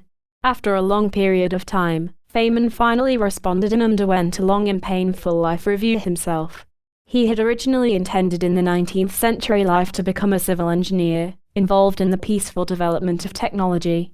But he had been beguiled by the prospect of becoming a war hero, like the commander, and of developing new war strategies and devices.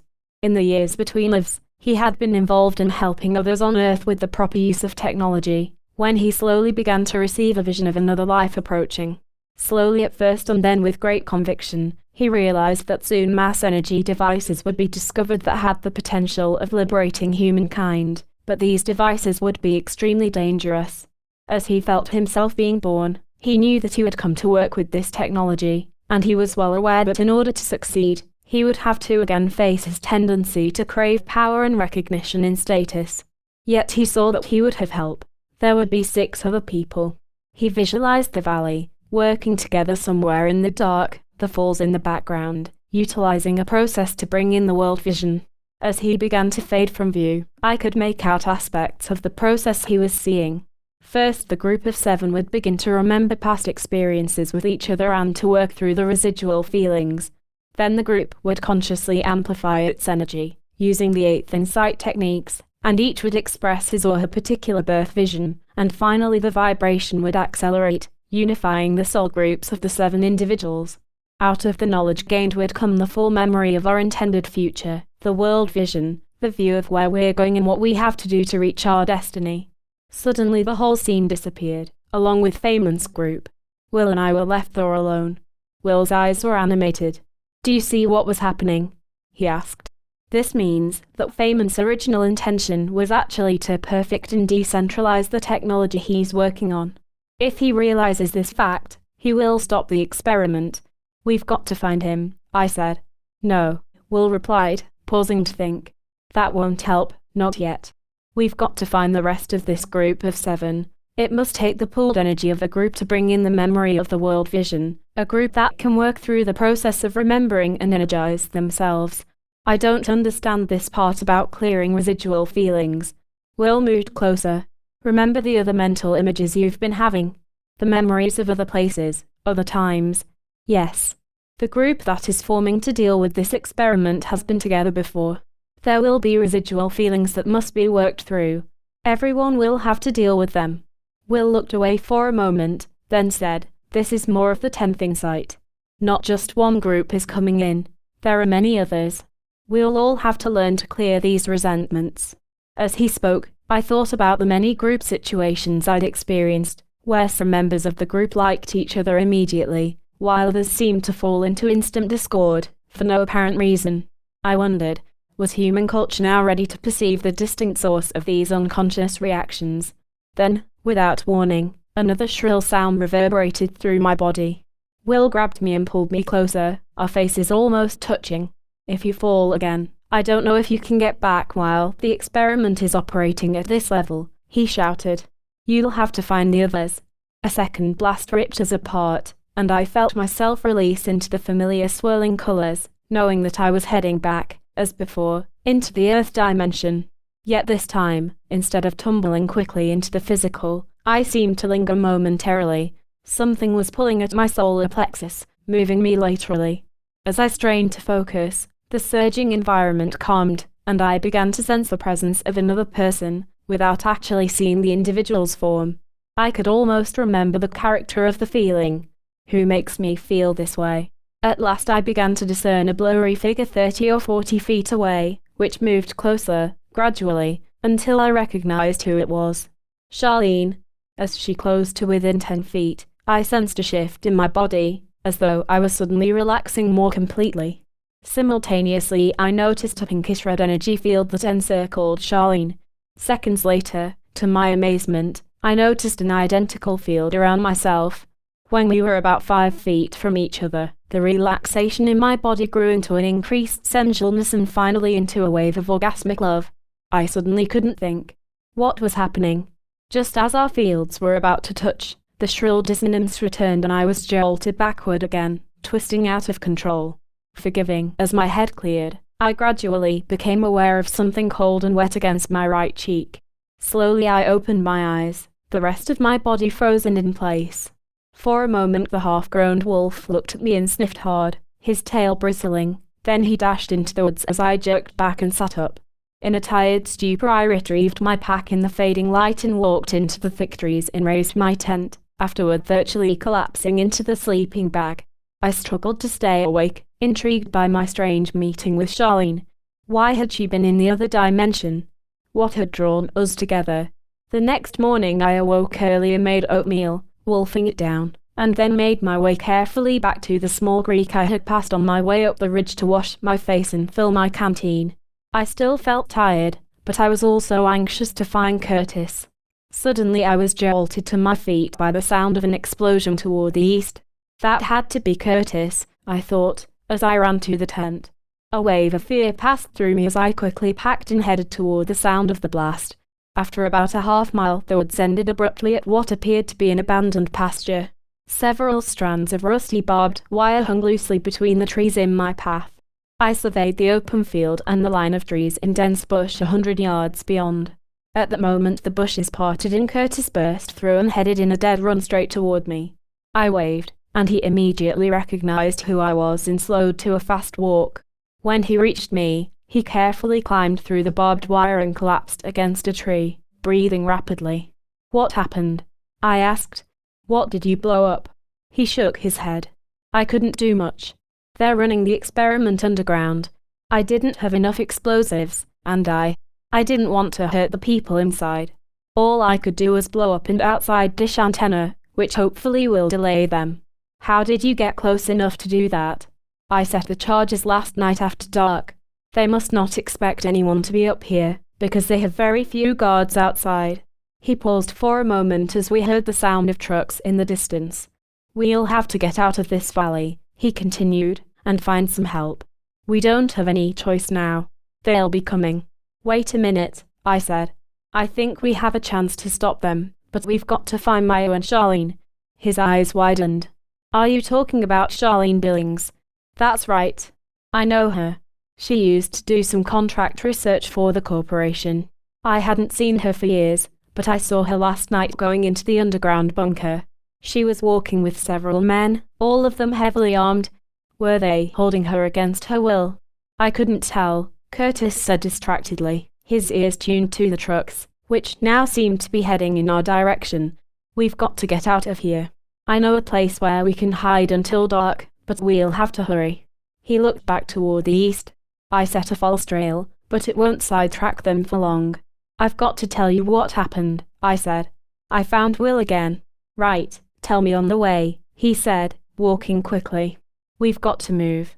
I looked out of the mouth of the cave and across the deep gorge to the opposite hillside. No movement.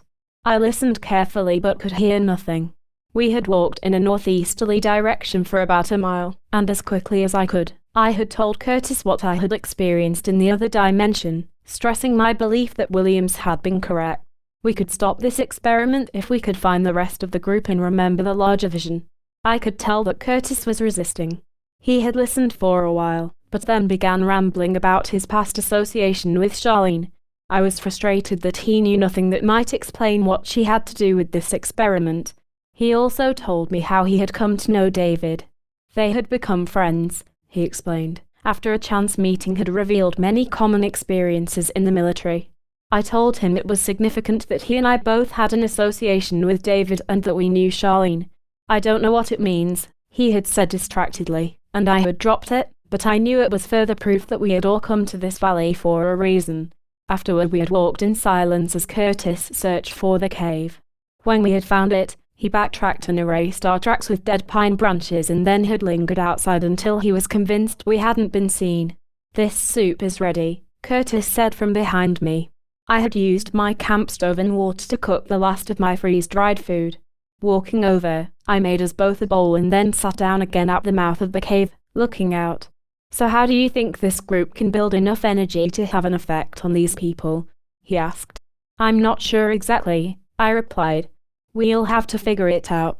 He shook his head. I don't think anything like that is possible. Probably all I did with my little bit of explosives was to irritate them and put them more on guard. They'll bring more people in, but I don't think they will stop.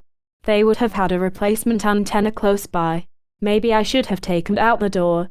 God knows I could have. But I just couldn't bring myself to do that.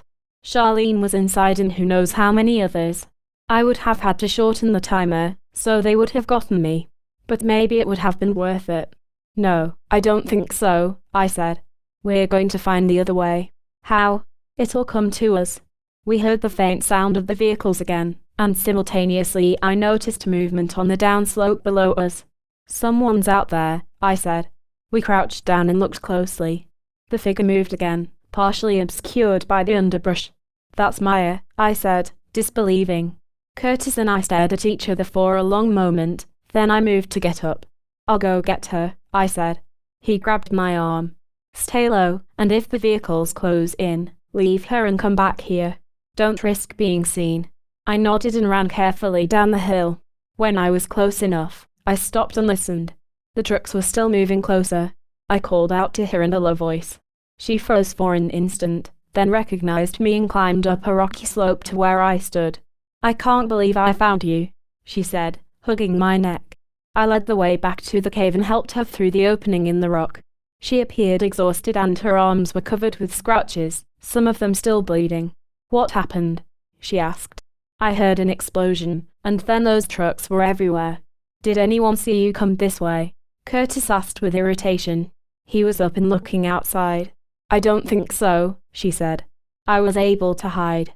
I quickly introduced them. Curtis nodded and said, I think I'll take a look.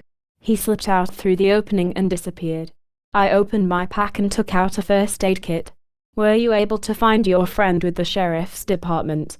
No, I couldn't even get back to town. There were Forest Service agents along all the paths back. I saw a woman I knew and gave her a note to take to him. That's all I could do. I applied some antiseptic to a long gash across Maya's knee. So why didn't you leave with the woman you saw? Why did you change your mind and come back out here? She took the antiseptic and silently began applying it herself. Finally she spoke. I don't know why I came back. Maybe because I kept having these memories. She looked up at me. I want to understand what's happening here. I sat down facing her and gave her a sketchy summary of everything that had happened since we parted, particularly the information Will and I had received about the group process of moving past the resentment to find the world vision. She looked overwhelmed but seemed to accept her role. I noticed your ankle no longer seems to be bothering you. Yeah, I guess it cleared up when I remembered where the problem came from. She stared at me for a moment, then said, there were only 3 of us. You said Williams and Feynman had both seen 7. I don't know, I replied. I'm just glad you're here. You're the one who knows about faith and visualization. A look of terror crossed her face. A few moments later Curtis came back through the opening and told us he had seen nothing out of the ordinary, then sat down away from us to finish his meal. I reached over and served another plate and gave it to Maya. Curtis leaned back and handed her a canteen. You know, he said, you took a hell of a risk walking around in the open like that. You could have led them right to us. Maya glanced at me and then said defensively, I was trying to get away. I didn't know you were up here. I wouldn't even have come this way if the birds hadn't. Well, you've got to understand how much trouble we're in. Curtis interrupted. We still haven't stopped this experiment. He got up and stepped outside again and sat behind a large rock near the opening. Why is he so mad at me? Maya asked. You said you were having memories, Maya. What kind? I don't know. Of another time, I guess. Of trying to stop some other violence. That's why all this is so eerie to me. Does Curtis seem familiar to you? She struggled to think. Maybe. I don't know. Why? Do you remember when I told you about seeing a vision of all of us in the past, during the Native American Wars? Well, you were killed, and someone else was with you who seemed to be following your lead, and he was killed too. I think it was Curtis. He blames me. Oh God, no wonder he's so mad. Maya, can you remember anything about what you two were doing? She closed her eyes and tried to think. Suddenly she looked at me. Was a Native American also there? A shaman? Yes, I said. He was killed too. We were thinking about something. She looked me in the eye. No, we were visualizing. We thought we could stop the war. That's all I can get. You've got to talk to Curtis and help him work through his anger. It's part of the process of remembering. Are you kidding? With him this angry? I'll go speak with him first, I said, standing up. She nodded slightly and looked away. I moved to the cave's opening, crawled out, and sat down beside Curtis. What do you think? I asked. He looked at me, slightly embarrassed. I think there's something about your friend that makes me mad. What are you feeling, exactly? I don't know.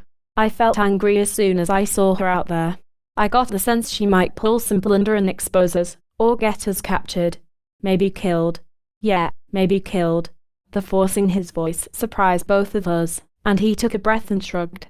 Remember when I told you about the visions I saw, of a time during the 19th century Native American Wars? Vaguely, he muttered. Well, I didn't tell you then, but I think I saw you and Maya together. Curtis, you were both killed by soldiers. He looked at the ceiling of the cave. And you think that's why I'm angry at her? I smiled. At that moment a light dissonance filled the air and we both heard the hum. Damn, he said. They're firing it up again. I grabbed his arm. Curtis, we've got to figure out what you and Maya were trying to do back then, why you failed, and what you intended to happen differently this time. He shook his head. I don't know how much of all this I even believe. I wouldn't know where to begin. I think if you just talk with her, something will come up. He just looked at me. Will you try? Finally he nodded and we crawled back into the cave. Maya smiled awkwardly. I'm sorry I've been so angry, Curtis offered. It seems maybe I'm mad about something that occurred a long time ago. Forget it, she said. I just wish we could remember what we were trying to do. Curtis looked hard at Maya. I seem to remember you're into healing of some kind. He glanced at me. Did you tell me that? I don't think so, I replied, but it's true. I'm a physician, Maya said. I use positive imaging and faith in my work. Faith? You mean you treat people from a religious perspective? Well, only in a general sense. When I said faith, I meant the energy force that comes from human expectation. I work at a clinic where we're trying to understand faith as an actual mental process, as the way we help create the future. And how long have you been into all this? Curtis asked. My whole life has prepared me to explore healing. She went on to tell Curtis the same story of her life that she had told me earlier, including her mother's tendency to worry that she would get cancer. As Maya discussed all that had happened to her, both Curtis and I asked questions. As we listened and gave her energy, the fatigue that had shown on her face began to ease, her eyes brightened, and she began to sit up straight. Curtis asked, You believe your mother's worry and negative vision of her future affected her health? Yes. Humans seem to help draw into their lives two particular kinds of events, what we have faith in and what we fear. But we're doing it unconsciously. As a physician, I believe much can be gained by pulling the process fully into consciousness. Curtis nodded. But how is that done? Maya didn't answer. She stood up and stared straight ahead, a panicked look on her face. What's wrong? I asked. I see what happened during the wars. What was it? Curtis asked. She looked at him. I remember we were there in the woods.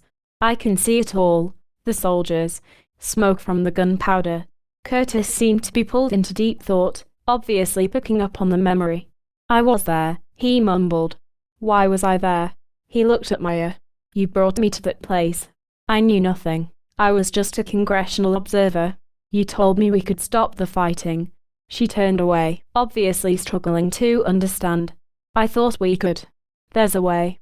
Wait a minute, we weren't alone. She turned and stared at me, an angry expression appearing on her face. You were there, too, but you abandoned us. Why did you leave us? Her statement stirred the memory I had brought back earlier and told them both what I had seen, describing the others who were also there, the elders of several tribes, myself, Charlene. I explained that one elder voiced strong support of Maya's efforts, but believed the time was not right, arguing that the tribes had not yet found their correct vision.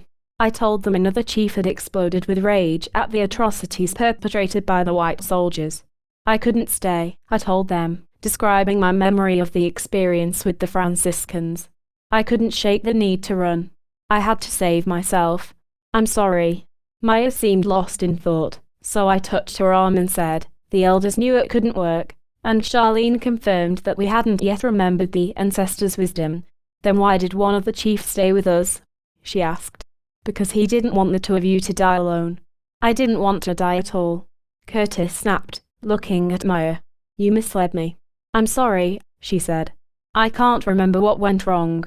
I know what went wrong, he said. You thought you could stop a war just because you wanted to. She gazed at him for a long moment, then looked at me. He's right. We were visualizing that the soldiers must stop their aggression, but we had no clear picture of how that could happen. It didn't work because we didn't have all the information. Everyone was visualizing from fear, not faith. It works just like the process of healing our bodies. When we remember what we're really supposed to do in life, it can restore our health. When we're able to remember what all of humanity is supposed to do, starting right now, from this moment, we can heal the world. Apparently, I said, our birth vision contains not only what we individually intended to do in the physical dimension but also a larger vision of what humans have been trying to do throughout history, and the details of where we are going from here and how to get there. We just have to amplify our energy and share our birth intentions, and then we can remember. Before she could respond, Curtis jumped to his feet and moved to the cave's opening. I heard something, he said. Someone's out there. Maya and I crouched beside him, straining to see. Nothing moved. Then I thought I detected the rustling sound of someone walking. I'm going to check this out, Curtis said, moving through the opening. I glanced at Maya. I had better go with him. I'm coming too, she said. We followed Curtis down the slope to an outcropping where we could look straight down at the gorge between the two hills. A man and a woman, partially obscured by the underbrush, were crossing the rocks below us, heading toward the west. That woman's in trouble, Maya said. How do you know that? I asked. I just know. She looks familiar. The woman turned once and the man pushed her menacingly, exposing a pistol held in his right hand. Maya leaned forward, looking at both of us. Did you see that? We've got to do something. I looked closely. The woman had light hair and was dressed in a sweatshirt and green fatigues with leg pockets. As I watched, she turned and said something to her captor, then glanced toward us, giving me a clear look at her face. "That's Charlene," I said. "Where do you think he's taking her?" "Who knows?" Curtis replied. "Look, I think I can help her, but I have to go alone. I need both of you to stay here." I protested, but Curtis would have it no other way. We watched him as he walked back to the left and down the slope through a section of woods. From there, he crept quietly to another outcropping of rock just 10 feet above the bottom of the gorge. "They'll have to pass right by him," I told Maya. We observed anxiously as they moved closer to the rocks. At the precise moment they had passed, Curtis bounded down the hill and leapt upon the man, knocking him to the ground and holding his throat in a peculiar fashion until he stopped moving. Charlene jumped back in alarm and gathered herself to run. "Charlene, wait!" Curtis called. She stopped and took a cautious step forward. "It's Curtis Weber. We worked together at Deltec, remember? I'm here to help you." She obviously recognized him and moved closer. Maya and I made our way carefully down the hill. When Charlene saw me, she froze and then ran toward my embrace. Curtis rushed up and pushed us to the ground. "Keep down," he said. "We could be seen here." I helped Curtis tie up Charlene's guard with a roll of tape we found in his pocket and pulled him up the slope into the forest. "What did you do to him?" Charlene asked. Curtis was checking his pockets. "I just knocked him out. He'll be okay." Maya bent down to check his pulse. Charlene turned her attention to me, reaching out for my hand. "How did you get here?" she asked. Taking a breath, I told her about the call from her office informing me of her disappearance and about finding the sketch and coming to the valley to look for her. She smiled. "I made that sketch intending to call you, but I left so suddenly I didn't have time."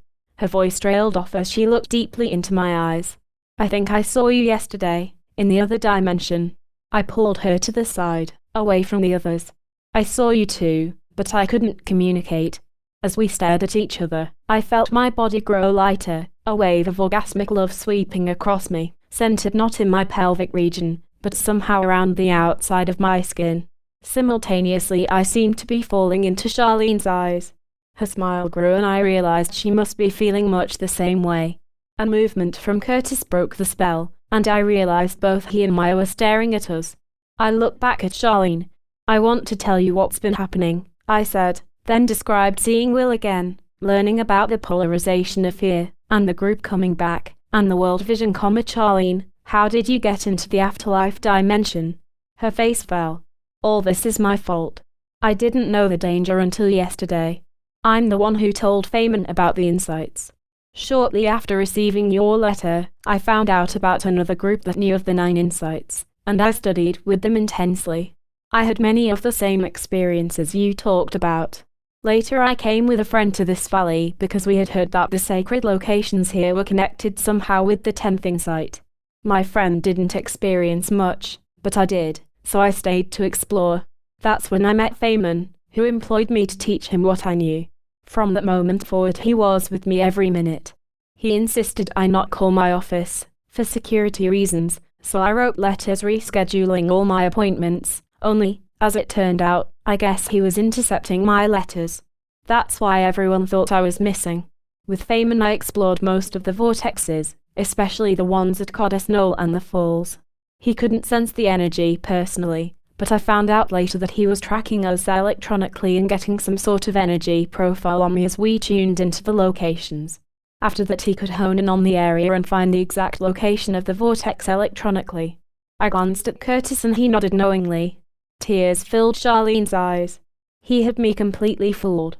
He said that he was working on a very inexpensive source of energy that will liberate everyone. He sent me to remote areas of the forest during much of the experimentation. Only later, after I confronted him, did he admit the dangers of what he was doing. Curtis turned to face Charlene. Feynman Carter was the chief engineer at Deltec. "Do you remember?" "No," she said, "but he's totally in control of this project. Another corporation is now involved, and they have these armed men. Feynman calls them operatives." I finally told him I was leaving, and that's when he put me under guard. When I told him he would never get away with this, he just laughed. He bragged about having someone in the Forest Service working with him. "Where was he sending you?" Curtis asked. Charlene shook her head. I have no idea. I don't think he intended to let you live, Curtis said. Not after telling you all that. An anxious silence fell over the group.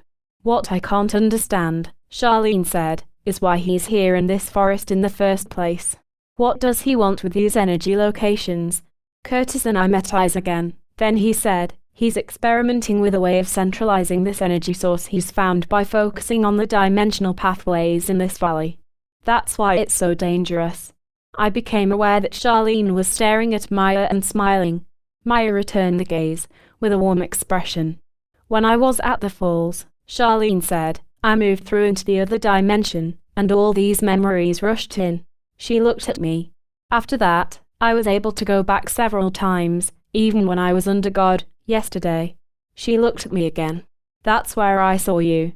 Charlene paused and looked back at the group. I saw that we're all here to stop this experiment, if we can remember everything. Maya was watching her closely. You understood what we wanted to do during the battle with the soldiers, and supported us, she said. Even though you knew it couldn't work. Charlene's smile told me she had remembered. We've remembered most of what happened, I said. But so far we haven't been able to recall how we planned to do it differently this time. Can you remember? Charlene shook her head. Only parts of it. I know we have to identify our unconscious feelings toward one another before we can go on. She looked into my eyes and paused. This is all part of the 10th insight. Only it hasn't been written down anywhere yet. It's coming in intuitively. I nodded. We know. Part of the 10th is an extension of the 8th. Only a group that's operating fully in the 8th insight can accomplish this kind of higher clearing. I'm not following you, Curtis said. The 8th is about knowing how to uplift others, she continued, knowing how to send energy by focusing on another's beauty and higher self-wisdom. This process can raise the energy level and creativity of the group exponentially. Unfortunately, many groups have trouble uplifting each other in this manner, even though the individuals involved are able to do it at other times. This is especially true if the group is work-oriented, a group of employees, for instance, or people coming together to create a unique project of some kind, because so often these people have been together before, and old, past life emotions come up and get in the way. We are thrown together with someone we have to work with, and we automatically dislike them, without really knowing why. Or perhaps we experience it the other way around. The person doesn't like us, again for reasons we don't understand. The emotions that come up might be jealousy, irritation, envy, resentment, bitterness, blame, any of these.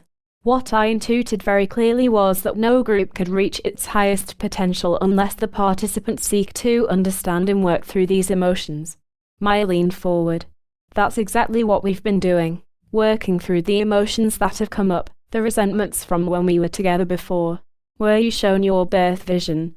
I asked. Yes, Charlene replied. But I couldn't get any further. I didn't have enough energy.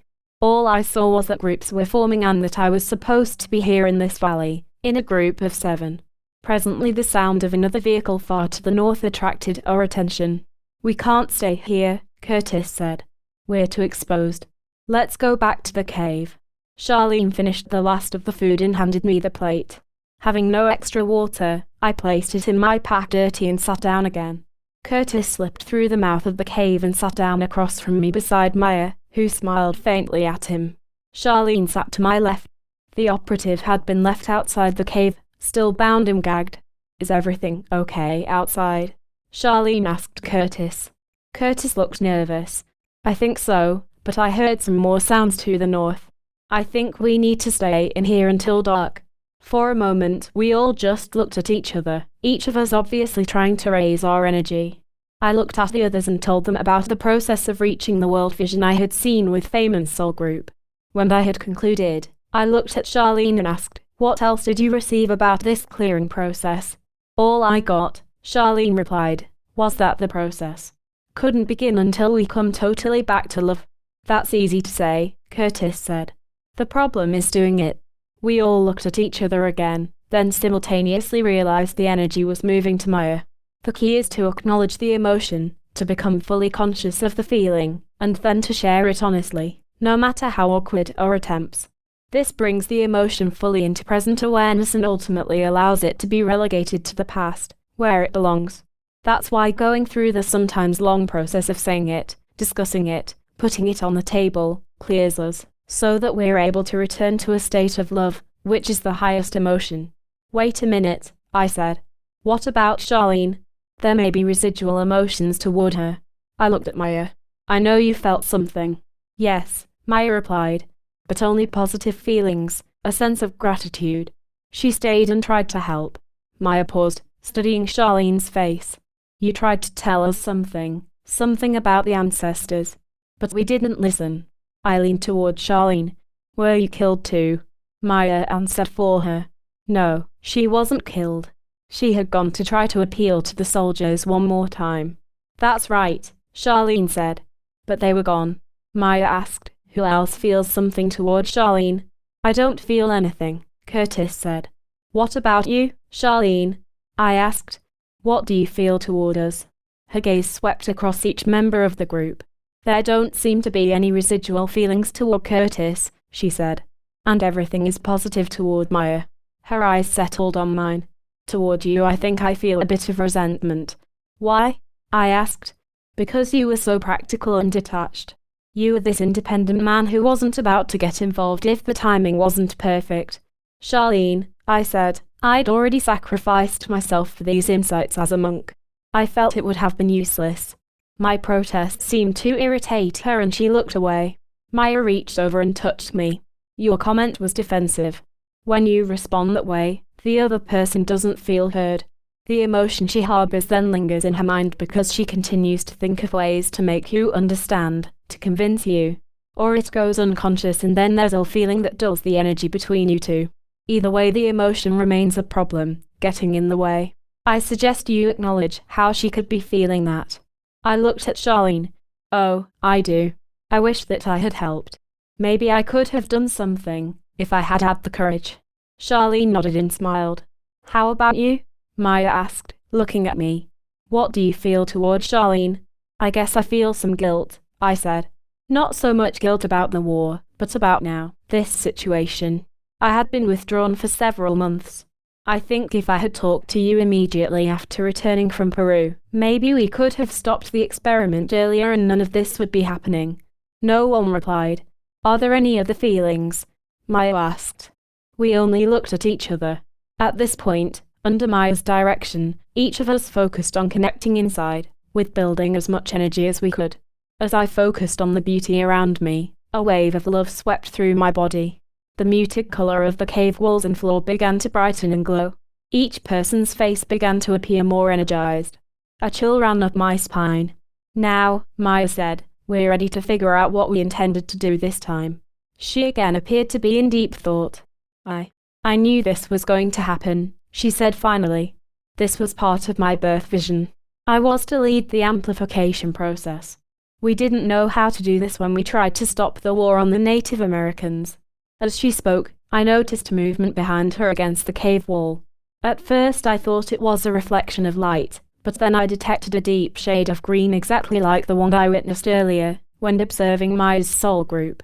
As I struggled to focus on the foot-square blob of light, it swelled into a full holographic scene, receding into the wall itself, full of fuzzy, human-like forms. I glanced at the others. No one seemed to see the image except me. This, I knew, was Maya's soul group, and as soon as I had this realization, I began to receive an inflow of intuitive information. I could see her birth vision again, her higher intention of being born to her particular family, her mother's illness, the resulting interest in medicine, particularly the mind/body connection, and now this gathering. I clearly heard that no group can reach its full creative power until it consciously clears and then amplifies its energy. Once free of the emotions, Maya was now saying, a group can more easily move past power struggles in dramas and find its full creativity.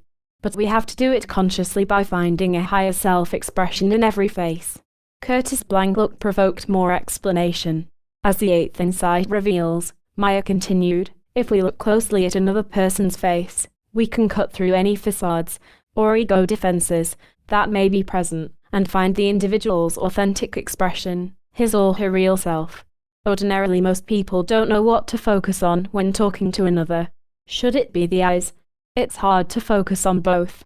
So which one? Or should it be on the feature that most stands out, such as the nose or mouth? In truth, we are called upon to focus on the whole of the face, which with its uniqueness of light and shadow and alignment of features is much like an ink blot. But within this collection of features, one can find an authentic expression, the soul shining forth. When we focus in love, love energy is sent to this higher self aspect of the person, and the person will seem to change before our eyes as his or her greater capabilities shift into place. All great teachers have always sent this kind of energy toward their students. That's why they were great teachers.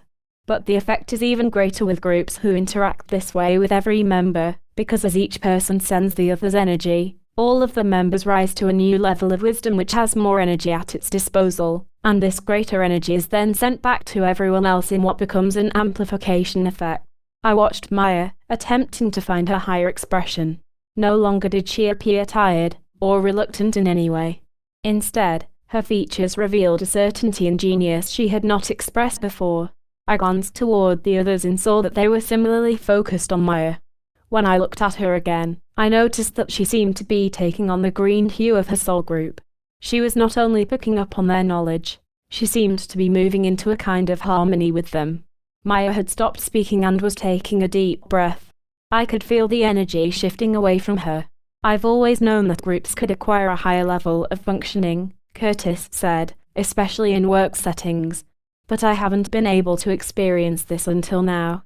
I know I came into this dimension to be involved in transforming business, and shifting our view of business creativity, so that we can ultimately utilize the new energy sources in the correct way and implement the 9-thing site automation of production.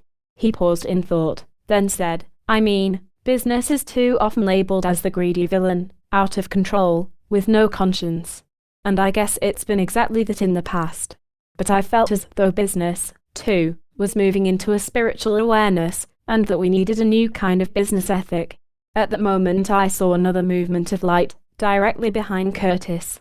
I watched for a few seconds, then realized I was seeing the formation of his soul group as well.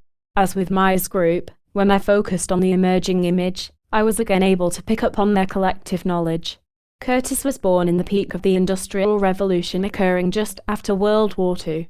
Nuclear power had been the final triumph and shocking horror of the materialist worldview, and he had entered with a vision that technological advancement could now be made conscious and moved, in full awareness, toward its destined purpose. Only now, Curtis said, are we ready to understand how to evolve business and the resulting new technology in a conscious manner. All the measures are now in place. It's not an accident that one of the most important statistical categories in economics is the productivity index, the record of how many goods and services are produced by each individual in our society. Productivity has steadily increased because of technological discoveries and the more expansive use of natural resources and energy. Through the years, the individual has found ever greater ways to create. As he spoke, a thought came to me. At first I decided to keep it to myself, but then everyone looked my way. Doesn't the environmental damage that economic growth is causing form a natural limit to business? We can't go on like we have, because if we do, the environment will literally fall apart. Many of the fish in the ocean are already so polluted we can't eat them. Cancer rates are increasing exponentially. Even the AMA says that pregnant women and children should not eat commercial vegetables because of the pesticide residue. If this keeps up, can you imagine what kind of world we'll be leaving our children? As soon as I had said this, I recalled what Joel had said earlier about the collapse of the environment. I could feel my energy falling as I felt the same fear. Suddenly I was hit with a burst of energy, as each of the others stared in an effort to find my authentic expression again. I quickly re-established my inner connection. You're right, Curtis said, but our response to this problem is already occurring. We've been advancing technology with a kind of unconscious tunnel vision, forgetting that we are here on an organic planet, an energy planet. But one of the most creative areas of business is the field of pollution control. Our problem has been trying to depend on government to police the polluters. Polluting has been against the law for a long time, but there will never be enough government regulation to prevent the illegal dumping of waste chemicals or the midnight venting of smokestacks. This polluting of the biosphere won't completely stop until an alarmed citizenry pulls out their video recorders and takes it upon themselves to catch these people in the act. In a sense, business and the employees if business must regulate themselves. Maya leaned forward. I see another problem with the way the economy is evolving. What about all the displaced workers who are losing their jobs as more of the economy is automated? How can they survive? We used to have a large middle class and now it is diminishing rapidly. Curtis smiled and his eyes brightened. The image of his soul group swelled behind him. These displaced people will survive by learning to live intuitively and synchronistically, he said. We all have to understand. There's no going back. We're already living in the information age. Everyone will have to educate themselves the best they can, become an expert in some niche, so that they can be in the right place to advise someone else or perform some other service. The more technical the automation becomes, and the more quickly the world changes, the more we need information from just the right person arriving in our lives at just the right time. You don't need a formal education to do that, just a niche you've created for yourself through self-education. Yet, for this flow to be optimally established across the economy, the stated purposes of business must shift into higher awareness. Our guiding intuitions become most clear when we approach business from an evolutionary perspective. Our questions must change. Instead of asking what product or service I can develop to make the most money, we're beginning to ask, what can I produce that liberates and informs and makes the world a better place, yet also preserves a delicate environmental balance? A new code of ethics is being added to the equation of free enterprise. We have to come awake wherever we are and ask, what are we creating and does it consciously serve the overall purpose for which technology was invented in the first place? To make everyday subsistence easier, so that the prevailing orientation of life can shift from mere survival and comfort to the interchange of pure spiritual information. Each of us has to see that we have a part in the evolution toward lower and lower subsistence costs, until finally the basic means of survival is virtually free.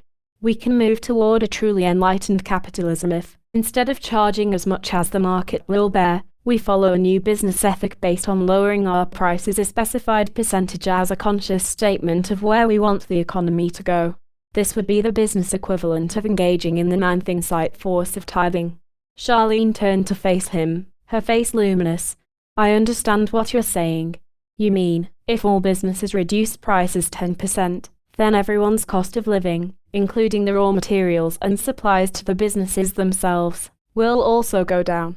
That's right, although some prices might go up temporarily as everyone takes into account the true cost of waste disposal and other environmental effects. Overall, though, prices will systematically decline. Doesn't this process already happen at times? I asked, as a result of market forces. Of course, he replied, but it can be accelerated if we do it consciously, although as the ninth insight predicts, this process will be greatly enhanced by the discovery of a very inexpensive energy source. It appears as if Feynman has done that. But the energy has to be made available in the most inexpensive way possible if it is to have its most liberating impact. As he spoke, he seemed to grow more inspired. Turning, he looked straight into my eyes. This is the economic idea I came here wanting to contribute, he said. I've never seen it so clearly. That's why I wanted to have the life experiences I've had. I wanted to be prepared for delivering this message. Do you really think enough people will reduce prices to make a difference? Maya asked. Especially if it takes money out of their own pockets. That seems to fly in the face of human nature. Curtis didn't answer. Instead he looked at me, along with the others, as if I had the answer. For a moment I was silent, feeling the energy shift. Curtis is right, I said finally. We'll do it anyway, even though we may give up some personal profit in the short run. None of this makes any sense at all until we grasp the ninth and 10th insights. If one believes that life is just a matter of personal survival in an essentially meaningless and unfriendly world, then it makes perfect sense to focus all one's wits on living as comfortably as possible and seeing to it that one's children have the same opportunities. But if one grasps the first 9 insights and sees life as a spiritual evolution, with spiritual responsibilities, then our view completely changes. And once we begin to understand the 10th, then we see the birth process from the perspective of the afterlife, and we realize that we're all here to bring the earth dimension into alignment with the heavenly sphere. Besides, opportunity and success are very mysterious processes, and if we operate our economic life in the flow of the overall plan, we synchronistically meet all the other people who are doing the same thing, and suddenly prosperity opens up for us. We'll do it, I continued, because individually that's where the intuition and coincidences will take us. We'll remember more about our birth visions, and it will become clear that we intended to make a certain contribution to the world.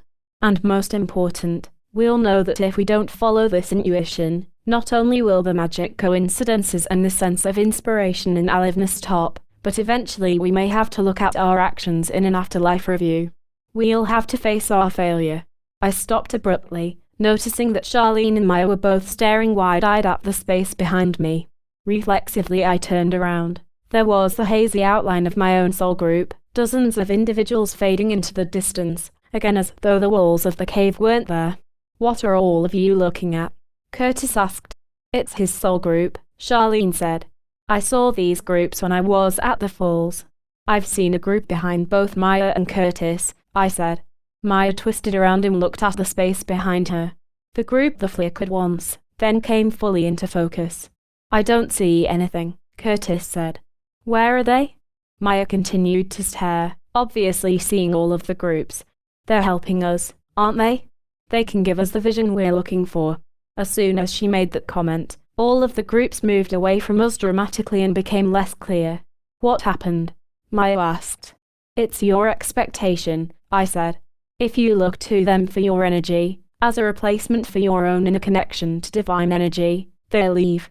They won't allow a dependence. The same thing happened to me. Charlene gave me a nod of agreement. It happened to me too. They're like family. We're connected to them in thought, but we have to sustain our own connection with the divine source beyond them before we can link to them and pick up on what they know, which is really your own higher memory. They hold the memory for us. Maya asked. Yes, Charlene replied, looking directly at me. She started to say something else, then stopped herself, appearing to drift off in thought. Then she said, I'm beginning to understand what I saw in the other dimension. In the afterlife, each of us comes from a particular soul group, and these groups each have a particular angle or truth to offer the rest of humanity. She glanced at me. For instance, you come from a group of facilitators. Do you know that? Souls that help evolve our philosophical understanding of what life is about. Everyone who belongs to this particular soul group is always trying to find the best and most comprehensive way of describing spiritual reality. You struggle with complex information, and because you're so dense, you keep pushing and exploring until you find a way to express it clearly. I looked at her askance, which made her burst out laughing. It's a gift you have, she said reassuringly. Turning to Maya, she said, and you, Maya, your soul group is oriented toward health and well-being. They think of themselves as solidifiers of the physical dimension, keeping our cells operating optimally and full of energy, tracing and removing emotional blocks before they manifest in disease. Curtis' group is about transforming the use of technology, as well as our overall understanding of commerce. Throughout human history, this group has been working to spiritualize our concepts of money and capitalism, to find the ideal conceptualization. She paused, and I could already see an image of light flickering behind her. What about you, Charlene? I asked. What is your group doing? We're journalists, researchers, she replied, working to help people appreciate and learn from each other. What journalism is really all about is looking deeply at the life and beliefs of the people and organizations we cover, at their true substance in higher expression, just the way we're looking at each other now. I again remembered my conversation with Joel, specifically his jaded cynicism. It's hard to see journalists doing that, I said. We're not, she replied. Not yet. But this is the ideal toward which the profession is evolving. This is our true destiny. Once we become more secure and break free from the old worldview in which we need to win and bring energy and status our way. It makes perfect sense why I wanted to be born to my family. They were also inquisitive. I picked up on their excitement, their need for information. That's why I was a reporter for so long, and then joined the research firm. I wanted to help work out the ethics of reporting and then come together with all of. She drifted away again, staring at the floor of the cave. Then her eyes widened and she said, I know how we're bringing in the world vision. As we remember our birth visions and integrate them together as a group, we merge the power of our relative soul groups in the other dimension, which helps us remember even more, so we finally get to the overall vision of the world. We all stared at her, puzzled. Look at the whole picture, she explained. Each person on Earth belongs to a soul group, and these soul groups represent the various occupational groups that exist on the planet. Medical people, lawyers, accountants, computer workers, farmers, every field of human endeavor. Once people find their right work, the job that really fits them, then they're working with other members of their soul group. As each of us wakes up and begins to remember our birth vision, why we're here, the occupational groups to which we belong come more into alignment with the members of our groups in the other dimension. As this happens, each occupational group on Earth moves toward its true soul purpose, its role of service in human society. We all continued to be spellbound. It's like with us journalists, she continued. Throughout history we have been the individuals most inquisitive about what others in the culture are doing. And then a few centuries ago, we became conscious enough of ourselves to form a defined occupation. Since then, we've been busy broadening our use of the media, reaching more and more people with our newscasts, that sort of thing.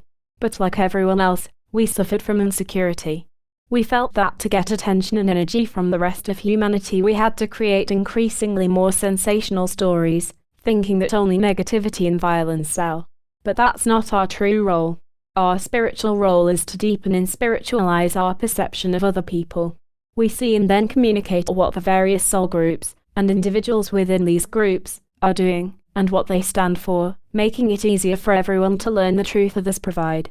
It's the same for every occupational group. We're all awakening to our true message and purpose, and as this happens all over the planet, we're then able to go further. We can form close spiritual associations with people outside of our particular soul group, just the way we're doing here. We all shared our birth visions and raised our vibration together, and that transforms not only human society but the culture in the afterlife as well. First, each of our soul groups comes closer into vibration with us on Earth and we with them, the two dimensions opening into each other. Because of this closure, we can begin to have communication between the dimensions. We are able to see souls in the afterlife and pick up on their knowledge and memory more readily. That's happening with increasing frequency on the Earth. As Charlene was speaking, I noticed the soul groups behind each of us widening and spreading out until each touched the others, forming a continuous circle around us. The convergence seemed to jolt me into an even higher awareness. Charlene seemed to feel it too. She took a breath and then with emphasis continued. The other thing that happens in the afterlife is that the groups themselves come closer into resonance with each other. That's why the Earth is the primary focus of the souls in heaven.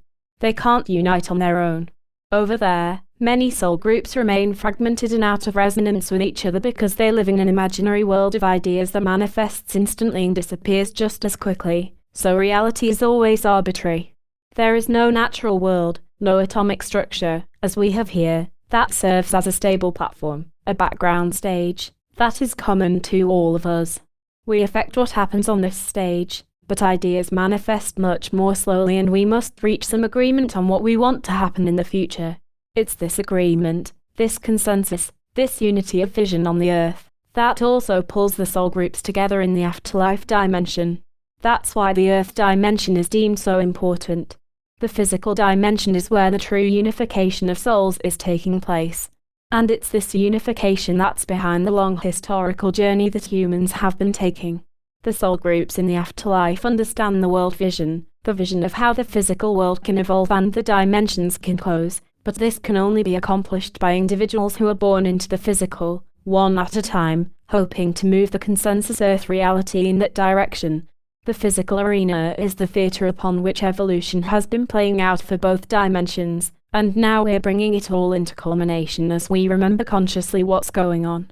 She pointed to us with a sweeping motion of her finger. This is the awareness that we're remembering together, right now, and it's the awareness that other groups, just like us, are remembering all over the planet. We all have a piece of the complete vision, and when we share what we know, and unify our soul groups, then we're ready to bring the whole picture into consciousness. Suddenly Charlene was interrupted by a slight tremor that ran through the earth under the cave. Specks of dust fell from the ceiling. Simultaneously we heard the hum again, but this time the dissonance had disappeared. It sounded almost harmonious. "Oh God," Curtis said. They almost have the calibrations right. We have to go back to the bunker. He made a movement to get up, as the energy level of the group plummeted. Wait, I said. What are we going to do there? We agreed that we would wait here until dark. There's still hours of daylight out there. I say we stay here. We achieved a high level of energy, but we haven't moved through the rest of the process yet. We seem to have cleared our residual emotions and amplified our energy and shared our birth visions, but we haven't seen the world vision yet. I think we can do more if we remain where it's safe, and try to go further. Even as I spoke, I saw an image of all of us back in the valley again, together in the darkness. It's too late for that, Curtis said. They're ready to complete the experiment. If anything can be done, we've got to go there and do it now. I looked hard at him. You said they were probably going to kill Charlene. If we're caught, they'll do the same to us. Maya held her head in her hands and Curtis looked away, trying to shake off the panic. Well, I'm going, Curtis said. Charlene leaned forward. I think we should stay together. For an instant I saw her in Native American clothing, again in the virgin woods of the 19th century. The image quickly faded. Maya stood up. Charlene is right, she said. We have to stay together, and it might help if we can see what they're doing. I looked out through the cave's entrance, a long, deep-seated reluctance rising in my gut. What are we going to do with this operative? Outside. We'll drag him into the cave and leave him here, Curtis said. We'll send someone for him in the morning, if we can. I met eyes with Charlene, then nodded agreement. Remembering the future, we knelt at the top of the hill and looked carefully down at the base of a larger ridge. I could see nothing out of the ordinary in the fading light, no movement, no guards. The hum, which had persisted for most of the 40-minute walk, had now completely disappeared. Are you sure we're at the right place? I asked Curtis. Yes, he said. Do you see the 4 large boulders about 50 feet up the slope? The doorway is right beneath them, hidden in the bushes. To the right, you can just make out the top of the projection dish. It looks functional again. I see it, Maya said. Where are the guards? I asked Curtis. Maybe they've abandoned the site. We observed the doorway for almost an hour, waiting for signs of activity, hesitant to move or talk much until darkness had fallen across the valley. Suddenly we heard movement behind us. Flashlights clicked on, flooding us in light, and 4 armed men rushed in, demanding that we raise our hands. After spending 10 minutes going through our gear, they searched each of us, then moved the group down the hill and up to the bunker's entrance. The door of the bunker swung open and Feynman charged out, loud and angry. Are these the ones we've been looking for? He shouted. Where did you find them? One of the guards explained what had happened as Feynman shook his head and stared at us through the beams of light. He walked closer and demanded, What are you doing here? You've got to stop what you're doing. Curtis retorted. Feynman was struggling to recognize him. Who are you? The guard's flashlight settled, illuminating Curtis' face. Curtis Weber. I'll be damned, Feynman said. You blew up Hardish, didn't you? Listen to me, Curtis said. You know this generator is too dangerous to operate at these levels. You could ruin this entire valley. You were always an alarmist, Weber. That's why we let you go at Deltec. I've been working on this project for too long to give up at this point. It's going to work exactly as I planned. But why are you taking the chance? Concentrate on the smaller, house-sized units. Why are you trying to increase the output so much? That's none of your business. You need to keep quiet. Curtis edged toward him. You want to centralize the generating process so you can control it. That's not right. Feynman smiled. A new energy system has to be phased in. Do you think we can go overnight from energy being a substantial part of household and business costs to practically nothing? The sudden disposable income throughout the world would cause hyperinflation and then probably a massive reaction that would cast us into a depression. You know that's not true, Curtis replied. Reduced energy costs would increase the efficiency of production tremendously, supplying more goods at lower costs. No inflation would occur. You're doing this for yourself. You want to centralize the production so you can control its availability and price, despite the dangers. He stared angrily at Curtis. You're so naive. Do you think the interests that act to control energy prices now would allow a sudden, massive shift to an inexpensive source? Of course not. It has to be centralized and packaged to work at all.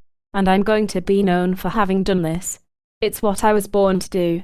That's not true, I blurted. You were born to do something else, to help us. Feynman swung around to face me. Shut up. Do you hear me? All of you. His eyes found Charlene. What happened to the man I sent with you? Charlene looked away without responding. I don't have time for this. Feynman was shouting again. I'd suggest you worry about your personal safety right now. He paused to look us over, then shook his head and walked to one of the armed men. Keep them here in a group until this is over. All we need is another hour. If they try to escape, shoot them. The operative spoke briefly to the other three and they formed a perimeter encircling us at a distance of about 30 feet. Sit down, one of them said. We sat facing each other in the darkness. Our energy was almost totally deflated. There had been no sign of the soul groups since we left the cave. What do you think we should do? I asked Charlene. Nothing's changed, she whispered. We've got to build our energy again. The darkness was now almost total, broken only by the operative's lights sweeping back and forth across the group. I could barely make out the outlines of the others' faces, even though we were sitting in a tight circle, 8 feet apart. We have to try to escape, Curtis whispered. I think they will kill us. Then I remembered the image I'd seen in Feynman's birth vision. He envisioned being with us in the woods, in the dark. I knew there was also another landmark in the scene, but I couldn't remember what it was. No, I said. I think we need to try again here. At that moment the air was filled with a high-pitched sound, a sound similar to the hum but, again, more in harmony, almost pleasing to the ear. Again a perceptible shimmer swept through the ground under our bodies. We have to increase our energy now, Maya whispered. I don't know if I can do it here, Curtis responded. You have to, I said. Focus on each other the way we did before, Maya added. I tried to screen out the ominous scene around us and return to an inner state of love. Ignoring the shadows and the flickering beams of light, I focused on the beauty of the faces in the circle. As I struggled to locate the others' higher self-expression, I began to notice a shift in the light pattern around us. Gradually I could see every face and expression very clearly, as though I was looking through an infrared viewer. What do we visualize? Curtis asked in desperation. We have to get back to our birth visions, Maya said. Remember why we came. Suddenly the ground shook violently and the sound from the experiment again took on a dissonant, grating quality. We moved closer together and our collective thought seemed to project the image of fighting back.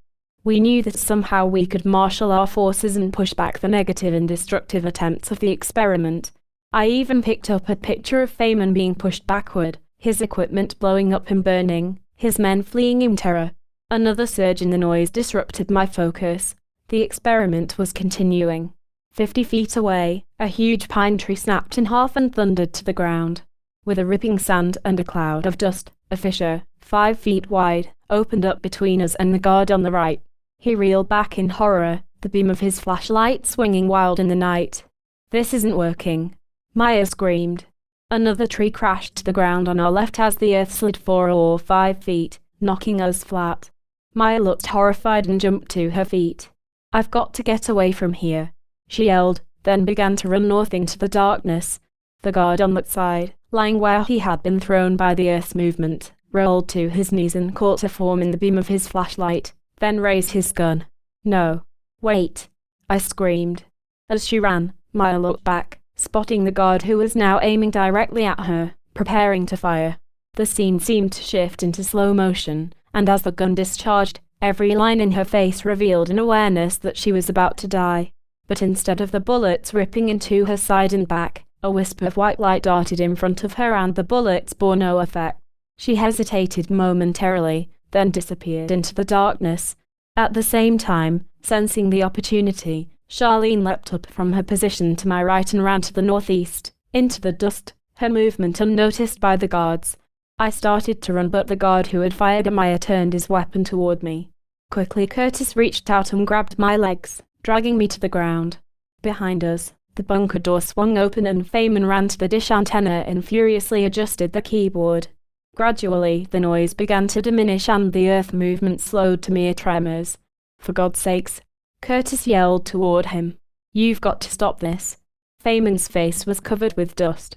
"There's nothing wrong that we can't fix," he said with eerie calm.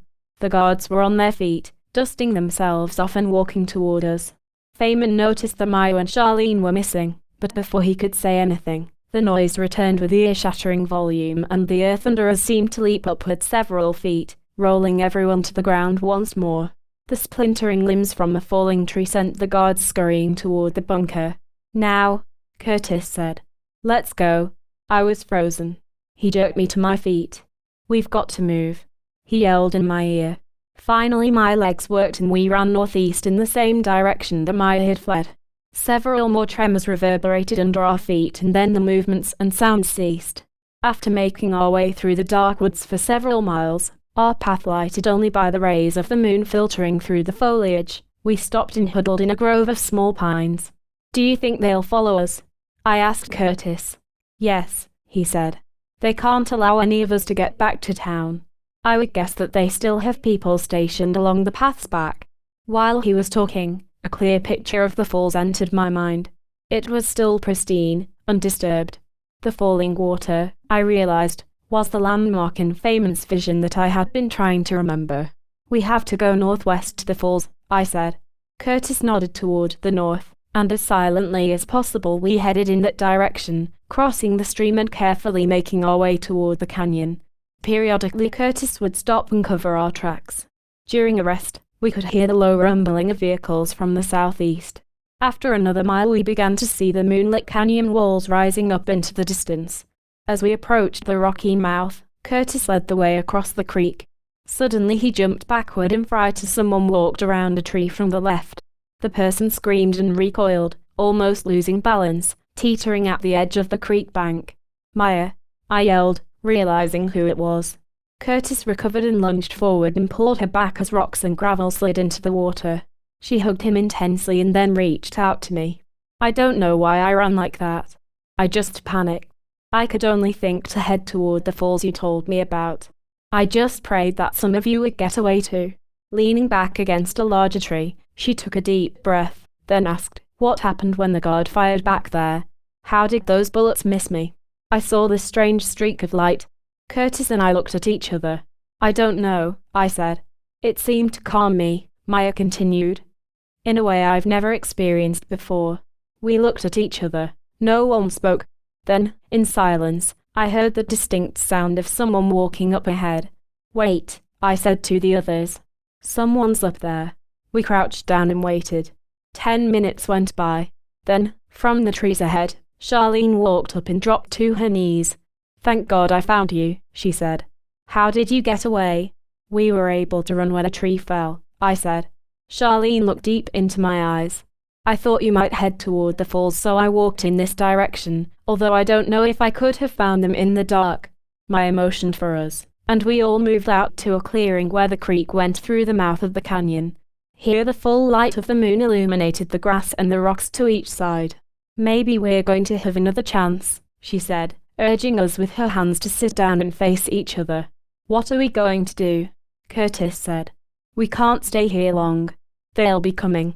I looked at Maya, thinking we should go on to the falls, but she seemed so energized that, instead, I asked, "What do you think went wrong before?" "I don't know. Maybe there are too few of us. You said there were supposed to be 7. Or perhaps there's too much fear." Charlene leaned toward the group. "I think we have to remember the energy we achieved when we were in the cave. We have to connect at that level again."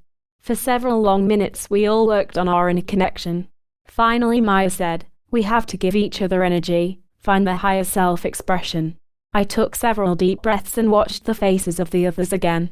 Gradually, they became more beautiful and luminescent, and I caught sight of their authentic soul expression. Around us, the surrounding plants and rocks lit up even more, as though the moon's rays had suddenly doubled. A familiar wave of love and euphoria swept through my body and I turned to see the shimmering figures of my soul group behind me. As soon as I saw them, my awareness seemed to expand even more and I realized that the soul groups of the others were in similar positions, although they had not yet merged. Maya caught my eye. She was looking at me in a state of complete openness and honesty, and as I watched her, it seemed as though I could see her birth vision as a subtle expression on her face. She knew who she was and it beamed outward for everyone to observe. Her mission was clear. Her background had prepared her perfectly. "Feel as if the atoms in your body are vibrating at a higher level," she said. I glanced at Charlene. On her face was the same clarity. She represented the information bearers, identifying and communicating the vital truths expressed by each person or group. "Do you see what's happening?" Charlene asked. "We're seeing each other as we really are, at our highest level, without the emotional projections of old fears." "I can see that," Curtis said, his face again full of energy and certainty. No one spoke for several minutes. I closed my eyes as the energy continued to build. "Look at that," Charlene suddenly said, pointing at the soul groups all around us. Each soul group was beginning to blend with the others, just as they had done at the cave. I glanced at Charlene and then at Curtis and Maya. I could now see on their faces an even fuller expression of who they were as participants in the long movement of human civilization. "This is it," I said. "We're reaching the next step. We're seeing a more complete vision of human history." Before us, in a huge hologram, appeared an image of history that seemed to stretch out from the very beginning to what appeared to be a distant end. As I strained to focus, I realized that this was an image very similar to the one I had observed earlier while with my soul group, except that in this instance the story was beginning much earlier, with the birth of the universe itself. We watched as the first matter exploded into being and gravitated into stars that lived and died and spewed forth the great diversity of elements that ultimately formed the Earth. These elements, in turn, combined in the early terrestrial environment into ever more complex substances until they finally leapt into organic life. Life that then also moved forward, into greater organization and awareness, as if guided by an overall plan. Multi-souled organisms became fishes, and fishes progressed into amphibians, and amphibians evolved into reptiles and birds and ultimately into mammals. As we watched, a clear picture of the afterlife dimension opened up in front of us, and I understood that an aspect of each of the souls there, in fact, a part of all of humanity, had lived through this long, slow process of evolution. We had swum as fishes, boldly crawled upon the land as amphibians, and struggled to survive as reptiles, birds, and mammals, fighting every step of the way to finally move into human form or with intention. We knew that through wave after wave of successive generations, we would be born into the physical plane, and no matter how long it took, we would strive to wake up, and unify, and evolve, and eventually implement on Earth the same spiritual culture that exists in the afterlife. Certainly the journey would be difficult, even tortuous. With the first intuition to awaken, we would sense the fear of aloneness and separation. Yet we would not go back to sleep. We would fight through the fear, relying on the dim intuition that we weren't alone, that we were spiritual beings with a spiritual purpose on the planet. And, following the urge of evolution, we would gravitate together into larger, more complex social groupings, differentiating into more diverse occupations, overcoming a need to defeat and conquer each other, and eventually implement a democratic process through which new ideas could be shared and synthesized and evolved into ever better truths. Gradually our security would come from inside us, as we progressed from an expression of the divine in terms of nature gods to the divine as one Father God outside ourselves to a final expression as the Holy Spirit within. Sacred texts would be intuited and written, offering heartfelt symbolic expression of our relationship and future with this one deity. Visionaries from both East and West would clarify that this Holy Spirit was always there, always accessible, waiting only for our ability to repent, to open, to clear the blocks that prevent a full communion. Over time, we knew, our urge to unify and share would expand until we sensed a special community, a deeper association with others who shared a particular geographical location on the planet, and the human world would begin to solidify into political nation-states, each holding a unique viewpoint. Soon after would come an explosion of trade and commerce. The scientific method would be instituted, and the resulting discoveries would initiate a period of economic preoccupation and the great secular expansion known as the Industrial Revolution. And once we developed a web of economic relationships around the globe, we would begin to further awaken and to remember our full spiritual nature. The insights would gradually permeate human consciousness and we would evolve our economy into a form compatible with the Earth, and, finally, begin to move beyond the last fearful polarization of forces toward a new spiritual worldview on the planet. Here I momentarily glanced at the others, Their faces told me that they had shared this vision of Earth's history. In one brief revelation, we had grasped how human consciousness had progressed from the beginning of time right to the present moment. Suddenly the hologram focused on the polarization in great detail. All humans on the Earth were migrating into two conflicting positions, one pushing toward a vague but ever clearer image of transformation, and the other resisting, sensing that important values contained in the old view were being lost forever. We could see that in the afterlife dimension, it was known that this conflict would be our greatest challenge to the spiritualization of the physical dimension, particularly if the polarization grew extreme. In this case, both sides would entrench into an irrational projection of evil onto the other, or worse, might believe the literal interpreters of the end times prophecies and begin to think the coming future was beyond their influence and therefore give up completely. To find the world vision and resolve the polarization, we could see that our afterlife intention was to discern the deeper truths of these prophecies. As with all the scriptures, the visions in Daniel and Revelation were divine intuitions coming from the afterlife into the physical plane, and so must be understood as draped in the symbolism of the seer's mind, much like a dream. We would focus on the symbolic meaning. The prophecies envisioned in the eventual end to the human story on Earth, but an end that, for believers, would be quite different from the one experienced by non-believers. Those in the latter group were seen to experience an end of history that would begin with great catastrophes and environmental disasters and collapsing economies. Then, at the height of the fear and chaos, a strong leader would emerge, the Antichrist, who would offer to restore order, but only if individuals would agree to give up their liberties and carry the mark of the beast upon their bodies in order to participate in the automated economy. Eventually this strong leader would declare himself a god and take by force any country that resisted his rule, at first making war on the forces of Islam, then on the Jews and Christians, ultimately casting the whole world into a fiery Armageddon. For believers, on the other hand, the scriptural prophets predicted a much more pleasant end to history. Remaining true to the Spirit, these believers would be given spiritual bodies and be raptured into another dimension called the New Jerusalem, but would be able to go back and forth into the physical. Eventually, at a certain point in the war, God would fully return to end the fighting, restore the earth, and implement 1,000 years of peace where there would be no sickness or death, and everything would be transformed, even the animals of the world, who would no longer eat meat. Instead, the wolf shall dwell with the lamb, and the lion shall eat straw like the ox. Maya and Curtis caught my eye, and then Charlene looked up. We all seemed to sense, at once, the core meaning of the prophecies. What the end-time seers were receiving was an intuition that in our time, two distinctive futures would be opening before us. We could choose either to languish in the fear, believing that the world is moving into a Big Brother style of automation and social decay and ultimate destruction. Or we could follow the other path and consider ourselves the believers who can overcome this nihilism and open to the higher vibrations of love, where we are spared the apocalypse and can enter a new dimension in which we invite the Spirit, through us, to create just the utopia the scriptural prophets envisioned.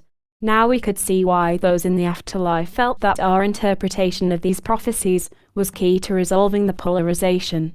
If we decide that these scriptures mean that the destruction of the world is inevitable, written unalterably into God's plan, the effect of such a belief would be to create this very outcome. Clearly we had to choose the path of love and believing. As I had seen earlier, the polarization was not intended to be so severe. It was known in the afterlife that each side represented a part of the truth that could be integrated and synthesized into the new, spiritual worldview. Further, I saw that this synthesis would be a natural outgrowth of the insights themselves, especially the 10th insight, and of the special groups that would begin to form all over the world. Suddenly the hologram raced forward and I felt another expansion of consciousness. I knew that we were now moving into the next step of the process, the actual remembrance of how we intended to become believers and accomplish this prophesied utopian future. We were finally remembering the world vision. As we watched, we first saw the 10th insight groups forming all over the planet, reaching a critical mass of energy, and then learning to project this energy in such a way that the entrenched sides of the polarization immediately began to lighten and ease, overcoming the fear.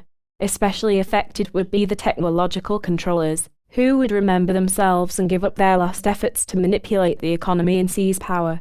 The result of the projected energy would be an unprecedented wave of awakening in remembrance and cooperation and personal involvement, and a virtual explosion of newly inspired individuals, all of whom would begin to fully recall their birth visions and follow their synchronistic path into exactly the right positions within their culture. The scene shifted to images of decaying inner cities and forgotten rural families. Here we could see a new consensus forming on how to intervene in the cycle of poverty. No longer would intervention be conceived in terms of government programs or merely in terms of education and jobs. The new approach would be deeply spiritual, for the structures of education were already in place. What was missing was the ability to break free from the fear and to overcome the hellish diversions set up to ward off the anxiety of poverty. In this regard, I saw a sudden surge of private outreach surrounding each family and each child in need. Waves of individuals began to form personal relationships, beginning with those who saw the family every day: merchants, teachers, police officers on the beat, ministers. This contact was then expanded by other volunteers working as big brothers, big sisters, and tutors, all guided by their inner intuitions to help, remembering their intention to make a difference with one family, one child, and all carrying the contagion of the insights and the crucial message that no matter how tough the situation, or how entrenched the self-defeating habits, each of us can wake up to a memory of mission and purpose. As this contagion continued, incidents of violent crime began mysteriously to decrease across human culture. For, as we saw clearly, the roots of violence are always frustration and passion and fear scripts that dehumanize the victim, and a growing interaction with those carrying a higher awareness was now beginning to disrupt this mindset. We saw a new consensus emerging toward crime that drew from both traditional and human potential ideas. In the short run, there would be a need for new prisons and detention facilities, as the traditional truth was recognized that returning offenders to the community too soon, or leniently letting perpetrators go in order to give them another chance, reinforced the behavior. Yet, at the same time, we saw an integration of the insights into the actual operation of these facilities, introducing a wave of private involvement with those incarcerated, shifting the crime culture and initiating the only rehabilitation that works: the contagion of remembering. Simultaneously, as increasingly more people awakened, I saw millions of individuals taking the time to intervene in conflict at every level of human culture, for we all were reaching a new understanding of what was at stake. In every situation, where a husband or wife grew angry and lashed out at the other, or where addictive compulsions or a desperate need for approval led a youthful gang member to kill, or where people felt so restricted in their lives that they embezzled or defrauded or manipulated others for gain, in all these situations, there was someone perfectly placed to have prevented the violence but who had failed to act. Surrounding this potential hero were perhaps dozens of other friends and acquaintances who had likewise failed, because they didn't convey the information and ideas that would have created the widest support system for the intervention to have taken place. In the past perhaps, this failure could have been rationalized, but no longer. Now the 10th insight was emerging and we knew that the people in our lives were probably souls with whom we had had long relationships over many lifetimes, and who were now counting on our help. So we are compelled to act, compelled to be courageous. None of us wants to have failure on our conscience, or have to bear a tortuous life review in which we must watch the tragic consequences of our timidity. As the scenes rushed past, we saw this burgeoning awareness motivating activity toward other social problems as well. We could see an image of the world's rivers and oceans, and again I observed a synthesis of the old and new which, while admitting the often capricious behavior of government bureaucracy, also raised to a new level of priority the human desire to safeguard the environment, initiating a surge of private intervention. The wisdom was emerging that, as with the problem of poverty and violence, the crime of pollution always has compliant bystanders. People who would never consciously pollute the environment themselves worked with or knew about others whose projects or business practices damaged the planet's biosphere. These were the people who in the past had said nothing, perhaps because of job insecurity or because they felt alone in their opinion. Yet now, as they awakened and realized they were in exactly the right position to take action, we watched them rally public opinion against the polluters, whether it was the dumping of industrial wastes into the ocean in the dead of night, venting excess oil from a tanker far at sea, secretly using banned insecticides on commercial vegetable plots, leaving the scrubbers off at an industrial plant between inspections, or faking the research on the dangers of a new chemical. No matter what the crime, now there would be inspired witnesses who would feel the support of grassroots organizations offering rewards for such information, and who would take their camcorders and expose the crime themselves. Similarly, we observed the environmental practices of governments themselves being exposed, especially regarding policies toward public lands. For years, it would be discovered, governmental agencies had sold mining and logging rights on some of the most sacred places on Earth, at below market rates, as political favors and paybacks. Majestic, cathedral forests, belonging to the public, had been unbelievably pillaged and clear-cut in the name of proper forest management, as though planting rows of pine trees would replace the diversity of life and energies inherent in a hardwood forest that had matured for centuries. Yet it would be the emerging spiritual awareness that would finally force an end to such disgrace. We watched a new coalition forming, made up of old view hunters and nostalgic history buffs and those who perceived the natural sites as sacred portals. This coalition would finally sound the alarm that would save the few remaining virgin forests in Europe and North America, and begin to protect on a larger scale the essential rainforests in the tropical regions of the world. It would be commonly understood that every remaining site of beauty must be saved for the benefit of future generations. Cultivated plant fibers would replace the use of trees for lumber and paper, and the remaining public land would all be protected from exploitation and used to supply the exploding demand to visit such unspoiled and energizing areas of nature. At the same time, as intuition and awareness and remembering expanded, the developed cultures would finally turn to the native peoples of the world with a new respect and appreciation, eager to integrate a mystical redefinition of the natural world. The holographic scene moved forward again, and I could see the wave of spiritual contagion permeating every aspect of culture. Just as Charlene had foreseen earlier, every occupational group was beginning consciously to shift its customary practice toward a more intuitive and ideal level of functioning, finding its spiritual role, its vision of true service. Medicine, led by individual practitioners who focused on the spiritual/psychological genesis of disease, was moving from the mechanical treatment of symptoms toward prevention. We could see the legal profession moving from the self-serving methods of creating conflict and obscuring truth in order to win, into its true role of resolving conflict in the most win-win manner possible. And just as Curtis had seen, everyone involved in business, industry by industry, was shifting into an enlightened capitalism, a capitalism oriented not just to profits, but to filling the evolving needs of spiritual beings, and making these products available at the lowest possible prices. This new business ethic would produce a grassroots deflation, initiating a systematic evolution toward any eventual full automation and ultimately the free availability of the basic necessities of life, liberating humans to engage in the spiritual, tithe economy envisioned in the ninth insight. As we continued to watch, the scenes accelerated forward, and we could see individuals remembering their spiritual missions at increasingly younger ages. Here we could see the precise understanding that would soon embody the new spiritual worldview. Individuals would come of age and remember themselves as souls born from one dimension of existence into another. Although memory loss during the transition would be expected, recapturing pre-life memory would become an important early goal of education. As youths, our teachers would first guide us through the early experience of synchronicity, urge us to identify our intuitions to study certain subjects, to visit particular places, always looking for higher answers as to why we were pursuing these particular paths. As the full memory of the insights emerged, we would find ourselves involved with certain groups, working on particular projects, bringing in our full vision of what we had wanted to do. And finally we would recover the underlying intention behind our lives.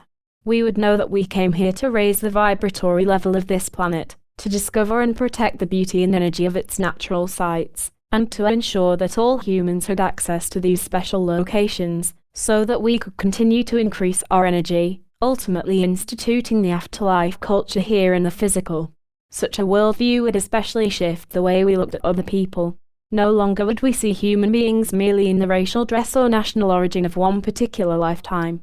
Instead, we would see others as brother or sister souls, engaged, like us, in a process of coming awake and of spiritualizing the planet. It would become known that the settling of certain souls into various geographical locations on the planet had occurred with great meaning. Each nation was, in fact, an enclave of specific spiritual information, shared and modeled by its citizens, information waiting to be learned and integrated.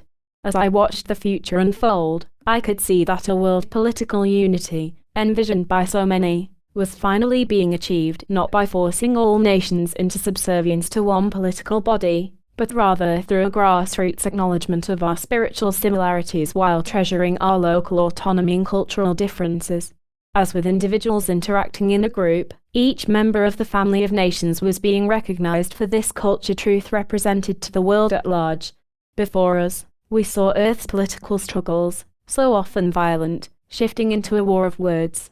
As the tide of remembrance continued to sweep the planet, all humans began to understand that our destiny was to discuss and compare the perspectives of our relative religions and, while honoring the best of their individual doctrines at the personal level, ultimately to see that each religion supplemented the others and to integrate them into a synthesized global spirituality.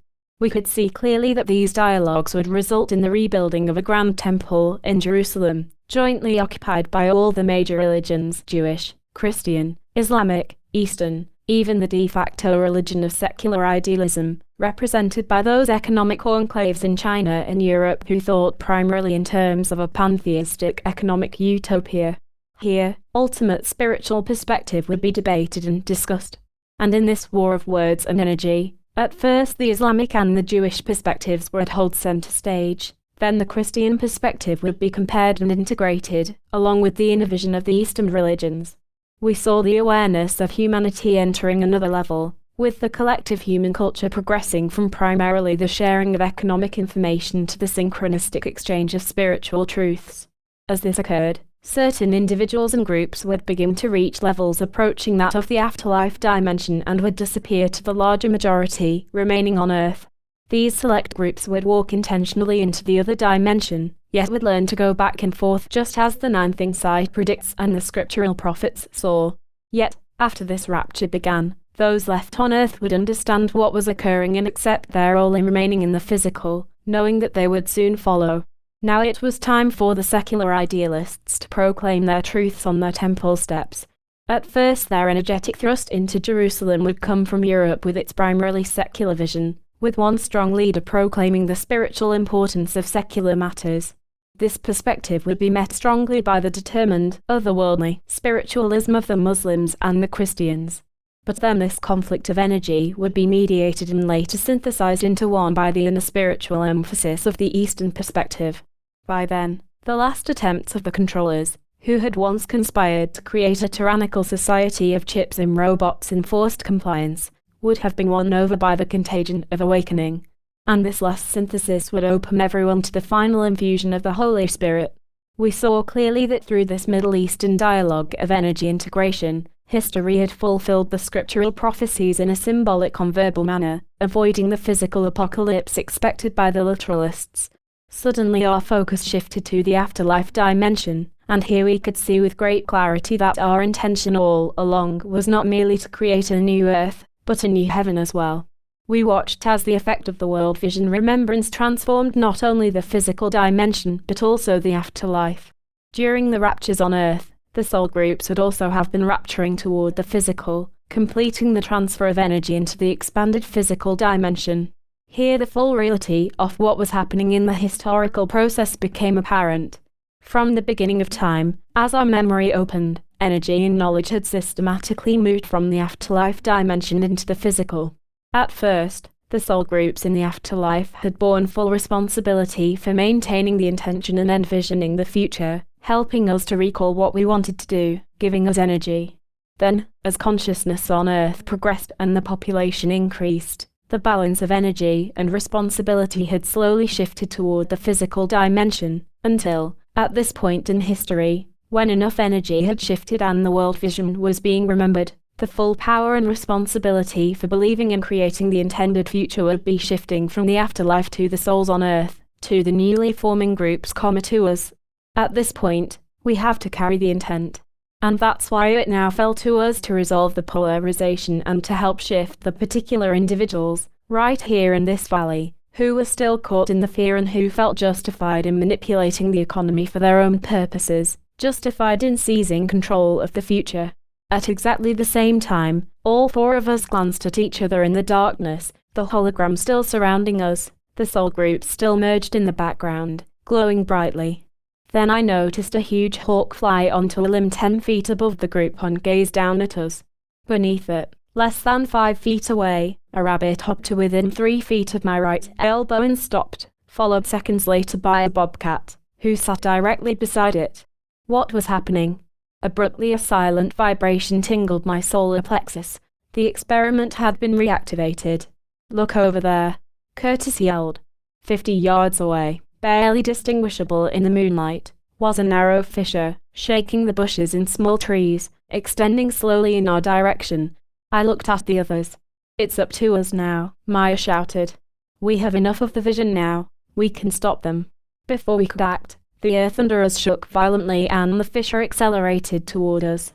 Simultaneously, several vehicles pulled to a stop in the underbrush, their lights shining through fuzzy silhouettes made by the trees and dust. Unafraid, I maintained my energy and focused again on the hologram. "The vision will stop them," Maya yelled again. "Don't let the vision go. Hold it." Embracing the image of the future before us, I again felt the group marshal energy toward Feynman, as if holding our intention like a giant wall against his intrusion, imaging his group being pushed back by the energy, fleeing in terror. I glanced at the crevice still racing toward us, confident it would soon stop. It accelerated instead. Another tree fell. Then another. As it spread into the group, I lost my concentration and rolled backward, choking on the dust. "It's still not working," I heard Curtis yell. I felt as if it was all happening again. "Up this way," I shouted, struggling to see in the sudden darkness. As I ran, I could barely make out the dim outlines of the others. They were veering away from me to the east. I climbed up the stony ridge that formed the left wall of the canyon and didn't stop until I was 100 yards away. Kneeling in the rocks, I looked out into the night. Nothing moved, but I could hear Feynman's men talking at the canyon entrance. Quietly I made my way farther up the slope, angling northwest, still watching carefully for any sign of the others. Finally I found a way to climb down to the canyon floor again. Still no movement anywhere. Then, as I began to walk north again, someone suddenly grabbed me from behind. "What?" I yelled. "Sis," a voice whispered. "Be quiet. It's David."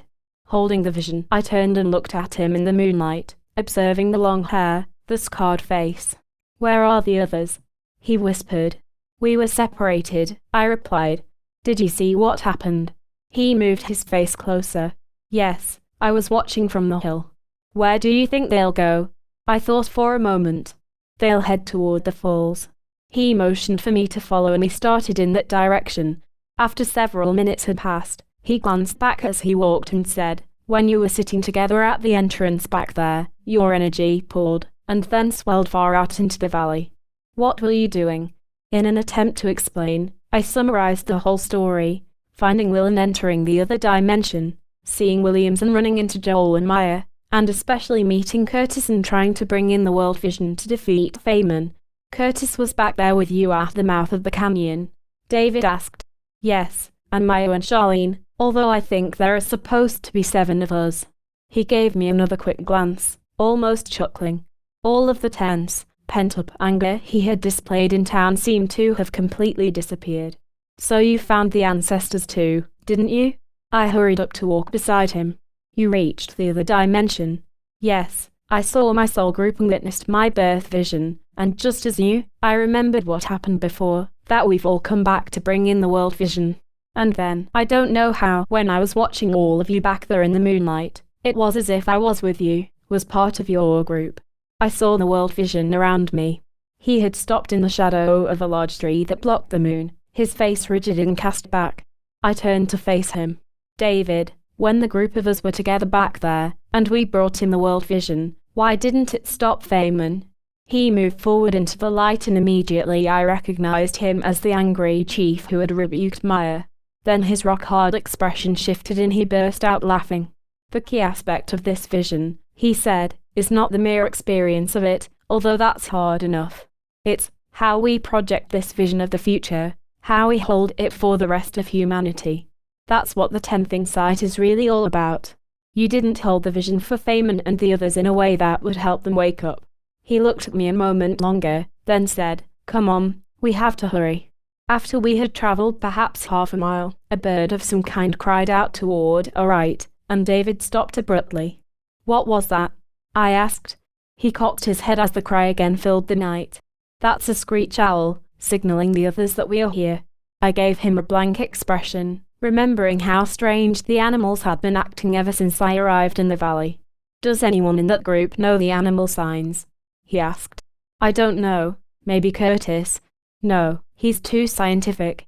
I then remembered that Maya had mentioned following the sounds of birds when she had found us in the cave. "Perhaps Maya." He looked at me questioningly. "The physician you mentioned, who uses visualization in her work?" "Yes." "Good. That's perfect. Let's do what she does and pray." I turned and looked at him as the owl cried out again. "What?" "Let's visualize that she remembers the gift of the animals." "What is the gift of the animals?" A trace of anger flashed across his face, and he paused for a moment, closing his eyes, obviously trying to shake off the emotion. "Haven't you understood that when an animal shows up in our lives, it is a coincidence of the highest order?" I told him about the rabbit and the flock of crows and the hawk, which had shown up as I had first entered the valley, and then about the bobcat cub, the eagle, and the young wolf that had appeared later. Some of them even showed up when we saw the world vision. He nodded expectantly. "I knew something significant was happening," I said, "but I didn't know exactly what to do except to follow some of them." "Are you saying that all these animals had a message for me?" "Yes, that's exactly what I'm saying." "How do I know what the message is?" "It's easy. You know because of the particular kind of animal you're attracting at any one time. Each species that crosses our paths tells us something about our situation, what part of ourselves we must call upon to handle the circumstances we face." "Even after everything that's happened," I said, "that's hard to believe." A biologist would say animals are primarily robots, operating on dumb instinct, only because animals reflect our own level of consciousness and expectation. If our level of vibration is low, the animals will merely be there with us, performing their usual ecological functions. When a skeptical biologist reduces animal behavior to mindless instinct, he sees the restriction that he himself has put upon the animal. But as our vibration shifts, the actions of the animals that come to us become ever more synchronistic, mysterious, and instructional. I just stared. Squinting, he said, "The hare that you saw was pointing out a direction for you both physically and emotionally. When I talked to you in town, you seemed depressed and fearful, as though you were losing faith in the insights. If you watch a wild rabbit for a long time, you can perceive that it models how to really face our fear, so that we can later move past it into creativity and abundance. A rabbit lives in close proximity to animals that feed on it, but it handles the fear and stays there and is still very fertile and productive and upbeat. When a rabbit appears in our lives, it is a signal to find the same attitude within ourselves. This was the message to you. Its presence meant you had the opportunity to remember the medicine of rabbit and to fully look at your own fear and move beyond. And because it occurred during the beginning of your trip, it set the tone of your whole adventure. Hasn't your trip been both fearful and abundant?" I nodded. He added, "Sometimes it means that the abundance can be of a romantic nature too. Have you met anyone?" I shrugged, remembering the new energy I had felt with Charlene. "Maybe, in a way." "What about the crows I saw and the hawk that I followed when I found Will?" "Crows are the holders of the laws of spirit. Spend time with crows and they will do amazing things that always increase our perception of spiritual reality." Their message was to open up, to remember the spiritual laws that were presenting themselves to you in this valley. Seeing them should have prepared you for what was to come.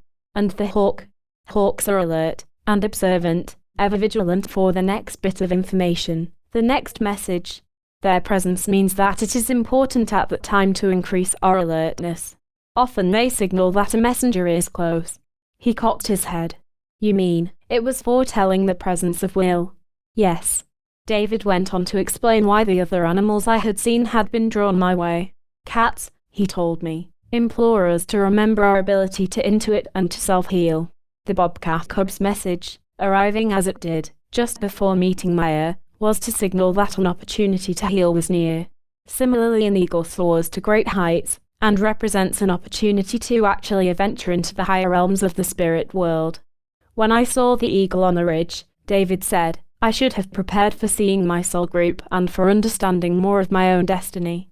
Lastly, he told me, the young wolf was there to energize and awaken my latent instinct for courage and my ability to teach, so that I might find the words to help bring together the other members of the group.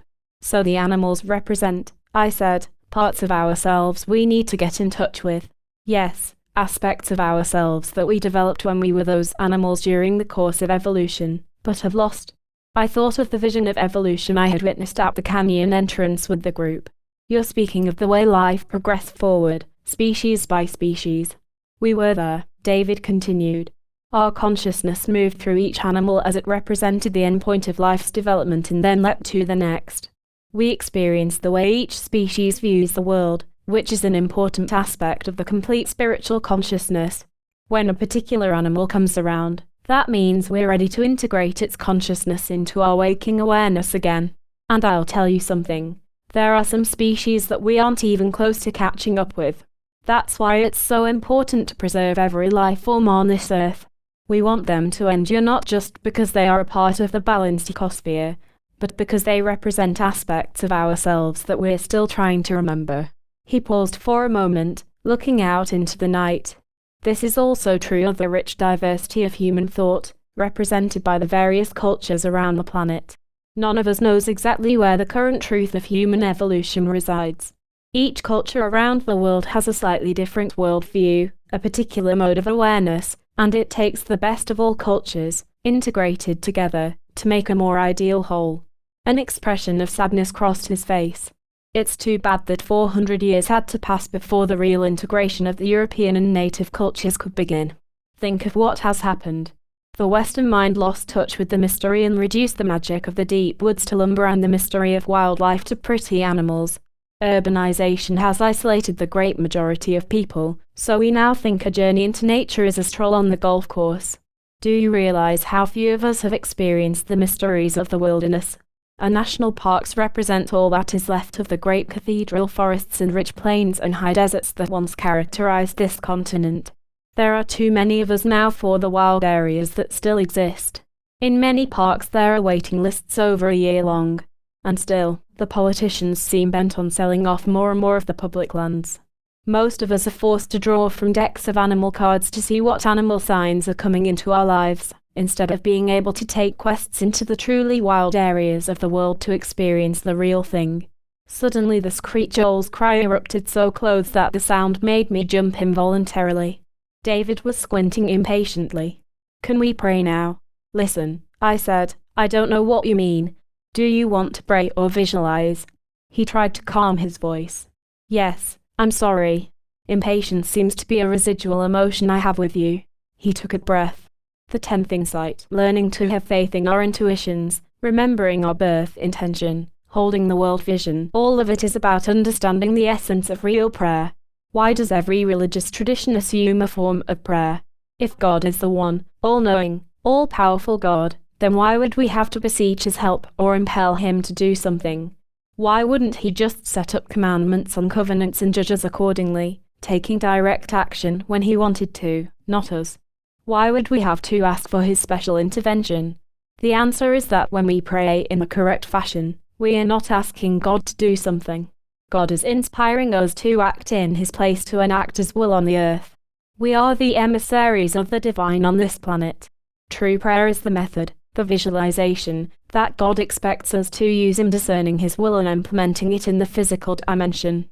His kingdom come, his will be done, on earth, as it is in heaven. In this sense, every thought, every expectation, all of what we visualize happening in the future is a prayer, and tends to create that very future. But no thought or desire or fear is as strong as a vision that is in alignment with the divine. That's why bringing in the world vision, and holding it, is important. So we will know what to pray for, what future to visualize. I understand, I said. How do we help Maya become aware of the owl? What did she say to do when she talked to you about healing? She said we should visualize patients remembering what they intended to do with their lives but still hadn't done. She said that real healing springs from a renewed sense of what one wants to do once health is regained. When they remember, then we can also join them in holding this more specific plan. Let's do the same now, David said. Hopefully, Her original intention was to follow the sound of this bird. David closed his eyes, and I followed his lead, trying to visualize an image of Maya awakening to what she was supposed to do. After a few minutes I opened my eyes and David was staring at me. The owl screamed again right above our heads. "Let's go," he said. 20 minutes later we were standing on the hill above the falls. The owl had followed, calling out periodically, and had stationed itself 50 feet to our right. In front of us, the pool glistened in the moonlight, muted only by wisps of fog that drifted along its surface. We waited for 10 or 15 minutes without speaking. "Look, there," David said, pointing. Among the rocks to the right of the pool I could make out several figures. One of them looked up and saw us. It was Charlene. I waved and she recognized me. Then David and I made our way down the rocky slope to where they were standing. Curtis was ecstatic at seeing David, grabbing his arm. "We'll stop these people now." For a moment they looked at each other in silence, then Curtis introduced Maya and Charlene. I met eyes with Maya. "Did you have any trouble finding your way here?" "At first, we were confused and lost in the darkness, but then I heard the owl and I knew." "The presence of an owl," David said, "means that we have the opportunity to see through any possible deception by others, and if we avoid the tendency to harm or lash out, we can, like the owl, cut through the darkness to hold a higher truth." Maya was watching David closely. "You look familiar," Maya said. "Who are you?" He looked at her questioningly. "You were told my name. It's David." She grabbed his hand gently. "No, I mean who are you to me, to us?" "I was there," he said, "during the wars, but I was so full of hatred for the whites that I didn't support you. I didn't even listen to you." "We're doing it differently now," I said. David glared at me reflexively, then caught himself and softened, as he had before. "Back in the war, I had even less respect for you than the others. You wouldn't take a stand. You ran away." "It was fear," I replied. "I know." For several more minutes everyone talked with David about the emotions we were feeling, discussing everything we could remember about the tragedy of the war on the Native Americans. David went on to explain that his soul group was made up of mediators and that he had come this time to work through his anger at the European mentality, and then to work for the spiritual recognition of all indigenous cultures and the inclusion of all people. Charlene glanced at me, then turned to David. "You're the 5th member of this group, aren't you?" Before he could answer, we felt a vibration racing through the ground under our feet. It sent irregular ripples across the surface of the pool. Accompanying the tremor was another eerie melodious whine that filled the forest. Out of the corner of my eye I saw flashlights moving on the hill 50 feet above us. "They're here," Curtis whispered. I turned to see Feynman at the edge of an overhang directly above our heads. He was adjusting a small dish antenna on what looked like a portable computer. "They're going to focus on us and try to fine-tune the generator that way," Curtis said. "We've got to get out of here." Maya reached over and touched his arm. "No, please, Curtis, maybe it will work this time." David moved closer to Curtis, then said lowly, "It can work." Curtis stared at him for a moment, then finally nodded his agreement, and we began to raise our energy again. As in the 2 previous attempts, I began to see higher self-expressions on every face, and then our soul groups appeared and merged into a circle around us, including for the first time the members of David's group. As the memory of the world vision returned, we were again pulled into the overall intent to transfer energy and knowledge and awareness into the physical dimension. Also, as before, we saw the fearful polarization occurring in our time, and the panoramic vision of the positive future that would succeed at once the special groups formed and learned how to intercede, how to hold the vision. Suddenly another tremor shook the ground violently. "Stay with the vision," Maya shouted. "Hold the image of how the future can be." I heard a fissure tear through the ground to my right, but I kept my concentration. In my mind I again saw the world vision as a force of energy that was emanating outward from our group in all directions and pushing Feynman back away from us, defeating the energy of his fear vision. To my left, a huge tree ripped from its roots and crashed to the ground. "It's still not working," Curtis shouted, jumping to his feet. "No, wait," David said. He had been deep in thought, and now he reached out and grabbed Curtis, pulling him down beside him. "Don't you see what's wrong? We're treating Feynman and the others as if they're enemies, trying to push them back." Doing that actually strengthens them, because they have something to fight against. Rather than fighting them with the vision, we have to include Feynman and the operatives in what we're visualizing. In reality, there are no enemies. We're all souls in growth, waking up. We have to project the world vision toward them as though they are just like us. I suddenly recalled seeing Feynman's birth vision. Now it all made perfect sense. The view of hell, understanding the obsessive trance states that humans use to ward off fear, seeing the ring of souls as they tried to intervene, and then observing Feynman's original intention.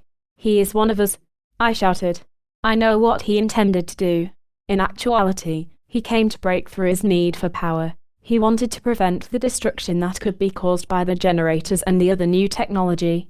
He saw himself meeting with us in the darkness. He's the sixth member of this group. Maya leaned forward. This works just like in the process of healing. We have to image him remembering what he is really here to do. She glanced at me. That helps break the fear block, the trance, at every level. As we began to concentrate on including Feynman and his men, our energy leapt forward. The night became illuminated and we could clearly see Feynman and two men on the hill. The soul groups seemed to move more closely into focus, appearing more human-like, while at the same time we became more luminescent, like them. From the left, more soul groups seemed to be joining. It's Feynman's soul group, Charlene said, and the soul groups of the two men with him. As the energy increased, the massive hologram of the world vision again encircled us. Focus on Feynman and the others the way we focused on each other, Maya shouted. Visualize that they remember. I turned slightly and faced the three men. Feynman was still working furiously at his computer, the other two men looking on. The hologram encircled them as well, especially the image of each person awakening at this historical moment to his or her true purpose. As we watched, the forest was cast in a perceptible field of swirling, amber energy, which seemed to pass through Feynman and his associates. Simultaneously I saw the same wisps of white light that had protected Curtis and Maya and me hovering over the men, and afterward the white streaks of light grew in size and began to emanate outward in all directions, disappearing finally into the distance. After a few minutes the ground tremors and strange sounds stopped. A breeze blew the last of the dust toward the south.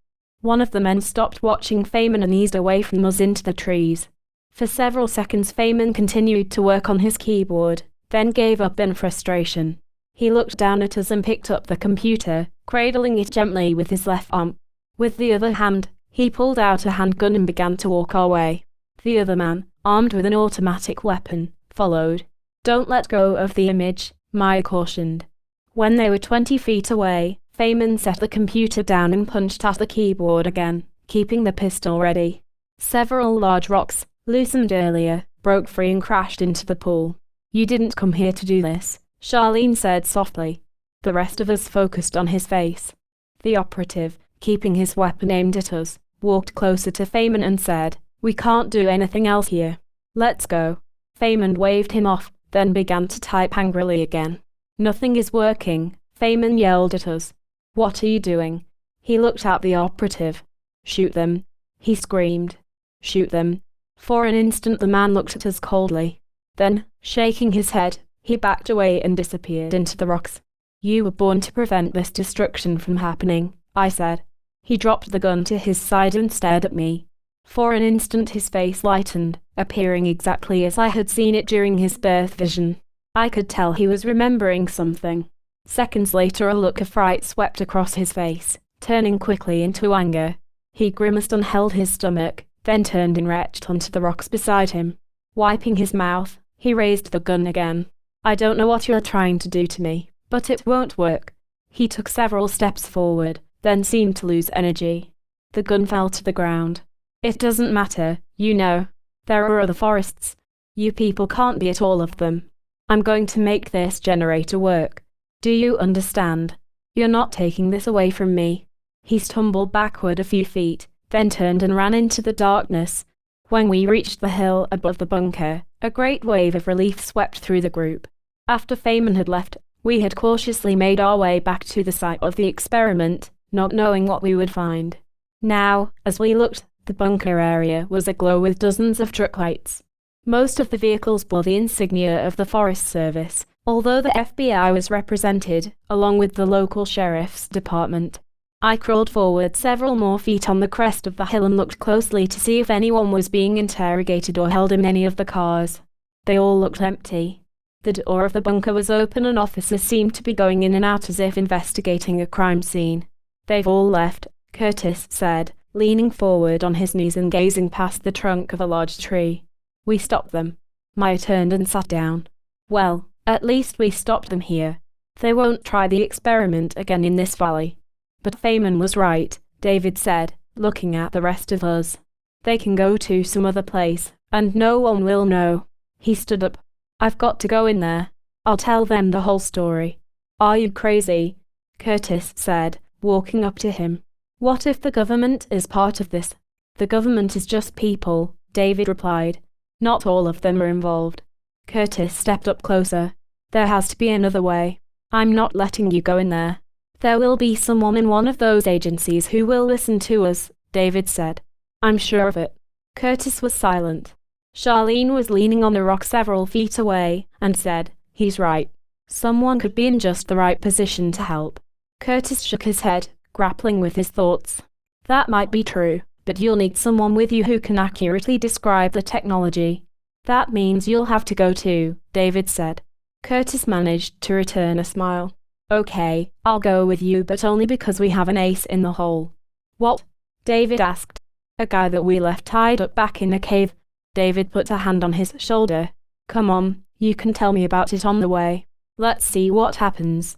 After anxious goodbyes to the rest of us, they moved away to the right to approach the bunker site from another direction. Suddenly Maya whispered loudly for them to wait. "I'm going to," she said. "I'm a physician. People know me in the area. You might need a third witness." The three of them looked at Charlene and me, obviously wondering if we might join them as well. "Not me," Charlene said. "I think I'm needed elsewhere." I also declined and asked them not to mention us. They agreed and then walked away toward the lights. Left alone, Charlene and I met eyes. I recalled the deep feeling I had experienced toward her in the other dimension. She was taking a step toward me, about to speak, when both of us detected a flashlight 50 yards to our right. Carefully we moved deeper into the trees. The light changed position and headed right toward us. We kept still and low to the ground. As the light approached, I began to hear a lone voice, someone apparently talking to himself. I knew this person. It was Joel. I caught Charlene's eye. "I know who it is," I whispered. "I think we should talk to him." She nodded. When he was 20 feet away, I called out his name. He stopped and shined his light toward us. Recognizing me immediately, he walked over and crouched down where we were. "What are you doing out here?" I asked. "There's not much left back there," he replied, pointing toward the bunker. "There's an underground laboratory over there that has been completely cleaned out. I thought I would try to go to the falls, but when I got out there in the dark I changed my mind." "I thought you were leaving the area," I said. "You were so skeptical." "I know. I was going to leave, but I had a dream that disturbed me. I thought I'd better stay and try to help. The Forest Service people thought I was crazy, but then I ran into a deputy from the county sheriff's department. Someone had sent him a message, so we came out here together. That's when we found this laboratory." Charlene and I looked at each other. Then I briefly told Joel about the confrontation with Feynman and the eventual outcome. They were creating that much damage. Joel asked, "Was anyone hurt?" "I don't think so," I replied. "We were lucky." "And how long ago did your friends go down there?" "Just a few minutes ago." He looked at both of us. "You're not going in yourselves?" I shook my head. I thought it would be better if we watched how the authorities handle all this, without their knowing. Charlene's expression confirmed that she felt the same way. "Good thinking," Joel said, looking back toward the bunker site.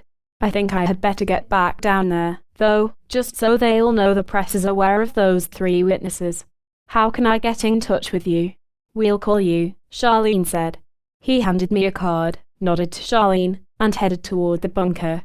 Charlene caught my eye. "He was the 7th person in the group, wasn't he?" "Yeah, I think so."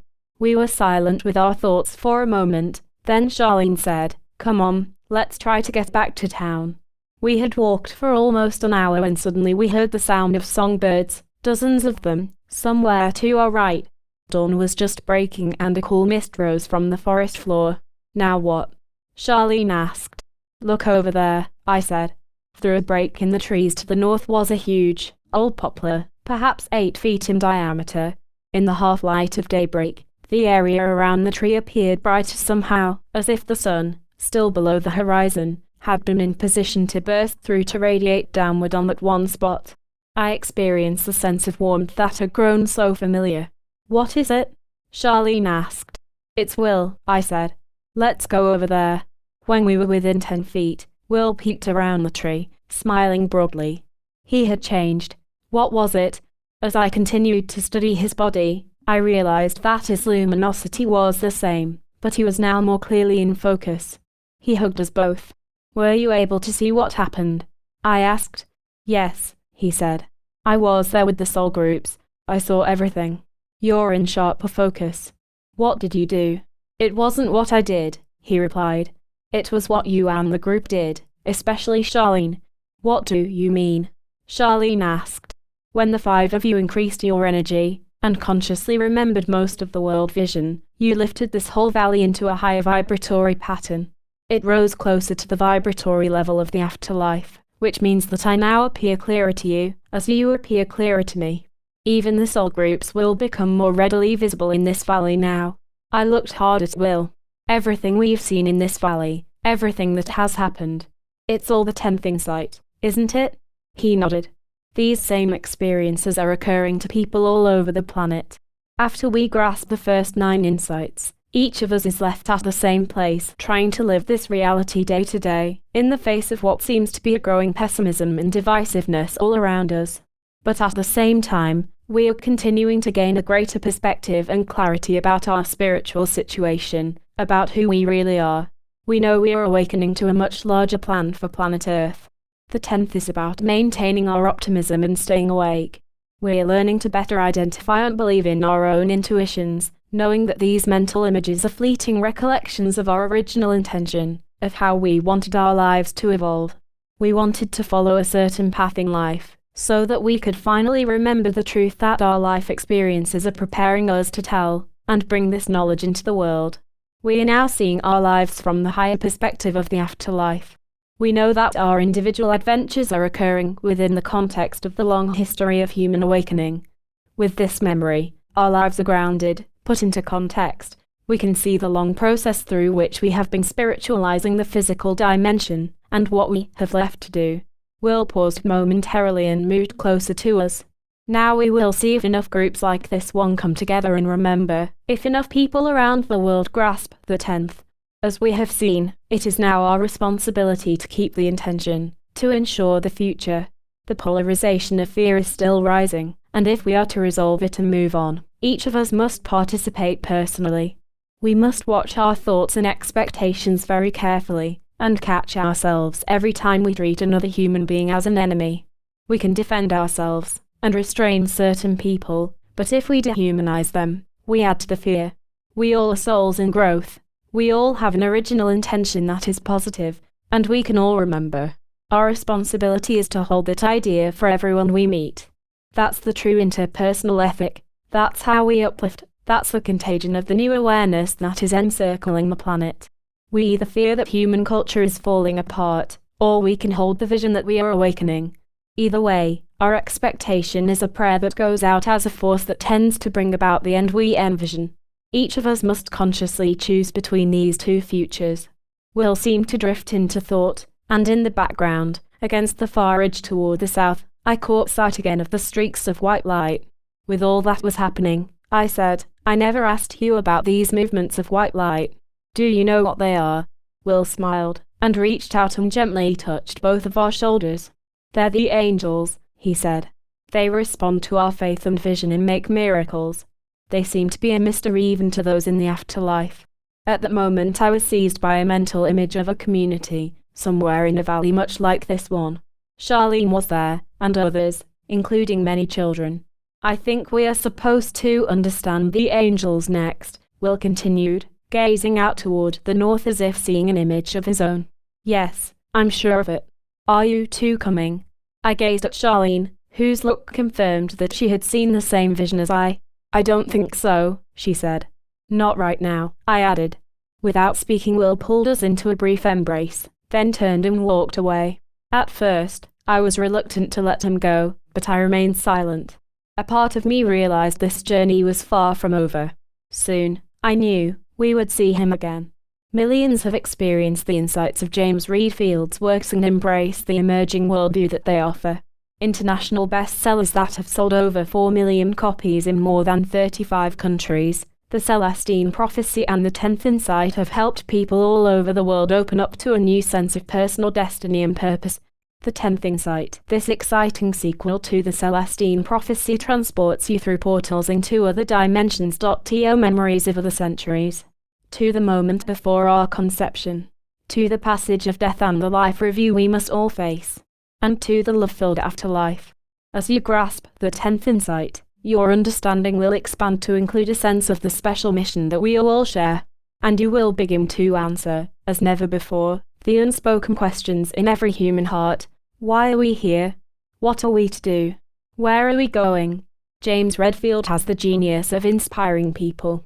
The 10th Insight is about compassion, forgiveness, and tenacity, holding the vision and carrying it into one's life and the world. Larry Dossey, M.D., author of Healing Words.